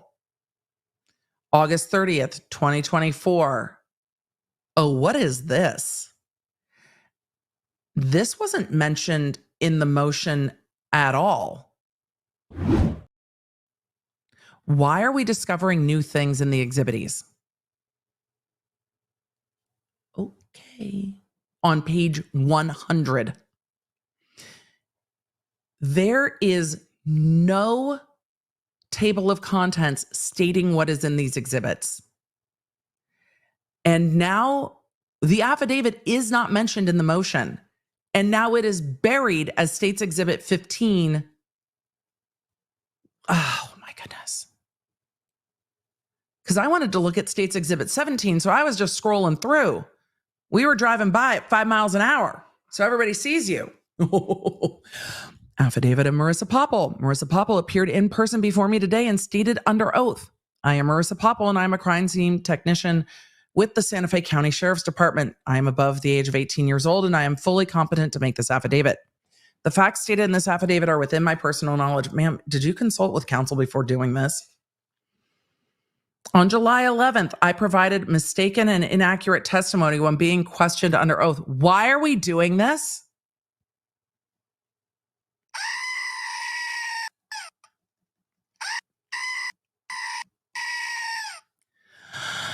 We're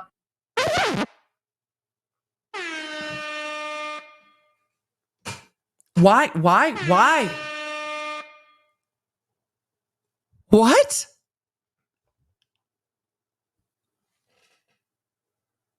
This isn't going to make it better. This isn't going to make it better.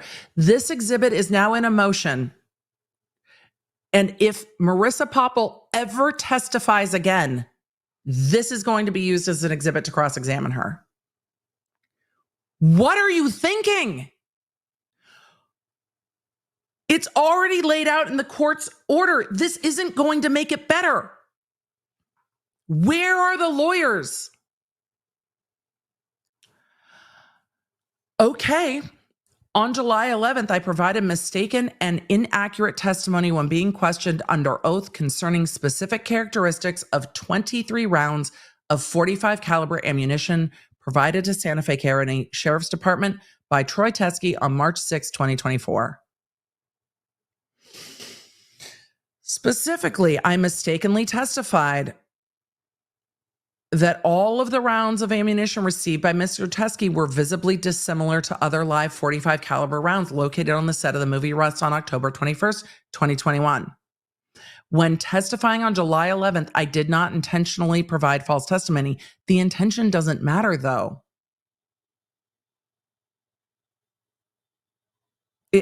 That's not the point. The testimony was wrong. I did not intentionally provide false testimony, and it was not my intention to mislead the court or the jury. I was mistaken about the specific characteristics of the ammunition provided by Mr. Teskey because I had not reviewed the ammunition report generated at the time Mr. Teskey provided the ammunition to the Santa Fe County Sheriff's Department for more than 3 months. Then say you don't know. I don't know is a lot different than, and none of those were the same, correct? Because it was said with a full chest. Carrie Morrissey's question was, and that is obvious just when you look at it, is it not? Yes. It's obvious that they can see for themselves that it does not match the live ammo from the set of Rust, correct? Yes.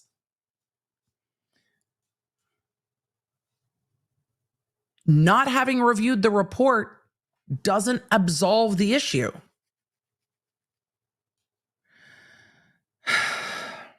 When testifying on July 11th, I did not intentionally provide false testimony. But you just said I provided mistaken and inaccurate testimony.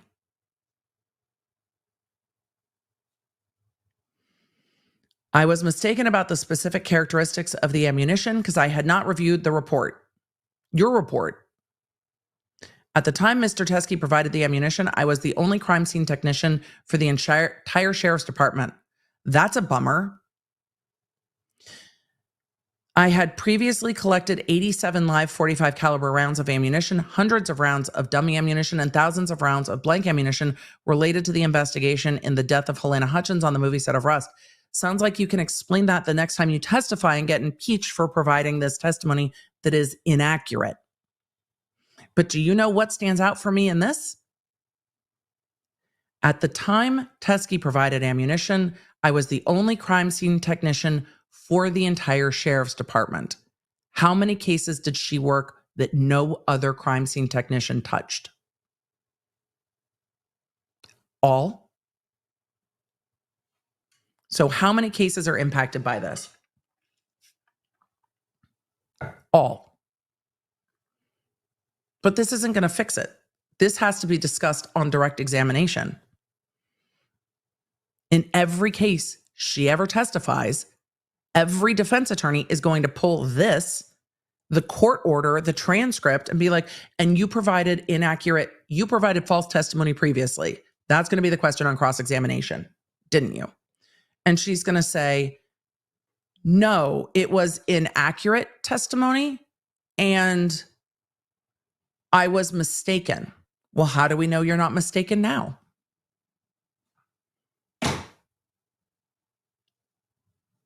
Wow. At the time Mr. Teskey provided the ammunition, I was the only crime scene technician for the entire sheriff's department. I had previously collected 87 live rounds. The rounds previously collected were comprised of varying types of brass casing, primers, and projectiles. Okay. So, day 3 of the trial proceedings is, well, let's just take a look. Do we have a minute? Oh, I got a minute. Judge Summer, that's not an issue though. Morrissey, the issue is the disclosure. Judge Summer, yes. Ms. Morrissey, I understand.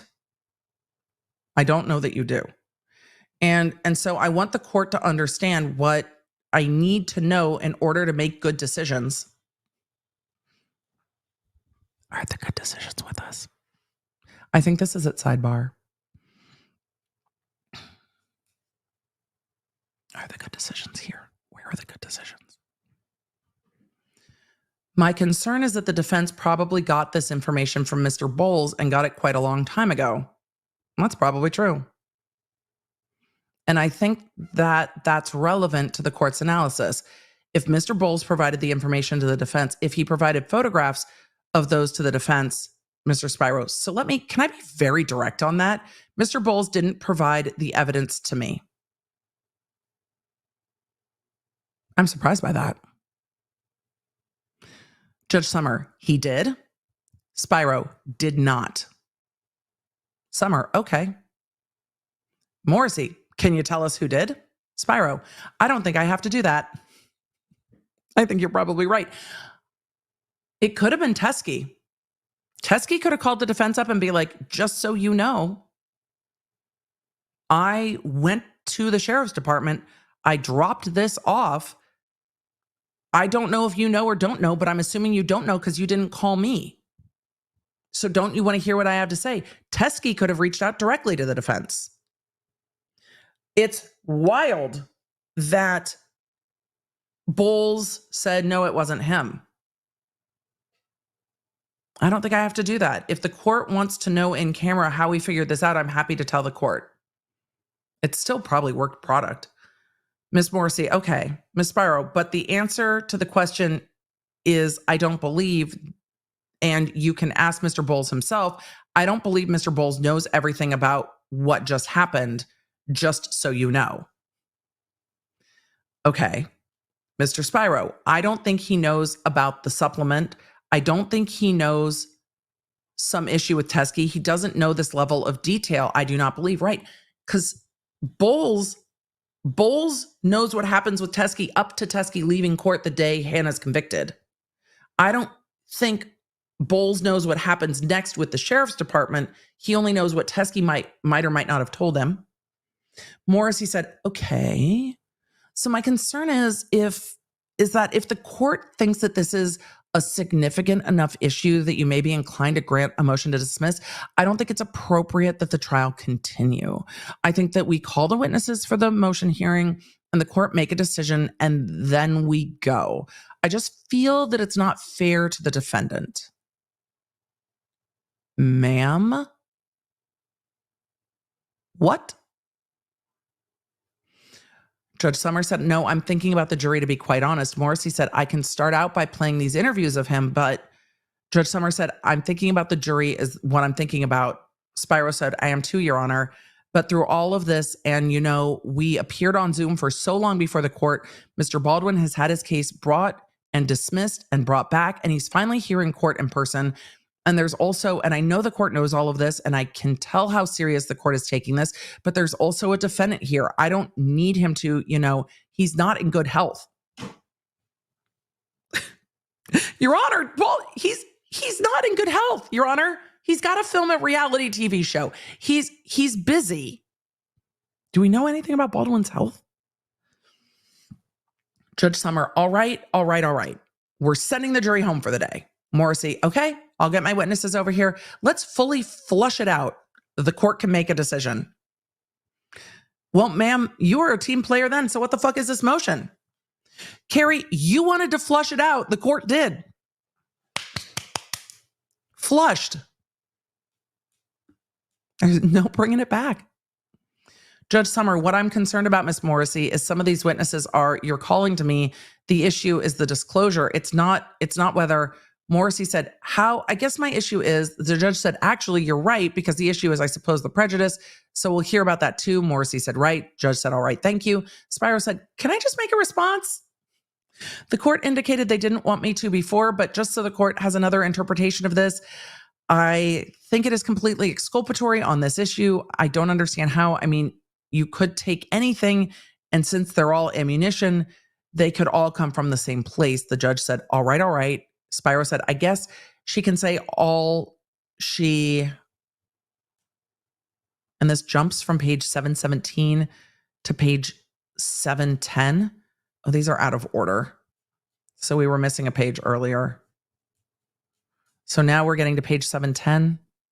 Page 710, Spyro. So I would ask is to let us quickly just photograph it, and we'll ask CST Poppel to put them back and voucher them and remain at the courthouse. That's what I would ask. Judge Summer said, okay, is that okay? Morrissey said, absolutely. My question for the court is, are we going to complete this motion hearing? Judge Summer, no, we're not going to complete it yet. Okay, I'm going to. Morrissey, can you just give us an idea so we can be prepared? Oh, so that jumps back in time. The judge said, well, you should be prepared to call him with regard to Seth Kinney. Morrissey, so we're going to hear from these witnesses outside the presence of the jury and then in front of the jury. Judge said, oh, you're right about that. Thank you. Morrissey said, that's my issue. Summer said, thank you for pointing that out. Well, other than telling the jury to leave and come back at 3, which I'm not going to do to them, I'm going to continue the testimony. And you said, actually, I'm thinking, why can't the jury hear this? Morrissey said, and then the judge said they heard Poppel. And Morrissey said, I'm sorry. And the court said they heard Poppel. Morrissey said, oh, absolutely no. I'm making a comment on whether or not the defense gets to bring this in front of the jury. I'm making a comment on the jury. So there was just a miscommunication there. That's not wild.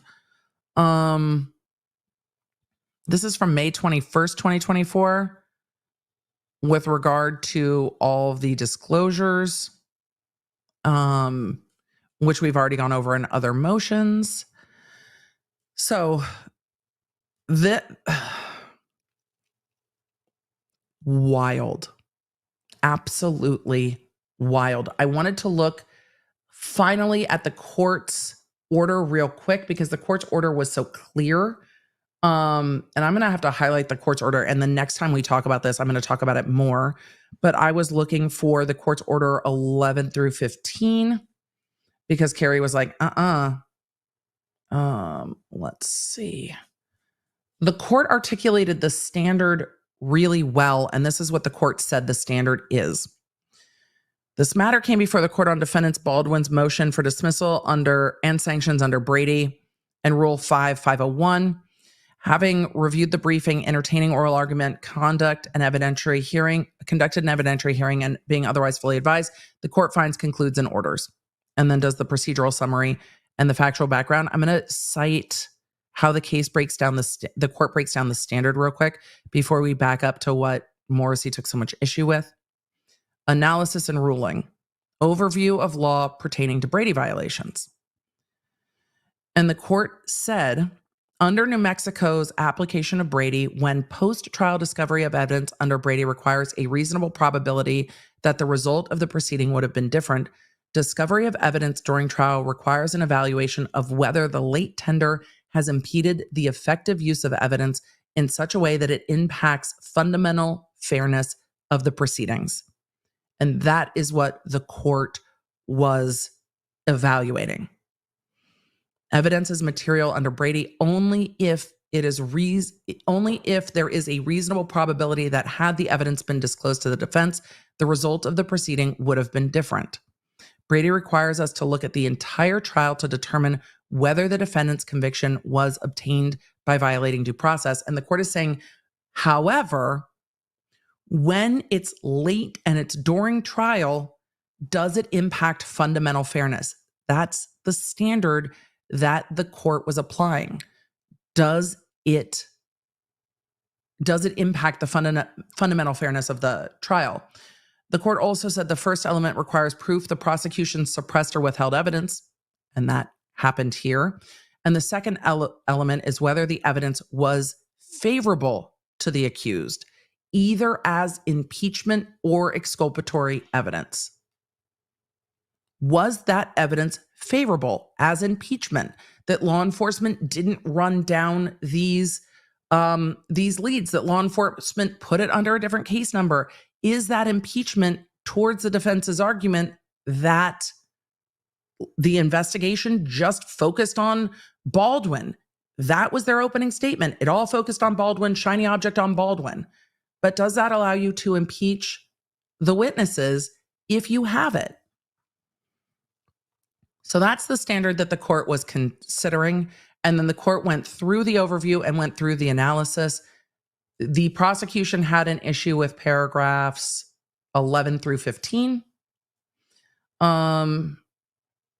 Jury selection and jury trial days 1 and 2. On July 9th, the court impaneled and swore in 12 jurors. Sure. On July 10th, the parties made opening statements and 4 witnesses gave testimony, and she lists them. Further, the court admitted numerous exhibits into evidence on July 10th. On July 11th, Poppel continued her testimony in the presence of the jury. Relevant to this order, on cross-examination, defense asked Poppel about ammunition submitted to SFSO, Emily, not San Fernando. You're not in California. Santa Fe Sheriff's Office by Good Samaritan near the conclusion of the trial of Hannah Gutierrez. Mr. Spiro.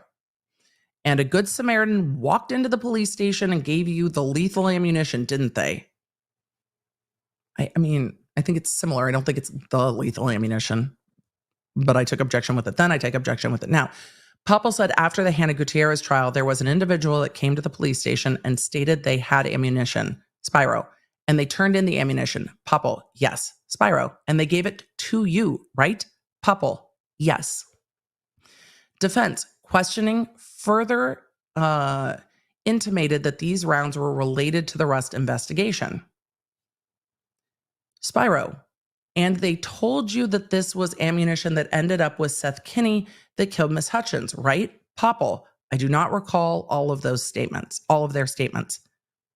Spyro, okay, but you didn't, he told you it had to do with the Rust shooting, correct? Poppel, yes.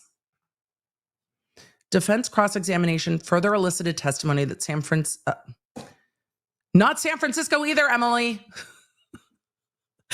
My brain has gone to everything but Santa Fe. Next, we're going to get to San Jose.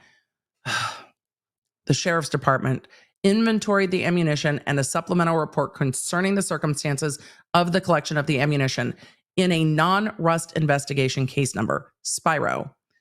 I'm asking you, isn't it the case that law enforcement likely has the matching rounds to the ammunition that killed Miss Hutchins? Poppel, I don't know. Spyro, and you do not know because you made a doc report about this and did not put it in with the rest of the Rust evidence, correct? Poppel, those rounds were not placed with the rest of the Rust evidence, correct? Spyro, nor were they sent to the FBI for testing with the Rust evidence, were they? Poppel, no, they were not.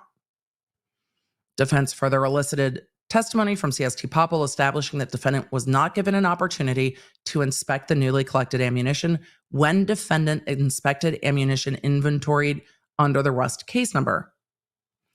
Spyro, are you aware whether the sheriff's office ever informed the defense that a Good Samaritan came in and turned in this ammunition? Poppel, I do not know.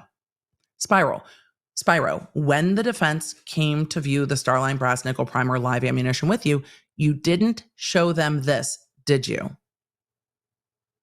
I did not have an evidence viewing with the defense. That was my coworker. Bam.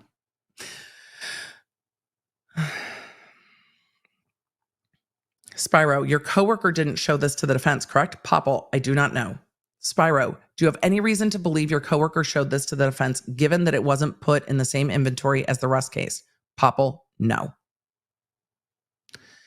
And she goes on and on. The court really laid out how upset she was with the prosecution in a 22-page order that, yes, we've already gone over, but the scathing language of this order about the prosecution includes an evaluation of dismissal with prejudice is appropriate for several reasons. First, the state repeatedly failed to fulfill its discovery obligations during pretrial litigation. Second, state suppression of the Teskey supplied ammo and related evidence constitutes willful and deliberate misconduct. Third, Special Prosecutor Morrissey elicited false testimony from CST Poppel on July 11th in the presence of the jury. Fourth, a mistrial in this case. We were making points. Let me be great. Where did we go? I don't know what happened. What in the glitch? Fourth, a mistrial in this case would not be based upon manifest necessity, and jeopardy had attached well before information concerning the non-disclosure came to light. Here, a mistrial would be based solely on the state's discovery violations. In this case, a sua sponte declaration of a mistrial is improper. Citing case law saying a grant of mistrial is not proper merely to allow the state to strengthen its case at a subsequent trial or to secure the attendance of a witness, which it neglected to subpoena or have present at trial, nor is a mistrial properly grounded upon manifest necessity where the state has acted in bad faith in seeking the mistrial. Fifth, lesser sanctions such as an adverse inference instruction, monetary sanctions, continuous or reprimand would not cure the fundamental unfairness that the state's misconduct and its reverberations in trial had infused into the proceeding. Given the state's egregious discovery violations constituting misconduct and the false testimony elicited during trial, dismissal with prejudice is the appropriate remedy. And then the court cites its inherent power to do so. And Carrie Morrissey did not cite a single thing that rebuts or refutes this inherent power. The state's discovery violations injected a needless, incurable delay into the jury trial. Further, the state elicited false testimony from a state witness. Dismissal with prejudice pursuant to the court's inherent power is additionally warranted to ensure the integrity of the judicial system and the effective administration of justice. The judge was like, no, not a chance. Not a chance. And Carrie in this motion said that Poppel gave false testimony, inaccurate testimony. 2 witnesses said that Poppel's testimony was false. Poppel submitted an affidavit saying it was false, but she didn't mean it to be false, that she was mistaken. Still not true, still false. Let's see if we can do a summary of that. For all of you that are still with me, thank you. It's been a long one today. 52 pages of a motion from special prosecutor. Oh boy, is it special. What makes it so special? Well, the lack of any law that allows the court to actually reconsider a motion to dismiss when the remedy given was dismissal with prejudice. Not a single citation that the court has exceeded the court's discretion to dismiss with prejudice. The court remedy of dismissal with prejudice is allowed under the court's inherent power if the court finds a Brady violation. And in the same motion, Morrissey says, yes, the court suppressed evidence. Yes, the testimony of crime scene technician Poppel was inaccurate, but that just because it was a mistake that it was inaccurate doesn't mean that it's false, among other alarming statements in the 52 pages of but Your Honor, I should have argued this when the motion to dismiss was before the court, but I didn't. So a month later and after it's dismissed with prejudice, I would like you to reconsider your ruling, even though jeopardy attached and double jeopardy doesn't allow for that. And the motion doesn't cite any law that would allow for that because no such law exists. And she says multiple times that the defense was sandbagging, and that the defense knew about the evidence from Troy Teske, the rounds of ammunition that had been given to the Santa Fe Sheriff's Office. And the defense held on to that little nugget and sprung it upon the prosecution at trial to get the case dismissed. There's no evidence on the record that the defense knew what the rounds were that were in evidence. But even if they knew, the remedy would not be dismissal if the DA and law enforcement had turned that information over. There's no trap to spring if the prosecution turns over the evidence that they're required to turn over. The prosecution continued to argue that this was basically all a setup by the defense attorneys and that they waited until the most favorable moment. And she said that the defense knew more about this evidence than she did, that she was completely unaware that it existed, that there was a report, had never seen it, and just didn't know. But also acknowledges that if it's in the possession of law enforcement, it is her obligation and duty to know those things, even if she does not actually know. It was an absolutely wild motion. Where do we go from here in the Baldwin case? Well, not to a retrial. This case has been dismissed with prejudice, but Carrie Morrissey would like the defense to turn over what is likely protected work product information of how they knew about the Troy Teske rounds. It's giving Judge Glanville from the YSL case. Tell me who told you. These attorneys, Spiro, are going to do exactly what Attorney Steele did and say, no, I don't have to tell you that. It's work product. I don't have to disclose how he knew, because the person who's obligated to disclose evidence to the defense is law enforcement and the prosecution. The defense doesn't have to tell you how they knew. It's very, very interesting to see Carrie asking for 3 things in this motion. 1, the court to reconsider and to undismiss the case with prejudice, which can't happen.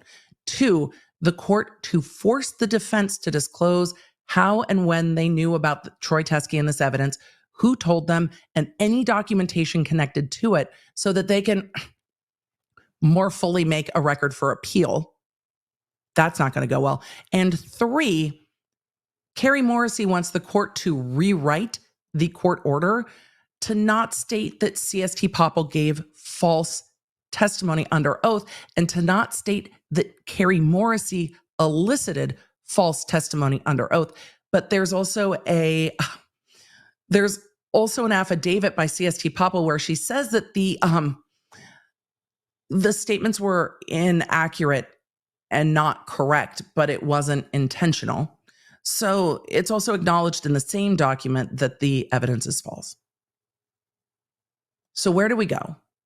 Well, the court could look at this motion and yeet it off the face of the earth and deny it as untimely, as inappropriate, and just strike it from the record. Or the court could allow the defense to respond, see if the defense asks for sanctions on Prosecutor Morrissey for filing this motion, and then set it for a hearing. I wonder what the judge will do.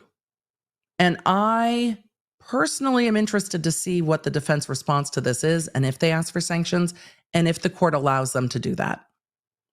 Because the response on this is going to be scathing. The court's order against Carrie Morrissey and the prosecution ruling for the dismissal of Baldwin's case was scathing. And Carrie Morrissey coming into court saying, Your Honor, so we disagree with you. You are wrong. You interpreted everything wrong. I mean, we didn't turn over evidence, but that's not like suppression. But like, even if it is, it's the defense's fault that we didn't tell them about the evidence because they already knew about it.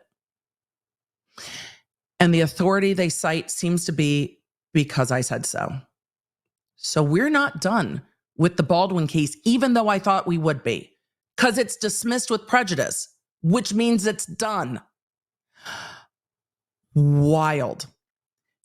And keep in mind, when the defense asks for sanctions, depending on the amount of monetary sanctions against Carrie Morrissey, it could require her to report herself to the state bar in addition to any reporting that she had to do for the court finding the Brady violation on her. So this is going to be a fight with these attorneys, I think. I don't think the court will strike it. She can, but I don't think that she will. And I am very interested to see what happens when the court goes for hearing with Carrie Morrissey and Jason Bowles, where some of these similar issues come up, because the court will have read this before that hearing. So when this hearing comes up on the Gutierrez case at the end of September, I am going to be fascinated. You guys, I'm going to look at questions for just a minute, and then we've got to scoot because I've got kiddos to pick up. But I did want to acknowledge all of your questions. Chat, I've got questions, you've got questions, we've got questions.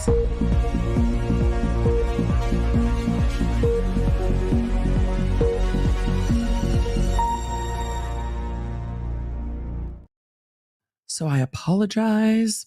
Laura asked, will we cover the next hearing live? It depends on if it conflicts with any other trials. So it is going to depend on the calendar. It looks like it might conflict with Donna Adelson. So we will see. I don't know. But will we cover it in some way at some time? Yes, we will. But if it's going to conflict with Adelson, and it might, I might put up a poll and let you guys decide if we go to Adelson late and cover this first. Some of these hearings are not great, or if we cover it a little bit after the fact. So we'll do one or the other. It's just going to depend on what happens. Casey Cat said, has a case ever happened where a dismissal with prejudice was ever dismissed or overturned? Casey Cat, I've not seen one. And the person who should have cited that case law, if it is even a possibility, would be Carrie Morrissey, and she did not. But I've never seen anything like that. Casey Cat, also thank you for the 10 additional gifted memberships. Olga, thank you for being a member for 16 months, and thank you for the gifted memberships. A non-mouse said, but Your Honor, they cheated, so I can cheat too. I want to win. Yeah, just stomp your foot with that too, and yes. Taylor McCall asked, could she lose her license for this? I think there could be, the state bar might not take kindly to this motion, but filing this motion is in itself is not going to be you're disbarred. Could she be required to take ethical classes, continuing legal education? We will see. If she gets sanctioned, it will have to be reported. But do I think this is something that's going to disbar her? No. Do I think that she has some problems? Yes. But it takes a long way, as we've saw in the Girardi case, for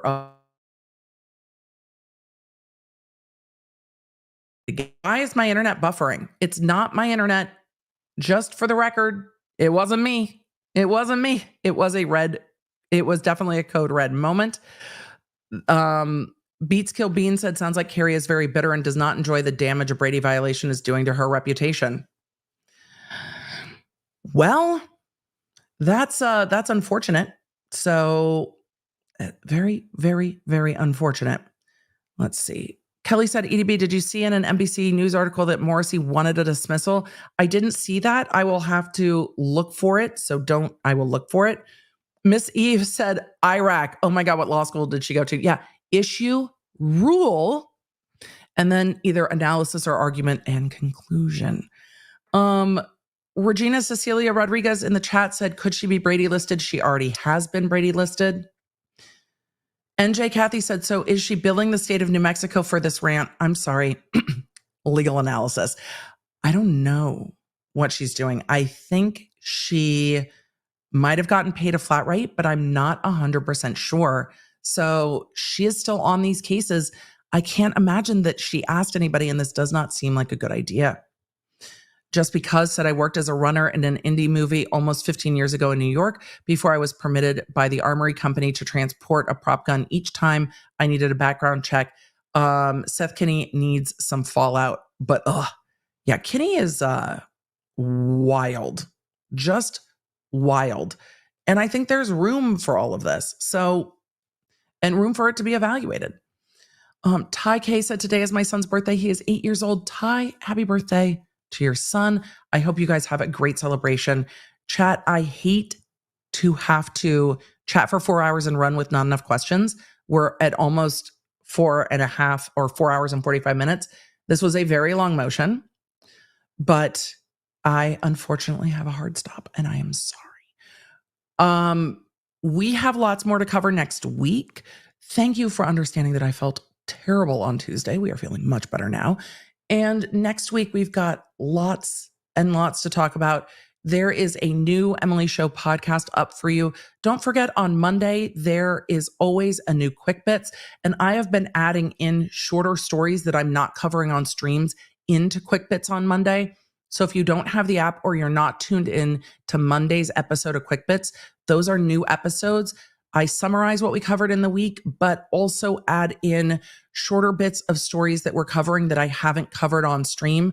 It's not just our cut downs of the stream that we put up the rest of the week on Quick Bits if you just need the summary. The thing I love about Quick Bits is it also gives me the chance to give you more information after I've processed what we cover. So much of this we cover at first glance. And then after I've had a chance to process it a bit more, I am able to summarize it with more information for you in Quick Bits. So if you haven't gone and subscribed to the Quick Bits channel, do that. We send it out in the app every time a Quick Bits goes live, but that channel is growing and I very much appreciate you guys being there. So for today, we're done. I am so flabbergasted by this. Thank you, Julie, for putting the link to the Quick Bits channel. Don't forget to go subscribe over there and check those out every Monday. Law Nerds, have a good weekend. If anything else pops off, I'll let you know in the app. And I plan on seeing you on Tuesday.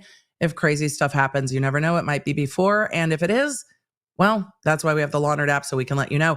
Members, I also have some updates coming for you guys based on stuff that we talked about on the last Members Only Live. If you're a new member, go watch this month's Members Only, or shit, it's September. last month's members only live because I've got some updates for y'all. Those will be in the member spaces, and I'll talk to you soon. You can stay up to date with everything I'm covering and fast notifications on our free iOS and Android app at lawnerdapp.com or search the App Store for Law Nerd. You can also follow me around social media, and don't forget to check out my podcast, The Emily Show, with quick bits dropping every Monday, summarizing everything I do here on the live streams on Tuesday and Thursday for when you just have time for the quick bits. Thanks for being a Law Nerd.